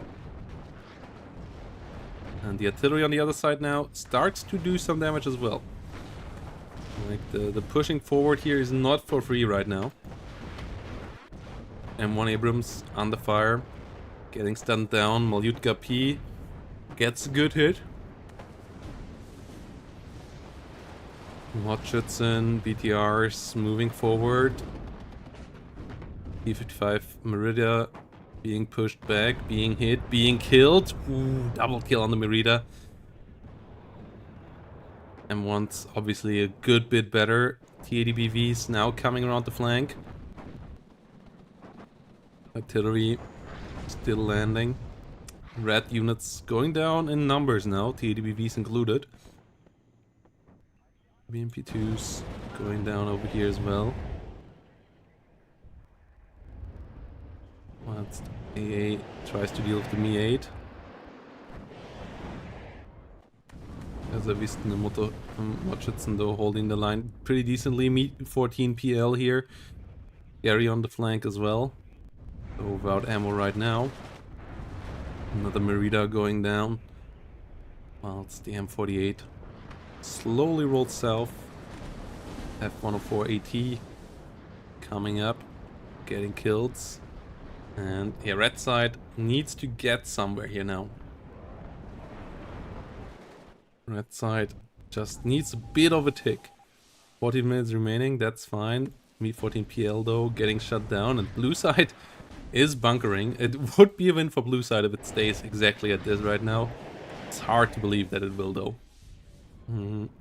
Rapira trying to fire. M1's pushing forward. But more ATGMs coming around with the Conquerors. Rapira under fire as well. Conquerors getting shut down. Rapira getting shut down. Another Conquerors under fire. Going down as well. One M1A1 over here getting engaged by the T80BV. Getting killed off there. Another IHawk coming up. More artillery. Ooh, S22. Going down before it can land on target either. And 130mm with good smoke here. But infantry is pushing through there. M109s. M1A1s and co pushing forward. Good cluster run. Good cluster run. Watchitson under fire getting eliminated. Martyrs pushing up. And F104 HEs coming around.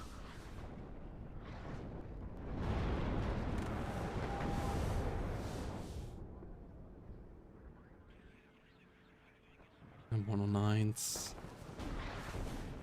getting in hits here in the south. Getting good hits, getting good kills.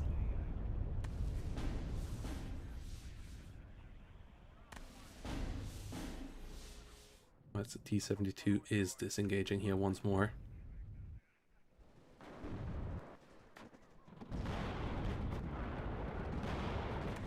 One slowly pushing forward.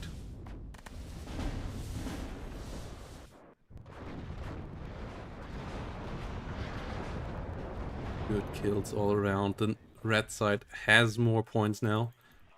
And yeah, blue will need to counterattack now. We have that big push going on here now. Everything is moving. All M48s, all M1s. There is still room here for success. Both sides hit each other with artillery here. The napalm launcher coming in gnarly there. And the M48s and M1s struggling to get the kill here. They do the job though. We also have a big helicopter push in the north. There is a Strela, or actually not really a big helicopter push, but some push action there going on. Same time though, red team is pushing on over here and tries to get the control of that zone. So Perikomrodi might get pushed out again. 204 points though, and they stop the push in the south. The M1s here are down, so that means nothing is getting through there. The Pioneer Führer in the north gets eliminated by the plane.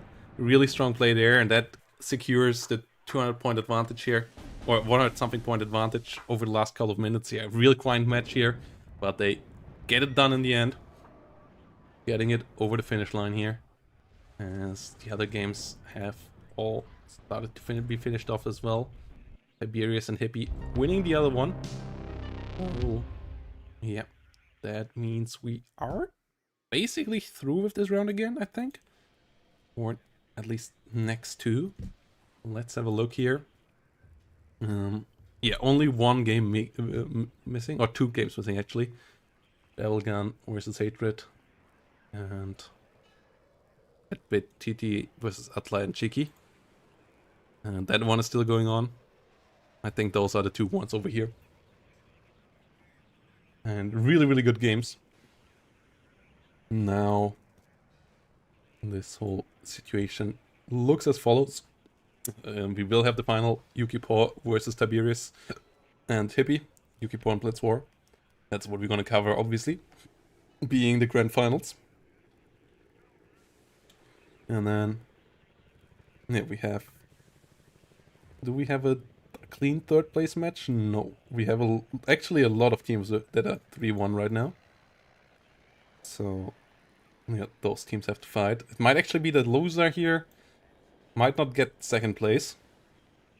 That's always a bit complicated with Swiss format. 2nd places, like you get a clear winner, you might not get such a clean 2nd place, but that's due to how the tiebreakers work here. We're gonna see how that all goes. Buchholz now starting to kick in.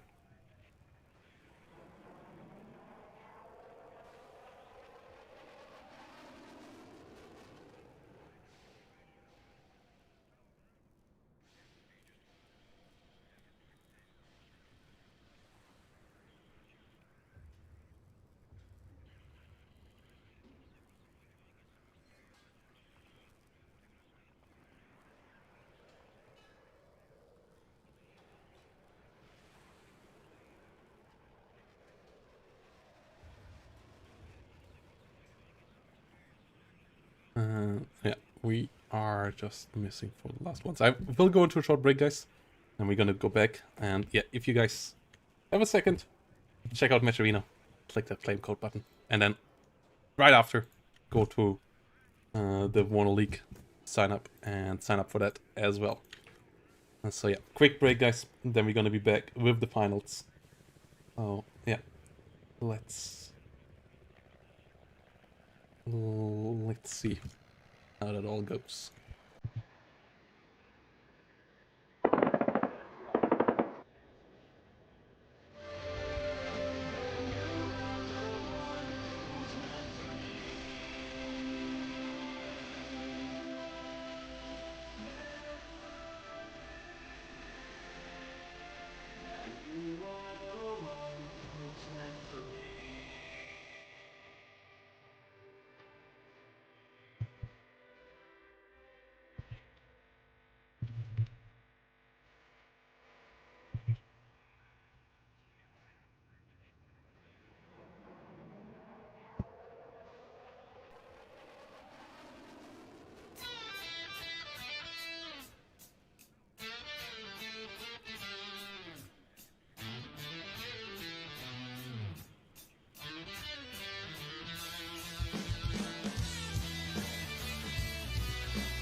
Okay, it seems like the last two games are still going on. I don't think we will catch up in time here, though. We really have anything getting out of this.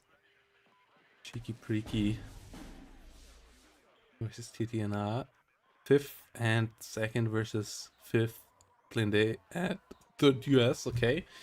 Heavy tonks on both sides. Interesting one here for sure.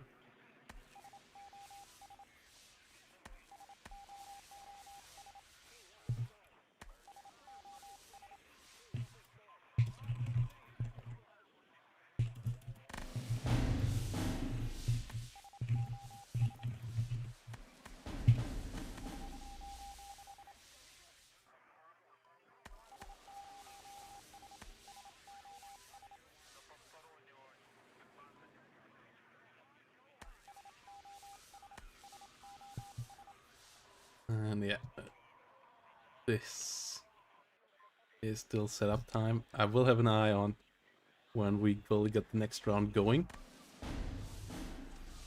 They come up before. Have some quick movement here in the north. CS pushing deep. Little defense on the other side as they seem to be fully focused on capturing the south, which seems to be working out. At least for now. They get in there. Iltis leader in trouble. Trying to run away. Leo 185. At least getting the CV kills here. Oh, big bombing runs as well. SAS pushing in the north. And a big push in here as well. Airplanes going around. A lot of Saxons dying. Running suicidal. Bradley in a good spot down here. TV is getting killed. Bradley is doing a good job there. As in the north. Push here does succeed. That's pretty big.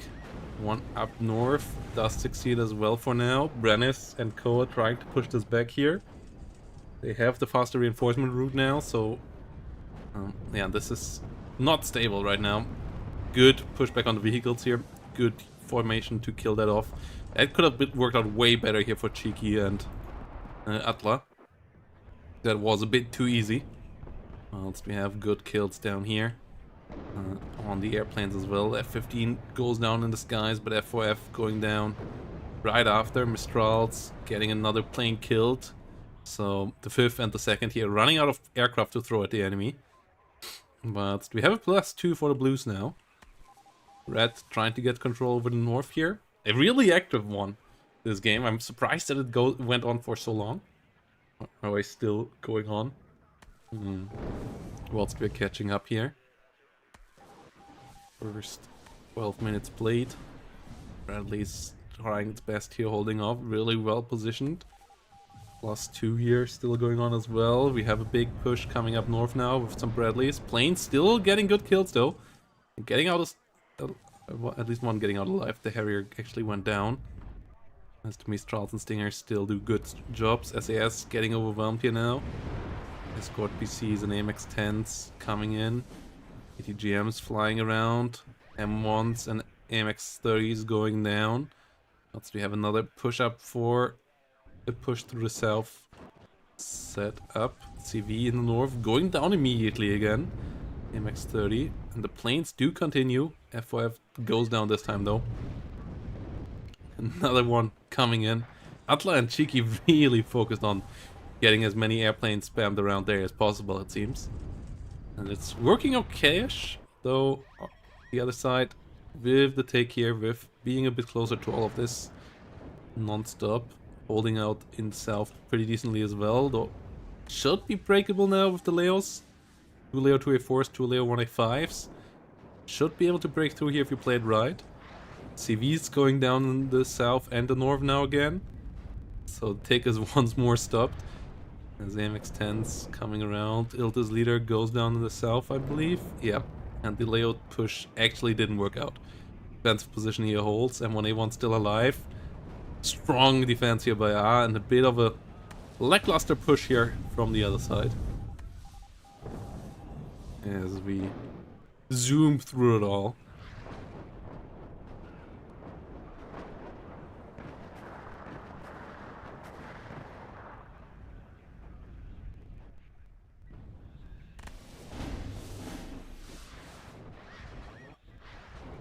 Stingers going on. They finally break the south. They finally get a +2. They get a +4. They still have a hold in the north. CV needs to get in there. No artillery here really cleaning this out. 109s and AMX-L1s could do better there. Another plane going down. +4 situation. And they break through further in the south. That could be a +8. With 14 minutes remaining, that would be really big, obviously. Tanks coming in to prevent that, though. But CV still hasn't entered the north here. Oh, yeah. No. That one still has to be paid out. You are correct. There we go. +2 situation. Martyrs and Co trying to push forward. They don't quite work out. +2 still ticking up. As we have 10 minutes remaining here.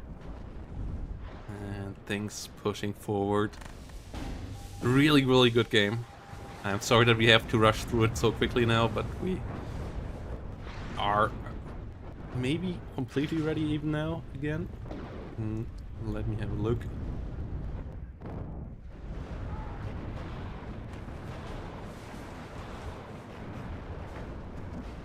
Nope. One more game still waiting for. Oh, we're still waiting for it.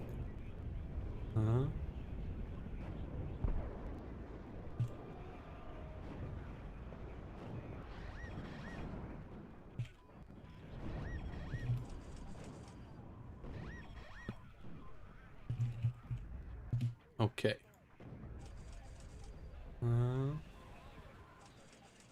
We'll see. Yeah. +2 here now. Atla and Cheeki got the breakthrough in the south, and that seals the deal, even though they lost the north again. But they get a CV in there as well. And that will get them the game here.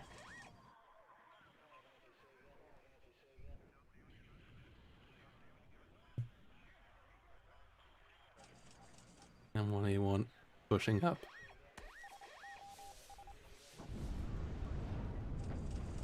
Martyr pushing forward. Good kills here. Roland 3 rolling in.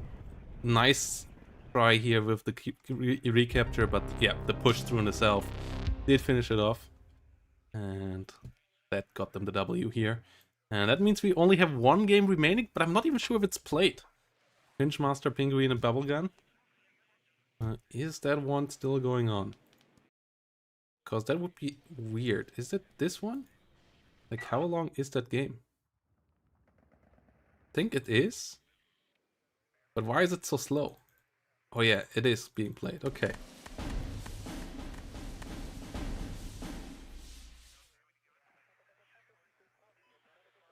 How come that these guys are so far behind? Is it because the game is laggy as hell because of Homelander? Wouldn't be the first time that somebody plays a 1 hour game with a 40-minute, even though the game only has supposedly a 40-minute time limit, just because Homelander A-Tackle is laying down. Interesting matchup as well, with Prism Incarnate and Penguin here being 4th and KDA versus 8th and 5th Clean Day.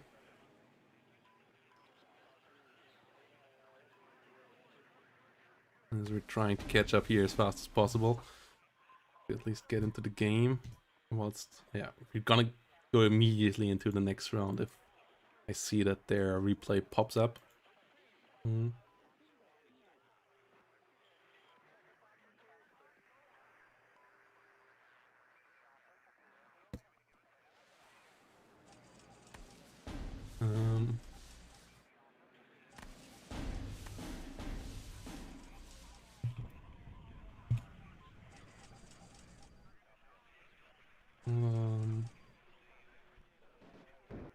Yeah, let's go around here.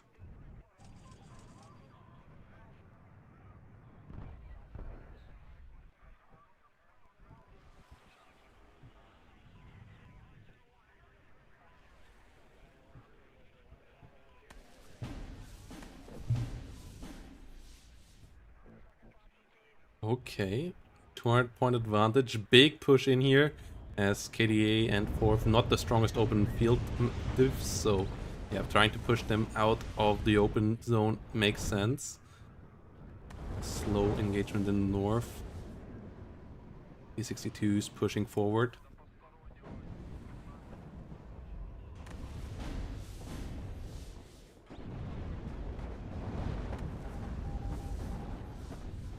TLB is coming around, T54s and T62s slowly pushing in as well. Me24Ds coming up in big numbers here. They can clean up house, that would be big. But it's only the East German ones, they're not as strong, and there is a decent amount of stuff here, but oh, really strong rocket barrages as well. As we have ARM 70s here around. That Artie could do some real harm. Only defensive play here. Strella's a bit too far in the rear. Now getting involved. Should be able to deal with the gazelle cannons in the midterm. Well, it's the rocket artillery and co. And coming in again. Getting another good couple of kills here. Planes trying to come around. They're bullying a bit. Big helicopter flop coming up again. Disengaging. A lot of blue stuff getting killed here. The artillery plus helicopter plus air combo here working out quite well. Dealing with the A8 pretty decently. Mistral positions that should be helpful though. Motschützen get this all pushed out.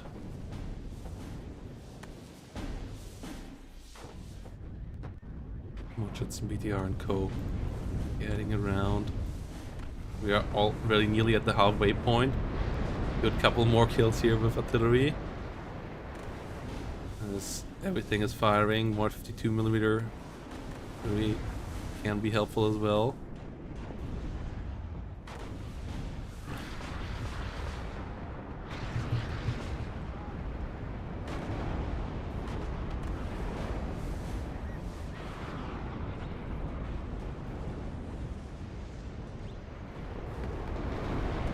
Roland's coming around, 84 getting hit here. What of clever going around, Me-24Ds being shut down. Mirages. The AA has been too good here now. Red side needs to get the points elsewhere as well. So some artillery up north could be helpful. Smirch going for the reload here. Napalm went up there as well. TLB for the arms 70s. 15 minutes remaining. Still a +2 here. Thanks to that M1 just sitting in the smoke. The 152mm should just constantly fire on this, to be honest. That is a big mistake. Meanwhile, push up north. Like, arm 70s can't fire constantly on it. Also, if it dodges, then you waste your ammo. And your salvo, that has a long reload. But the 152mm should just constantly fire into the smoke here. Try to push that out. CV's coming up. Big tank blob coming up here. Smirch and co should set up for counterattack here now with hits. Push in the north is still needed though. And that is not happening right now here.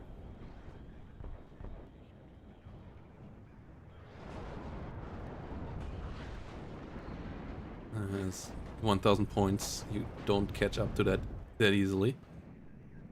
70s aligning.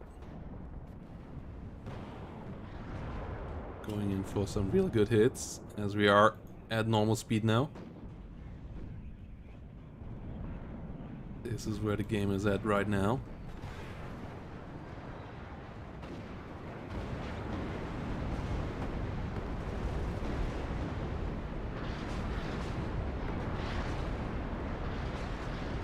+2 situation. How did they manage to take... Like, yeah, we were at nearly 30 minutes ahead of schedule. Now we might be 5 minutes behind the schedule after this round. How did it take 2.5 hours? Or no, 2 hours for getting this round done. I'm quite impressed by these guys here.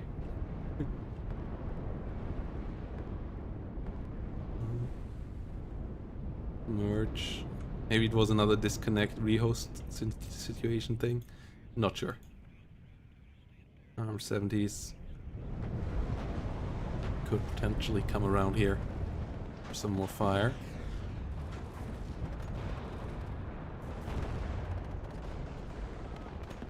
And the volunteers pushing forward. KDA Schützen getting murdered left, right, and center. E62's going down. Smirch trying to get the kill. Red is setting up for a push in the north. Counter push here is not a good idea. Lots of Rapiras, which currently are pretty good. 10 minutes left. AT planes. EA is by now somewhat limited on this map. But MiG-23MF still gets killed by it. Go-2 still firing here in the south.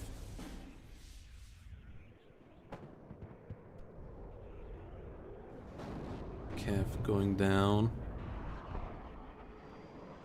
MiG-21HE here. Coming in big numbers. It should have come all at once. But that's still a good hit here by the Penguin.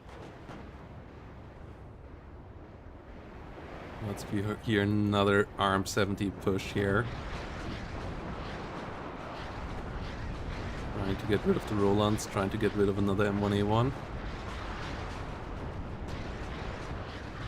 That M1A1 might fall. No. Just barely survives.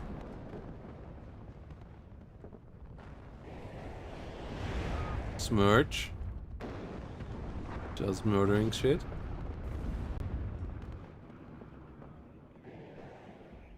Mostly VAB still. Units dying down here. 8 minute 30. Still a +2 for blue. That's an issue for red. That wasn't on target. That was slightly off as well.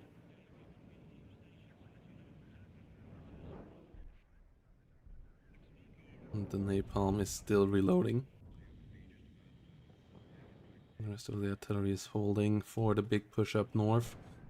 You kind of need to get through to Victor. That's a +3 zone. If you get there, then the situation might turn on its head here. But you need to get there quickly. Would give you a +8. The smoke artillery now coming in. So yeah, we are at the start of this now. There is a good amount of mech rifles here though. Here we go. Motschützen and gang coming in. Oh, Fallschirmjägers already getting hit here.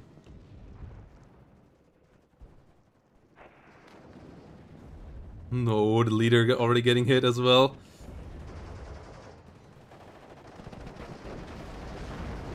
Kid misses this time around. Let's need to unload here. A lot of them getting stunned down quite quickly.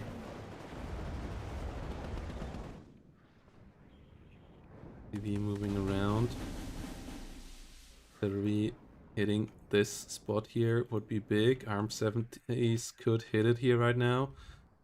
Could kill off the CV.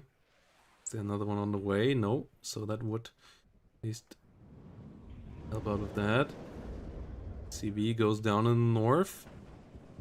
But a lot of infantry being brought in here immediately as well. On the other side. Artillery salvo trying to get in. And yeah. The Owen Wilson wow is adequate for this push. Oh, T-55 goes down. That's the CV.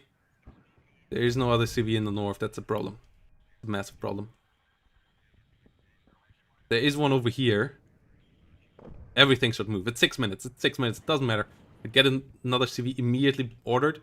And then just drive through there. Hit this with ARM 70s. Like, you need to do something here now. Bombing runs. Coming around one more time here.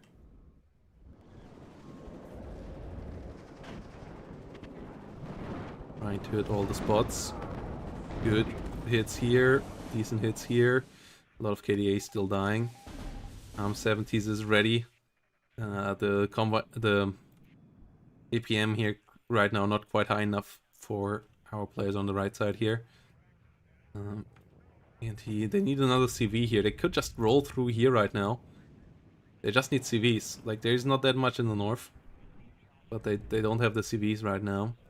They don't have the ARM 70s on target here to clean off this, to give them the +4/+4 would have gotten them a decent bit closer, but without that, it's not gonna work out here.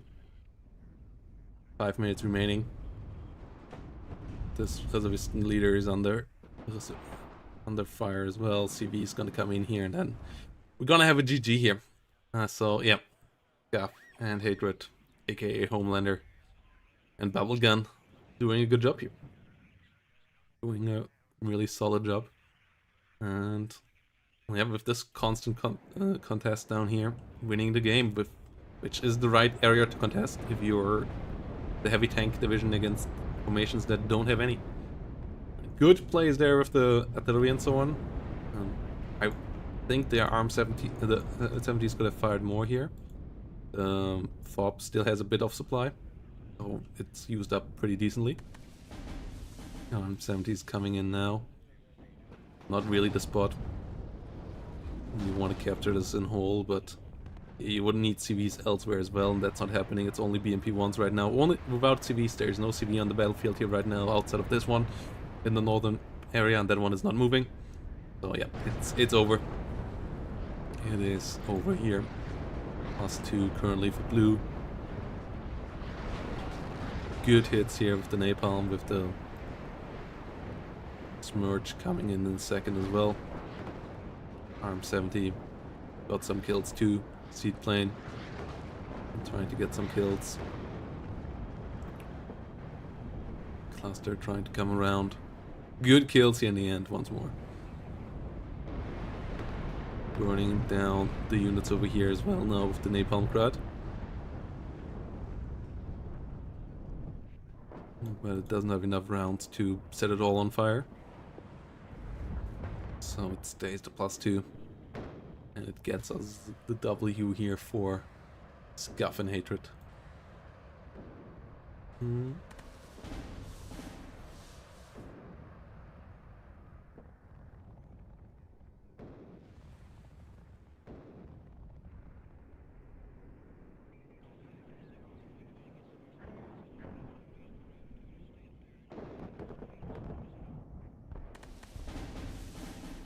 Yeah.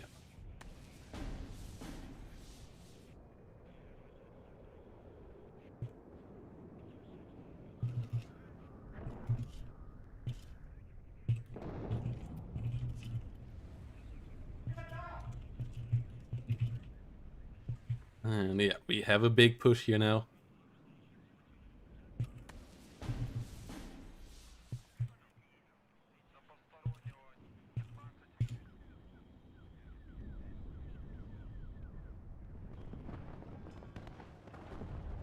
Big push coming up here now.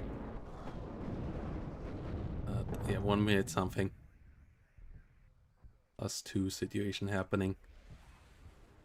And that is not going to change anything here. So yeah, setting up the next round. Real quick. This one will be the bracket.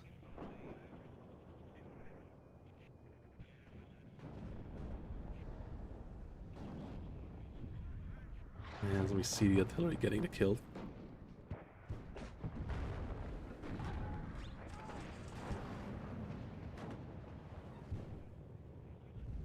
Big T-55 pushing forward.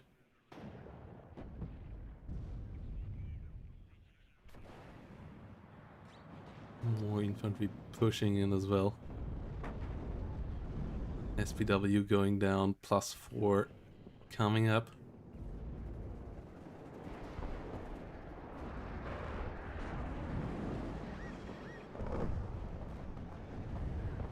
Yeah, units going down left, right and center here, but it's only a couple of seconds here now.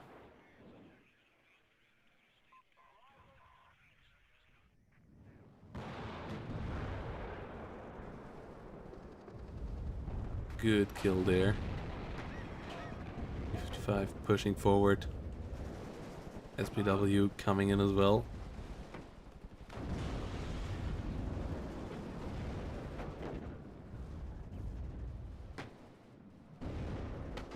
And here we go.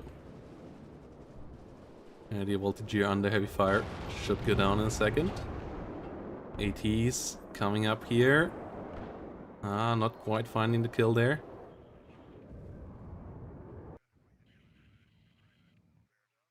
And here we go. GG. Homelander and Scuff getting the W in the end. Clutch game though. Like, yeah, KDA really did a good job there. Like, that was impressive one. That was a really impressive one.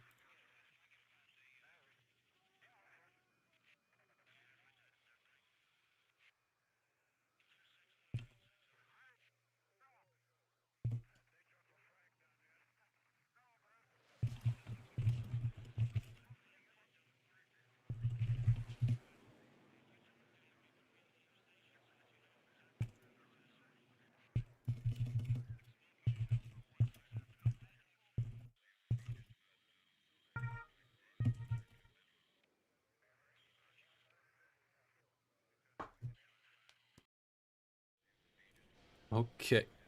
Hey, 2,390, that's a good number. And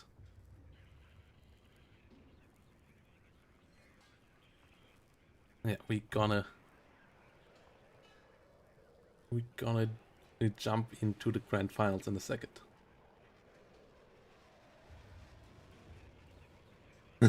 How good is Sticky Hooves? Sticky Hooves has been around for a good while. Sticky Hooves is pretty solid. Yeah. Average skill level of the average active WARNO player, I would say. Like, active knows what he does. Is solid at that. Like, I would say, like, yeah. Yeah. Yeah, I'm sorry that I couldn't offer you more earlier. And hey, we finally got to the finals. That long wait there for the last game. Whoa.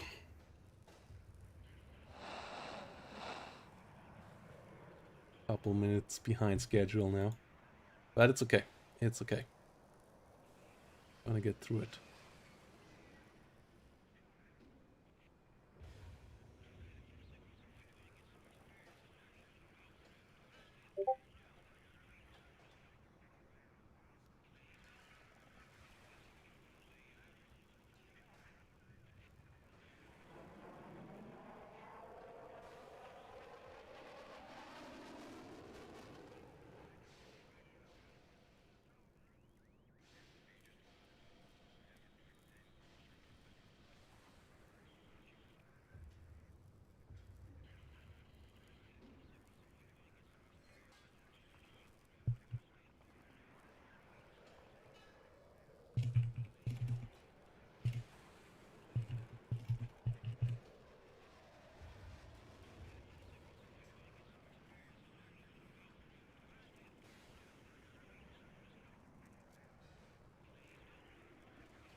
Okay, yeah. We're gonna go into Yuki Paw and like the grand finals coming up here now. I'm gonna go into Yuki Paw and Blitzwar versus Tiberius and Hippie. Should be a good one. They really have shown strong play so far. It's also gonna be NATO versus Pact for the first time for the first game that we watch in full length, I believe. And yeah, it's gonna be interesting to see if Hippie pulls out the Rugner again. If we have a look at their divisions that they have as options. Tiberius and Hippie 39th, 79th, Rugner and 4th. So 2 heavy, 2 light formations. Both of these quite solid. 4th obviously with some forward deploy. And then Yuki and Blitz with 3rd and 8th, and then the 2 airbornes with a nice package as well. Like similar packages on both sides. I think that shows that this kind of combination here works out kind of the best for the relatively all-around med pool and so on. So yeah.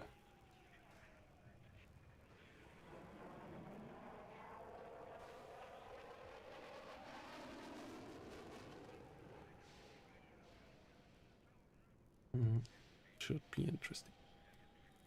See what is going to go up here now. And yeah, Yuki Paw will get us informed about the picks and bans as soon as we have something coming up here. Rank number 10 here. Where is Blitzwar actually at the moment? I think a good bit lower. Hippie is 58.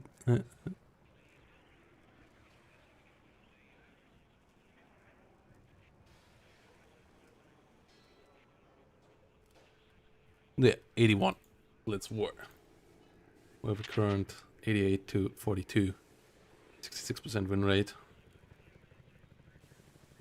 Hippie sitting at 76 with 81 to 23.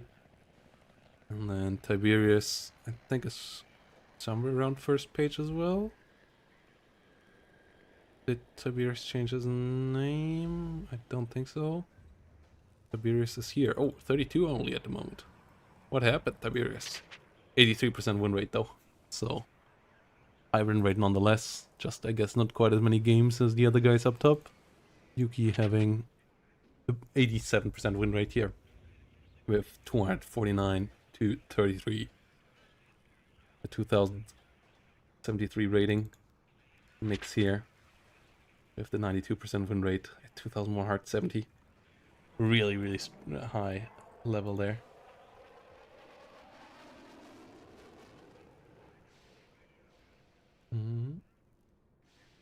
What was me having slightly fallen off lately. Laying a bit more of the step around now as well. Looking forward to how they will perform in the Division 1 next season. As hope that will be most likely quite fun.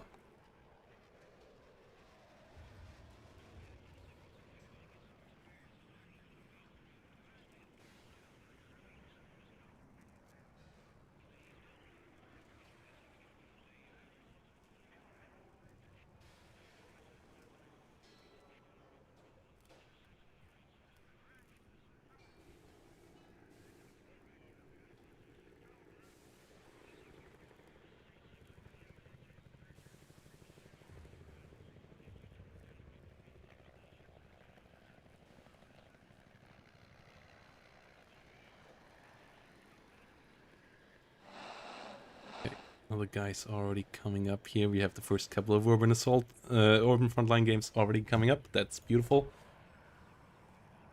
And yeah, WARNO Steam, like the player base is also looking really solid at the moment and really stable. Like the average never dropping under 1000 since launch. Now obviously going slowly up again with the latest patch.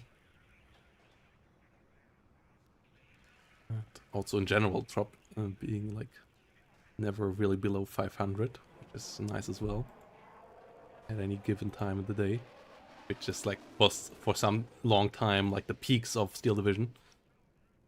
So It really feels great currently as a huge player and fanboy that I am.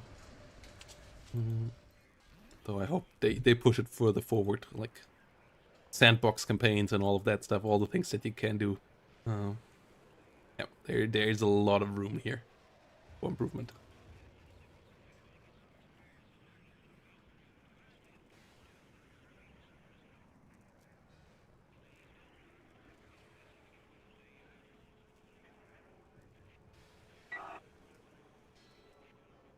Meanwhile, they are still setting up.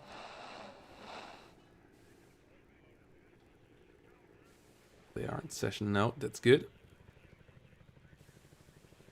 That's really good.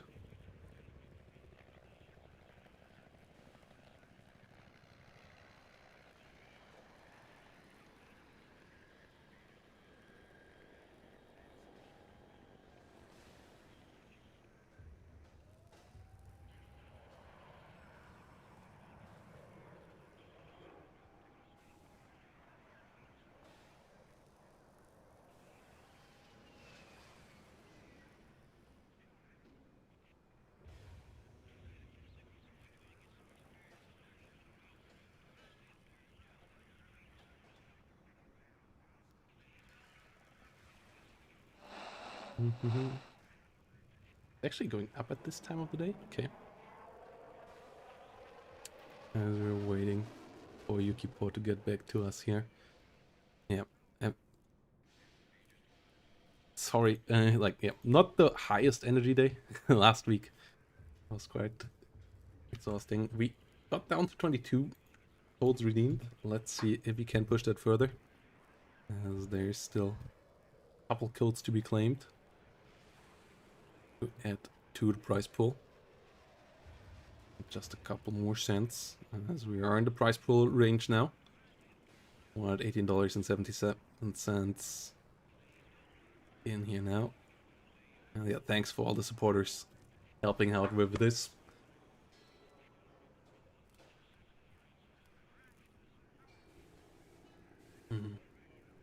Yeah, my voice is slowly dying, as I have been on the phone last week non-stop, kind of, basically, as well. So, yeah. Really looking forward to playing some Sins of a Solar Empire tomorrow. As I said earlier, if you're interested in that, come on, join the Discord and join us there tomorrow for some Sins. Should be really fun.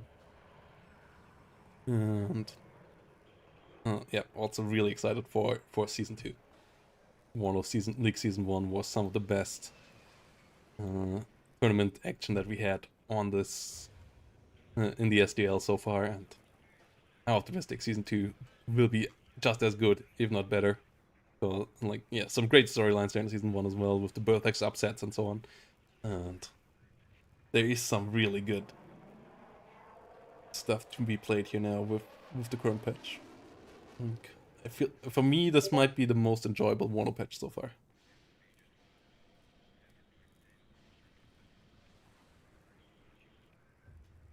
This was the most enjoyable WARNO patch so far.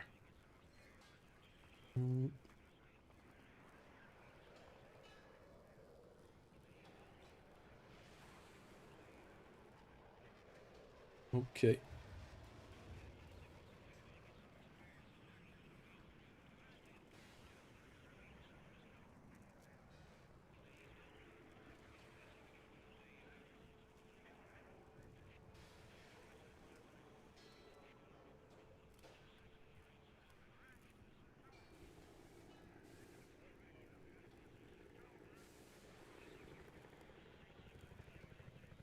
They are in game now. Okay.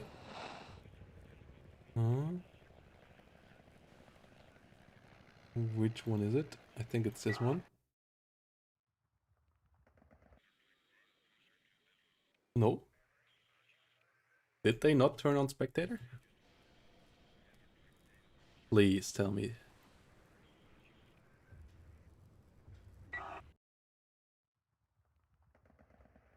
They turn on spectator.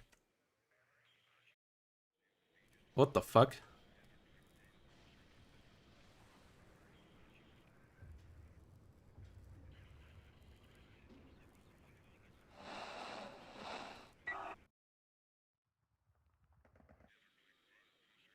Ah, there we go. There we go. I was worried there for a second, guys. I was worried.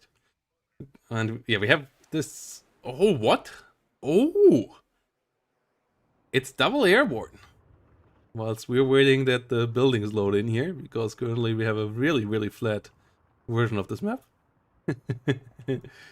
Okay, so yeah, let's get excited here once more, as we are in the finals. And yeah, who will win this one? Will it be Tiberius and Hippie? Or will it be Yuki Poor and Blitz?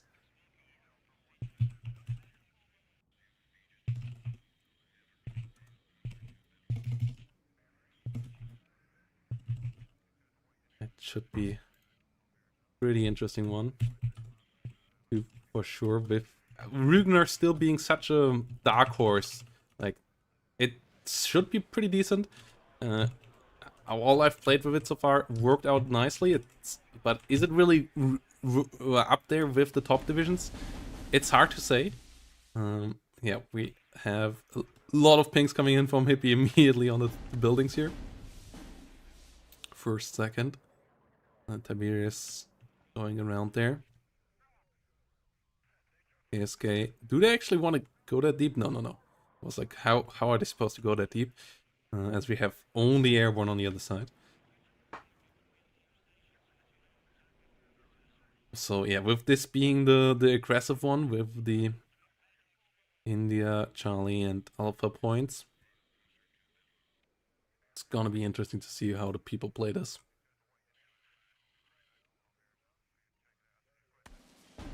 Trying to rush in here most likely. Towards the center.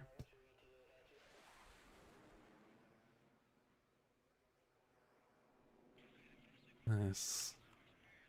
Yeah, Yuki Paw and Blitz here. Seemingly wanting to end it quickly, and it can happen on this map. You have +6 when you capture the center here, which is massive. So it can happen. The question is, can they do it? Their air for sure will be hard to get through. Not impossible, they have seed planes and stuff, so you can overwhelm the crooks. But it needs a lot of effort. Helicopter AA, anti-helicopter AA is okay on Tiberius and the heavy side as well. So it's kind of down to the infantry and the light vehicles here to do the job. And that will be wild to see. Like, it's gonna be a super all-out or nothing kind of attack here now for this final game. Well, yeah, on the other side, good number of BMP2s. That's just bread and butter here. That's really good stuff. They can be annoying. If the IV can't grind through the game, you win here for sure as 39th. And then a couple of annoyance vehicles here, super cheap, or relatively cheap actually. Actually not as cheap as you would expect out of these guys, but yeah, cheap Malutka piece here, just flying around, long range, shitty ATGM, but good for ambushing some stuff. So yeah, the Malutka P launchers here, coming around there, stealthy as well. Because if he's stun thrown around as well. Once we have airborne scouts on the other side. Coming in a 50 cal. And then we have a lot of infantry in the center. Some stuff trying to capture the northern area. Some units here for the south.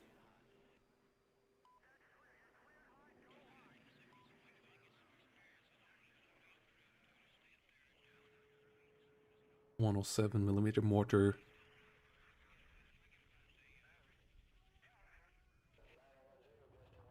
Coming in as well.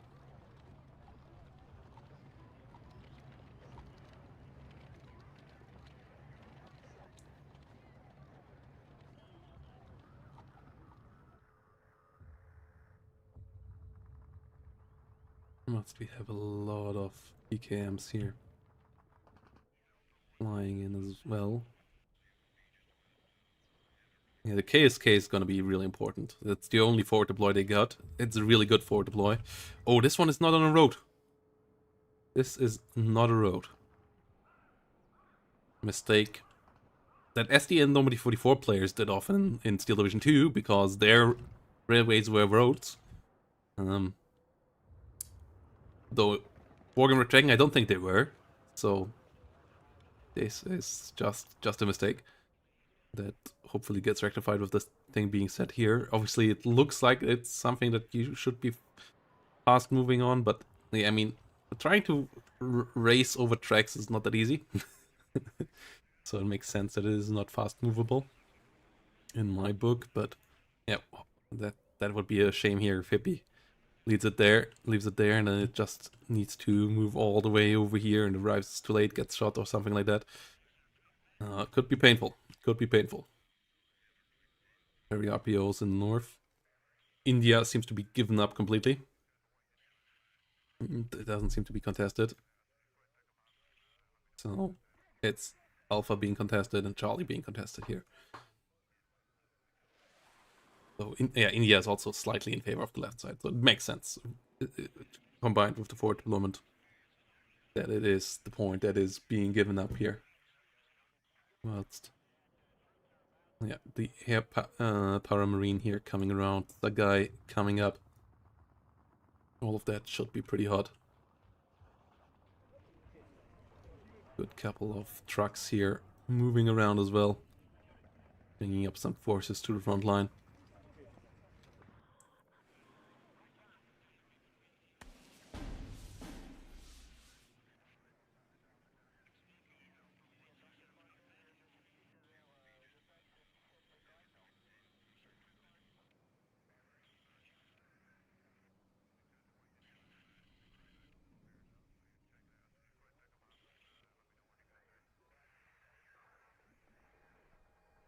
Let's see. What can they do here now?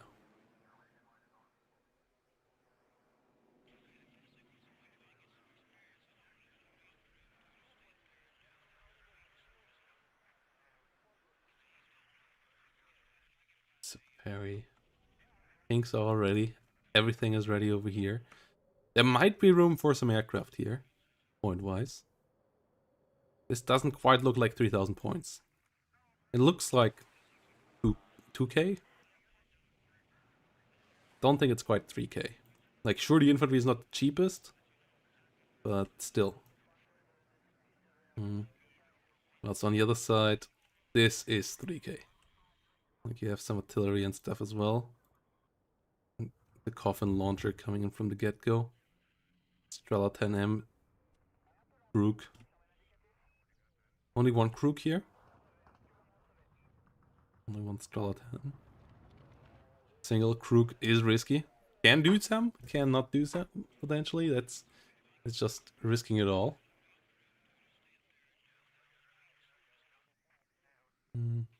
So yeah, we're gonna see how that all fares when it goes into the live action here now.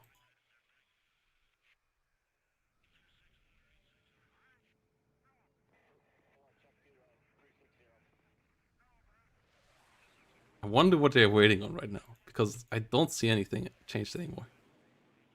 They just gonna play with our anticipation here now. Okay, something moved there for a split second.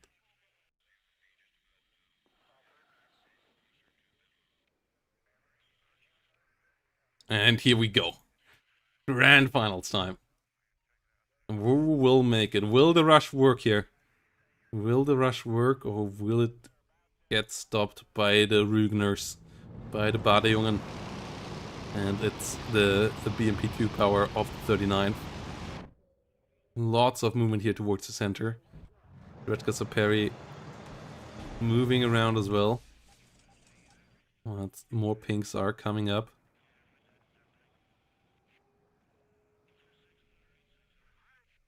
Okay. It might be 3,000 points after all, as we don't see any planes coming in yet.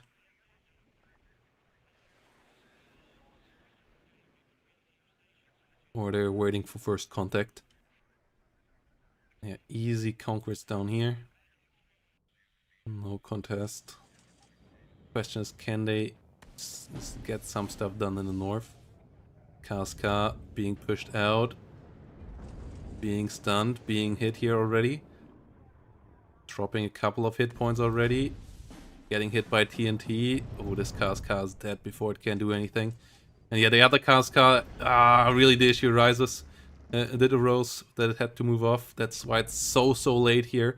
That's why it gets demolished like that. And Airborne Dragons here, getting a big kill in as well. Toe 2. LAV, all moving around, and the Airborne here doing a good job.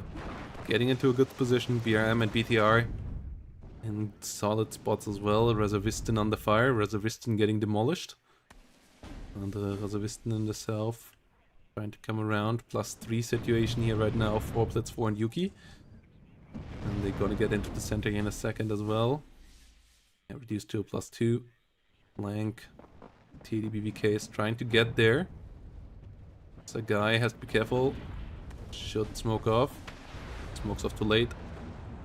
Before it goes down. Center gets captured. +4 situation. 11-minute timer. If you get the north here, it's +2. Then it's something that you can handle. You just can't let them have all the center positions. Like +4 is still manageable. Everything above that is just really hard to recover from in time. LGB trying to get a shot off. Saw the first Crook fire, shot fire here. Another one coming in. Misses the LGB. Does come in reload. The LGB doesn't drop off anywhere. KDBVK goes down in the south though. BMP2s getting pushed back in the center as well, and this is a tough spot now. Paramarine under fire, and yeah, it's a troublesome position to play here from now, as the BMP2s were supposed to be the fire support here non-stop, and the TADBVK not reducing it to +2 means that you will need to get something else in there. BTR has to be brought up.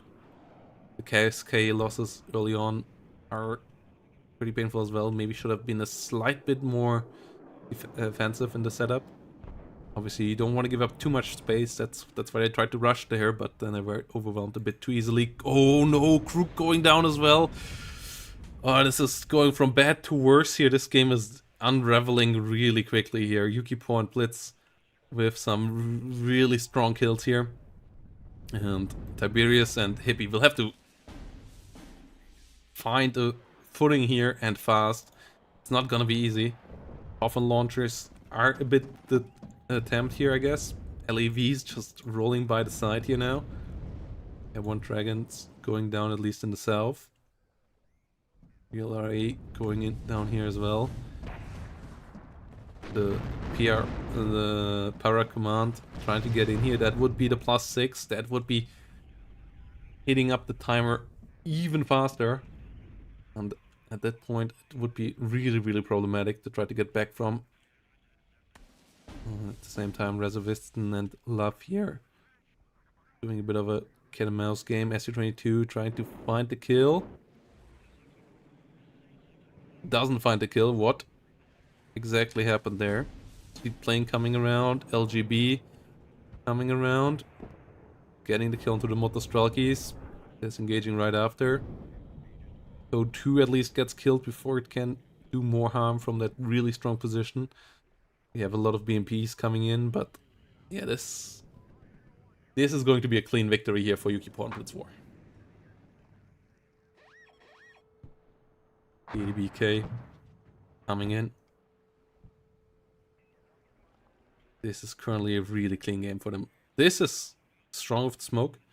Where's the CV on the other side? Okay, disengaged a bit. The coffin launchers demolishing this position could bring some hope back. Love at least gets killed off here as well. CV that could push into Echo would be pretty annoying. It's only a +1 zone though.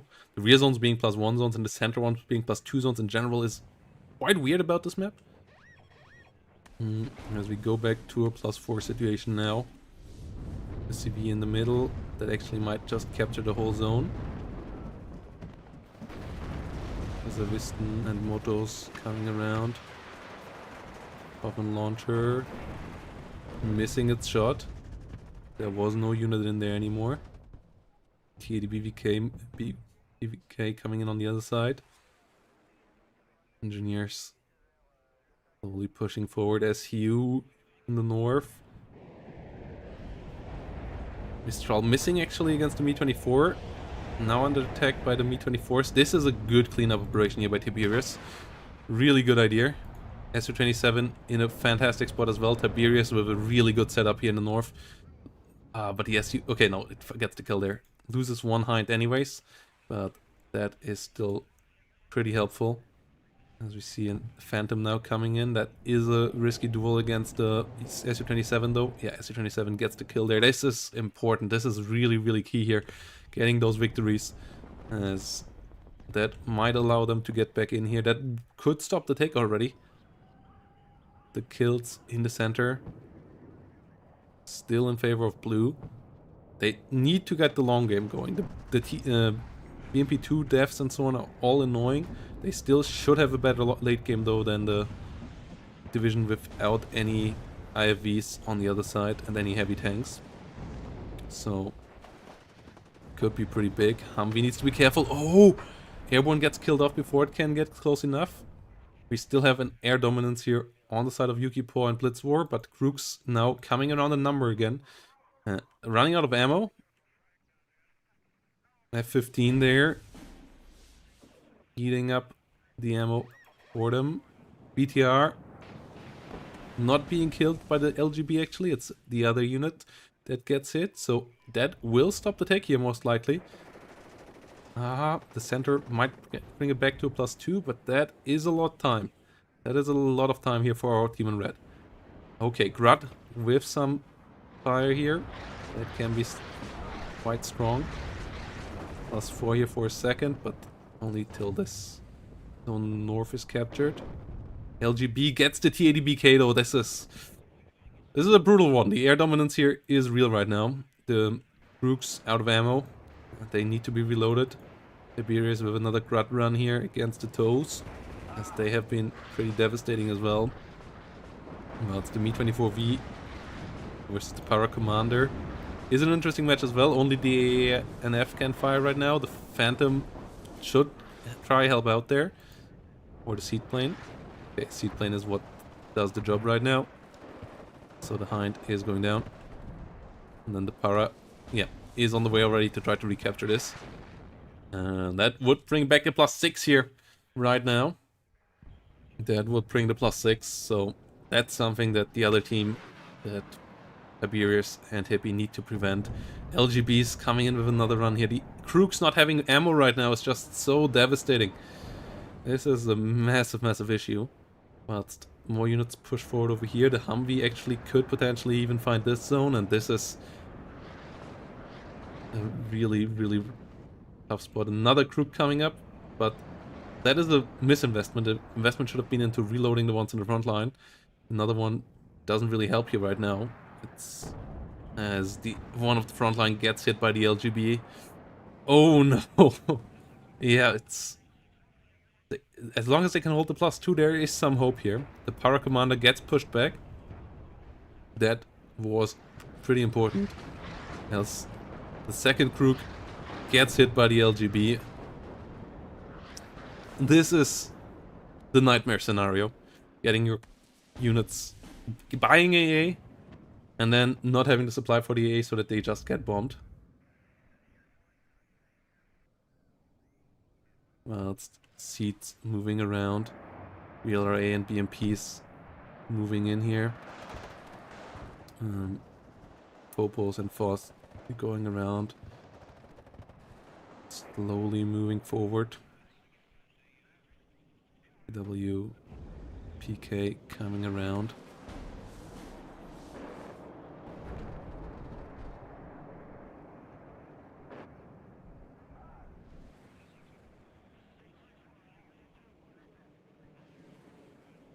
Once we see the seed. More 20mm coming around.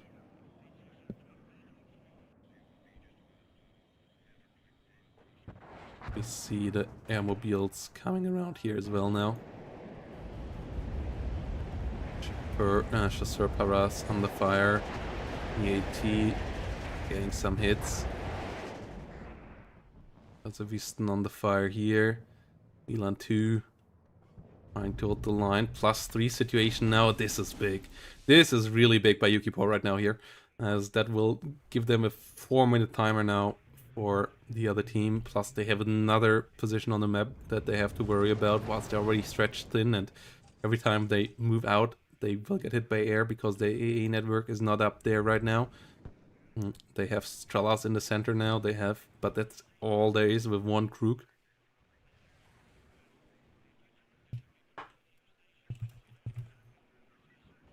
And yeah, Paras switching around.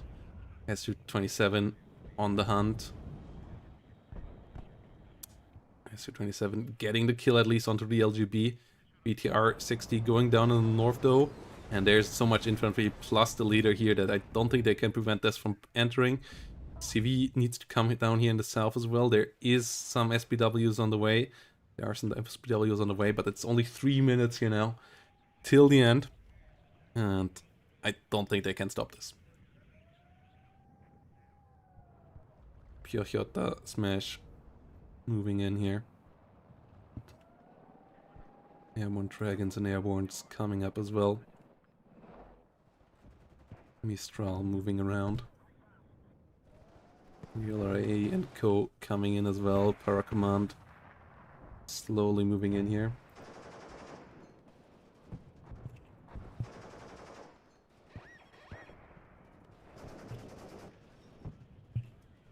Else we have Legionnaires Paras moving in here as well. 1 minute now, and that's going to go even lower. 1 minute 40. It goes down to like 1 minute or something once the Paracommand has the full capture here, and that might just give these guys enough time to arrive. There is no CV for the center though. There is no CV for the north. There is no CV for the south, and that means that this is pretty much GG. Yeah, 1 minute now, 56 seconds. Even if this gets in here, it will only reduce it to like give them a couple more seconds time. With the TOW 2, they might even be able to kill it here if Yuki focus fires it. Yeah, 40 seconds right now, going back up to 45 seconds, but this is only a +1 zone. And yeah, there we are again at 40 seconds. CV needs to go up there. It is too far away though. SPW here trying to run into the middle. There is still an airborne there. 29 seconds. 7.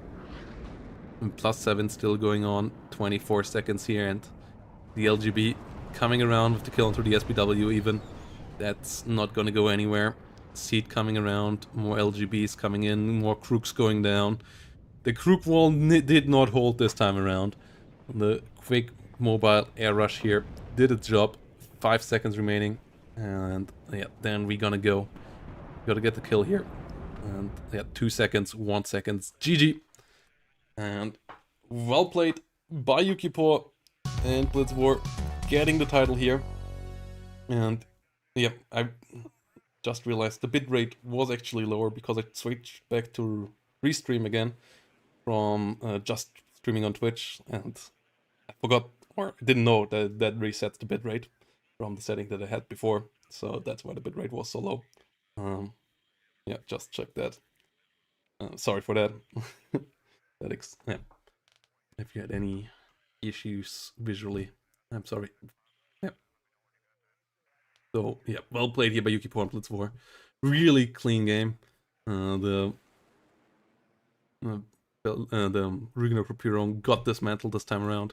The Krugs left without ammo are really easy targets, and then yeah, they are really costly for that. So you always need a supply truck next to them, but with the pressure they got from the early game, Hippie wasn't quite able to manage that because there were like burning fires everywhere, and they had to firefight and fill holes everywhere at the same time. So yeah, the rush here really worked, which I was surprised by a bit. I thought that the 39th Rügener would hold out a bit better. They came back a bit in the middle, but yeah, then the air war just came in and just smashed them. And got them well here. So, yeah, GGVP here. Yuki and Blitz War taking the W here over Tiberius and Rancor and Hippie, which means that they will for sure be first place. About the second place situation, I'm not quite sure. We will have to see what the Swiss says. Like, normally it should be Hippie and Blitz War, but I have seen situation where that isn't the case. We will have to see. It might come down to the Buchholz in the end here. As we have this result in now. So, yeah, congratulations to the winners. Really, really strong play here. We have a couple of other uploads already from Game 5 as well. Captain and Tank Alabama beating CHR and Mystic. Fringemeister and Penguin.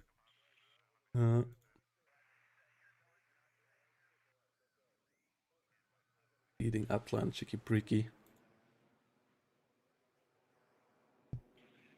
It all should change some Buchholz and stuff around as well a bit. Yeah, currently they are on 2, though that's not gonna stay there. But we will have other 4-1 teams. That will also change the Buchholz and so on. Siege gegen Unentschieden. Okay.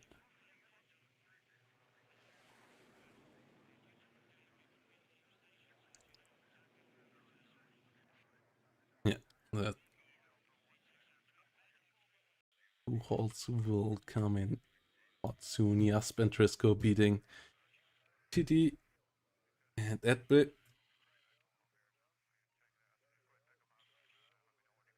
Coco and Carpet beating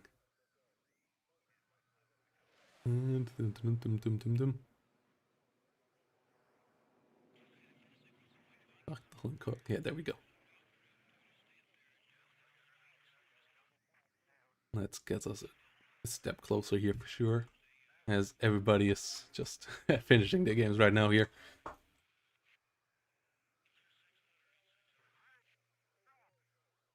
Now let's see if we can catch that Mix 90 versus default server names everywhere.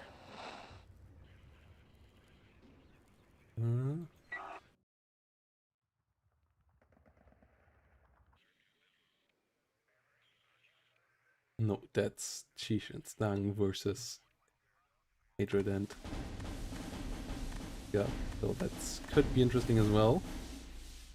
As it's 8th and 5th versus 27th and 4th.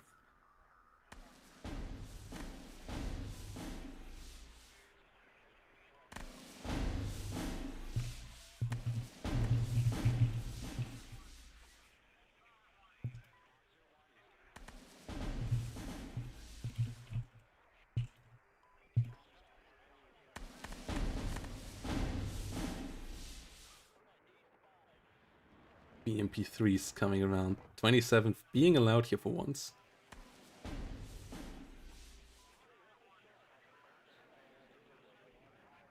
Or deploy of 4th going all in here.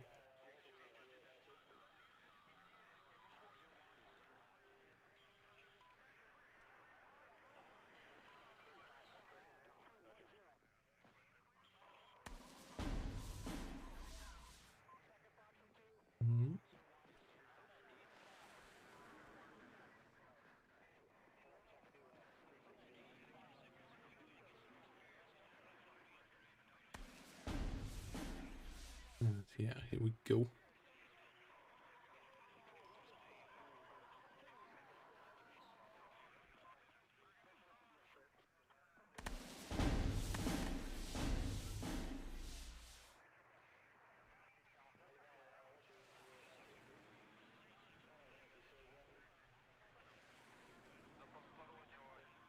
Let's go. Me24K coming in here in the center.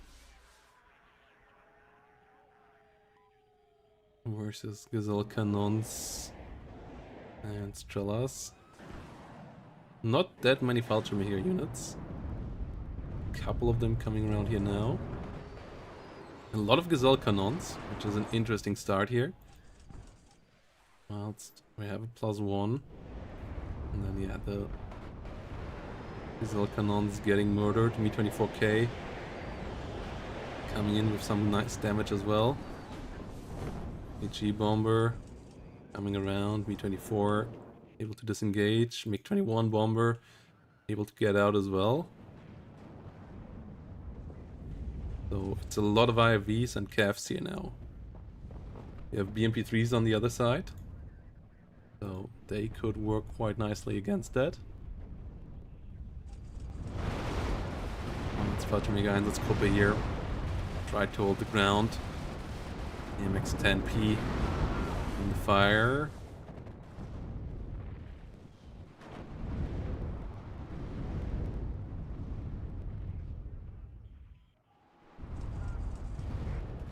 Bumpers them around here. I've got ATGM carrying around as well. MiG-21 bomber coming in. MP3 pushing forward.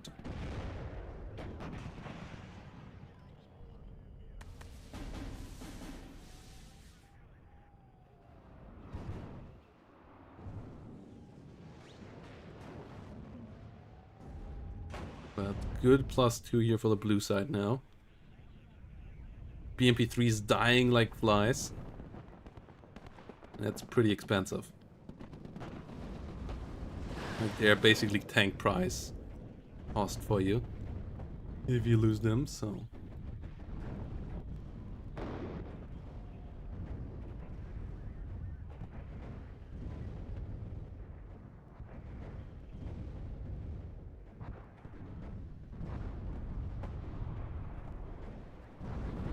BT-76 is here moving around. Ready of voltageers. Sitting in. BMP-3 is coming up. Once more, and they're gonna be super important. The Gruds can really shift the face of this town fight a lot as well, but really well entrenched situation here for Homelander. And BMP-3 is now trying to hit that from the long range to get up to T-55s. They do some decent damage there. They have some decent amount of bombing runs as well. MiG-21 though getting eliminated now by some double IHawk action here going on. And good push here on the flank.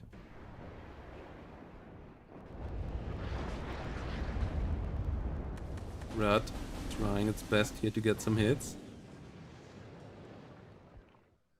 Here the M Conquerors and 120mm units going down. Good hits against the VABs, but they get the helicopters quite nicely as well. And the zone does fall here. +3, soon to be +4.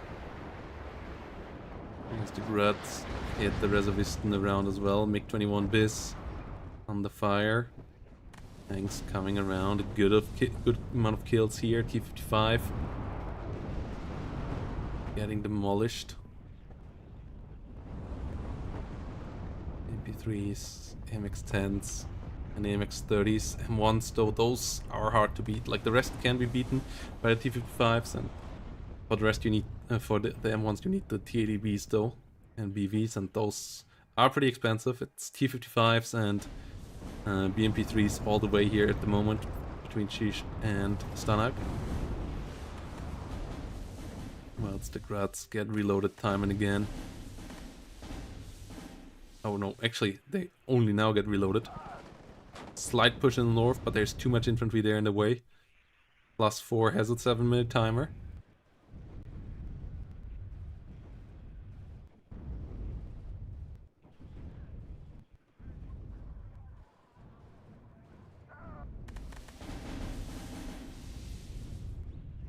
And we have more stuff coming in.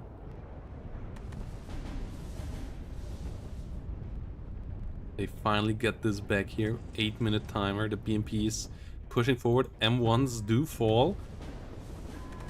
And yeah, the T55, BMP3 ball. I wish there would be a T80B or two in there. With the Gruts, it can work. It can work. M1's under fire here. 55 holding out. It just lacks a slight bit of AP in my eyes. Grut on here would be really big as well.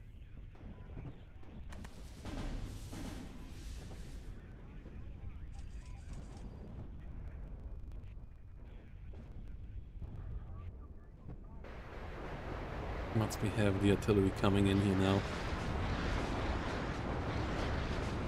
Good hits.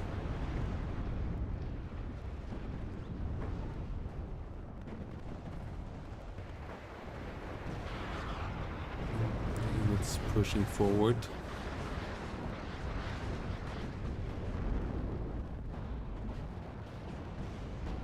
A being hit here once more. Once the Gruds come out again, we hit this all here. And one Abrams going down. But there's just so much stuff in here.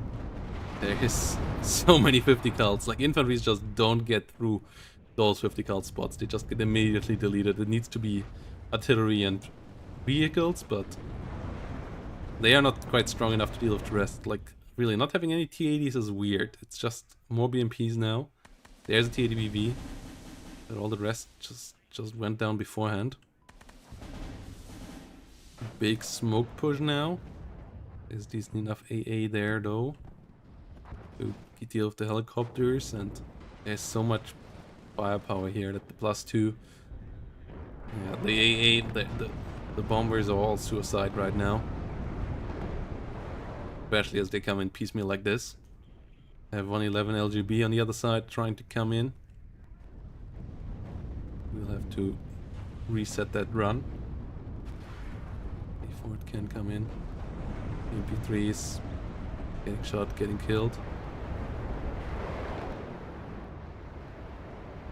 Kill himself. Seaplane going down as well. EMX is here, rotating around a bit. Rut. Get some hits, trying to get some kills. We see the T80BVK at least equalizing the score. The smoke allows some movement here. BMPs need to be careful. AMXs get taken out. One BMP does die as well, though. There's an ITO around there. The Gruts, they can be reloaded constantly now. They could really do some real big work.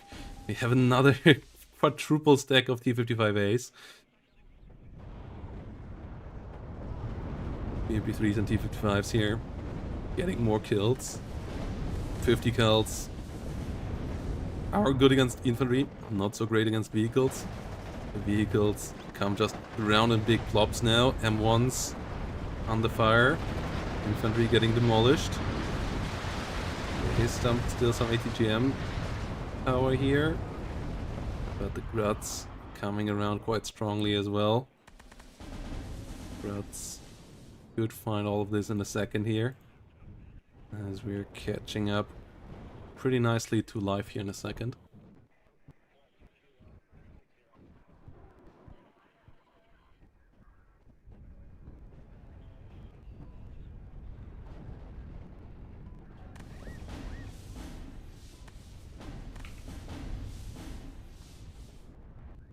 Bunch of Jaegers pushing forward. The deaths are all blue right now. Partially thanks to the artillery. As the Gruts aim up again. Finally some red kills again. But there's still at least some ITOs and Co. And the Grut, if that hits all the supply here, that could be pretty big as well. E4 holding at least. One supply truck falls. Okay, it's not as impressive as it could have been. It's re-aiming a bit.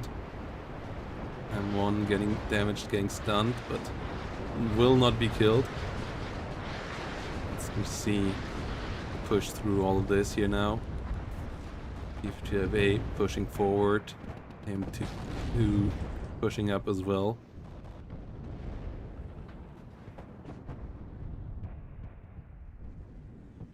There's the BMP2 AGs getting killed.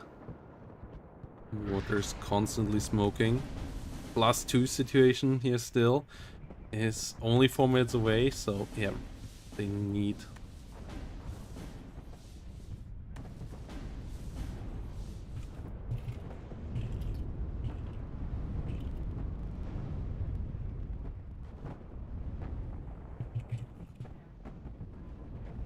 Cheeki pushing forward.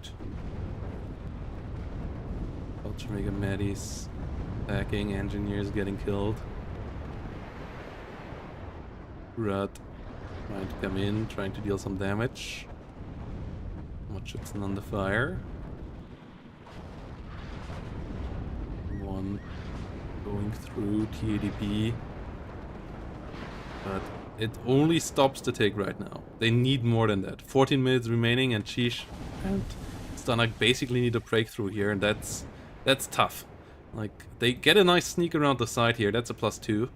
They can get it into Bravo maybe even. They could get a +6 here for a while. That would get them there. EMP1 pushing forward. Machutson against the P4. Could be big as well. Coco Branson used around. Motostrelki pushing forward. Machutson coming up. BMP1, SP2 pushing forward. Onkerzem on the fire, getting killed there. MX30B2.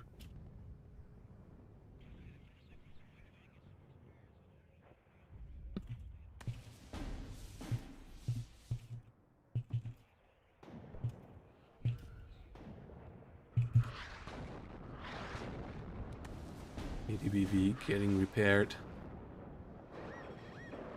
+2. MatCP coming in, getting the capture. BAB coming around. Rangers coming around.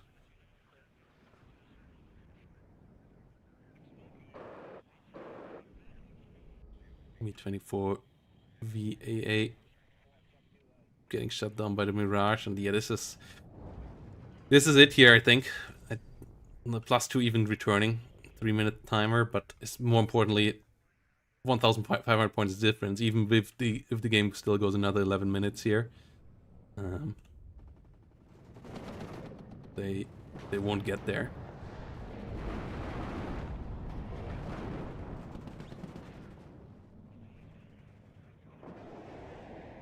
MTLB goes down.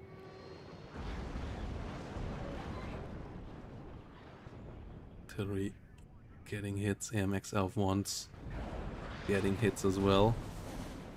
EDBV versus Coop. Not quite getting the hit.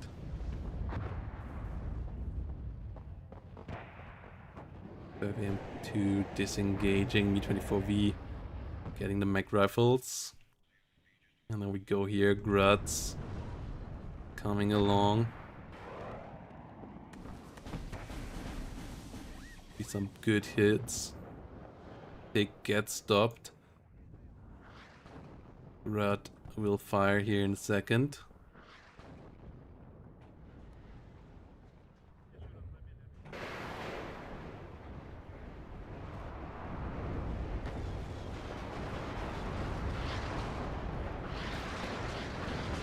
The AMX in the middle might be dead.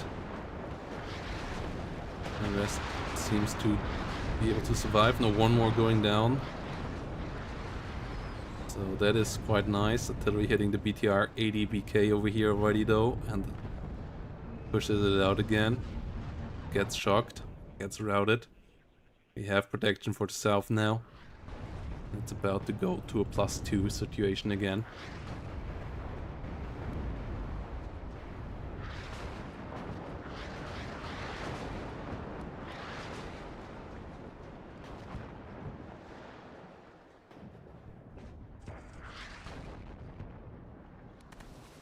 And now it's only 2 minutes remaining here. 1,800 points. The T80's trying to get in there again. CV is still routed. There is no other CV here, right? Oh no, there is another B80, a BTR 80. But yeah, only 9 minutes remaining to get 2,000 points, or 1,800 points here for Cheech and Stanak. Like, they could potentially maybe get the 9 minutes through here. Even that is somewhat unlikely by this stage. CV is being sneaked here. The P4 PC spot should be known by now, so it should be shot there. But yeah, Mod up there trying to get in there now. BTR coming in, artillery already pre-firing on it though.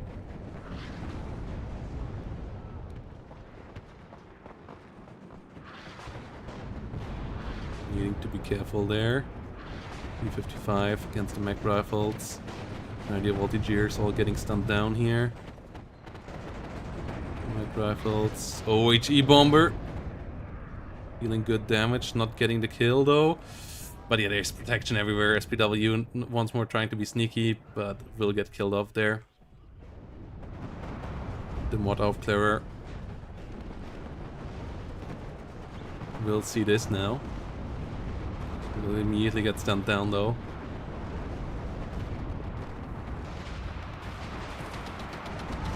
And go down, but rout at least the enemy. So it will be a +2 here for a couple of seconds. Potentially. AMX-30 is around as well though, and a lot of red units just died.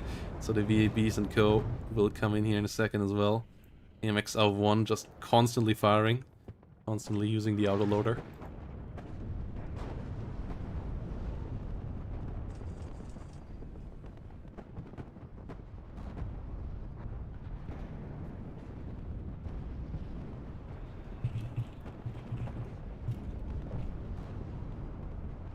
Jamaica Sprengtaucher under fire, getting killed. Mech leader coming around. Once we see the Su-17s coming around here as well. Toe Cobra getting some good hits in.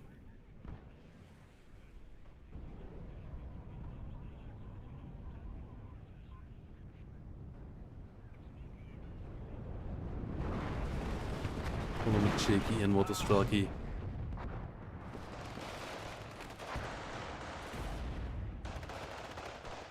Just moving around.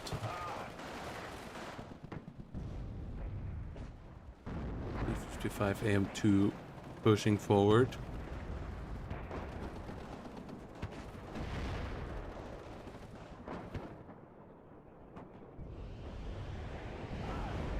M1A1 under fire, getting hit here.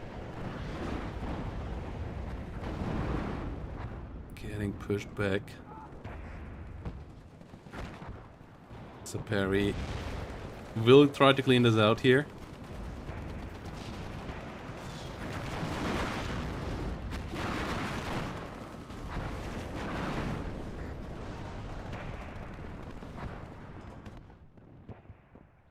But 6 minutes.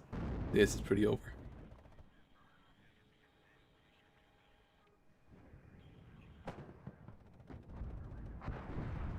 We will have to see what the scores at the after all results have been committed. And there might be a tie as well, though. Like, might just be a three-way tie. A shared third place. If even Buchholz and stuff are all the same.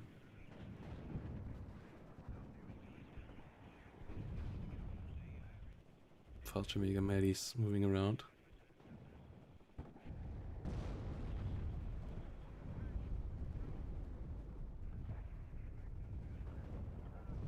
And this is the last game still going on. The +2 has been fought over. CV tried to get in here. There is no CV on the red side anymore, so if this blue CV can get the capture, it will take up again. BTR trying to get in there again.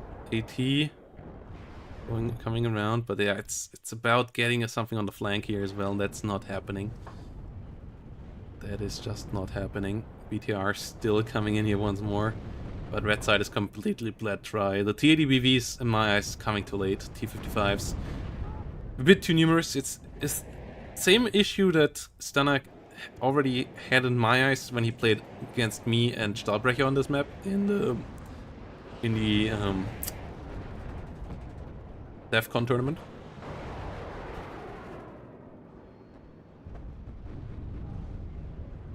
Yeah, BTR moving around, LGB trying to get the kill there, not quite getting it though.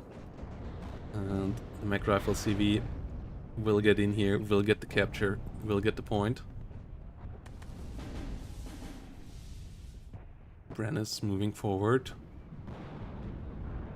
And yeah, no BTR around, meaning that this will be a +2 in a second again, and then it will be a minute till victory for the blue side. It was a real grind match here. This map can land to this. Like, as I said, like we had the really fast games earlier, but this map can do can do long grinds as well. And this was one of those. The VTR actually getting into the smoke here. Mech Rifles should search for it, but yeah, Cheech does surrender here. Stanak does surrender in a second as well, and that was the last match as well. So we're gonna be able to see in a second here what the standing of everybody is as well. And the standing is that Tiberius and Hippie will get second place. Mix 90 and Tonnoman will share third place. And Bubblegun and Hatred will get the fifth place then. With 4-1, because their Buchholz median is a bit shittier. Highest Buchholz being 10 for Sheesh and Vitos, because they kind of played everybody up here. And still went 3-2. So yeah, shared third place here. As everything else here is equal.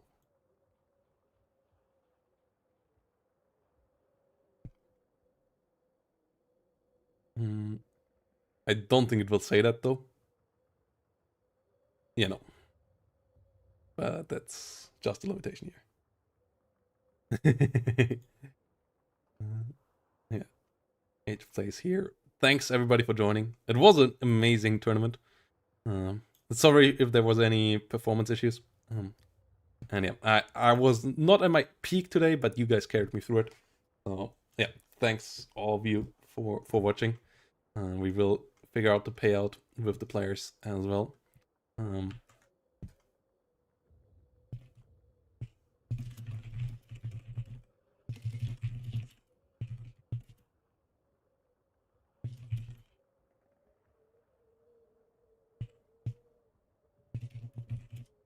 yeah, I will end the stream here now. I will send you elsewhere on the way. Let's see. We'll be back tomorrow, as I said, with Sims of a Solar Empire. And yeah, WARNO League Season 2, guys, coming up. Get your seat now. And I hope to see you all there. Let's see, is there anybody streaming WARNO still? There is a French guy streaming WARNO. Who else is online? Vulcan, playing War Game Red Dragon. What year is it? What year is it? Thanks for watching, everybody. See you next time. Bye-bye, and have a great day.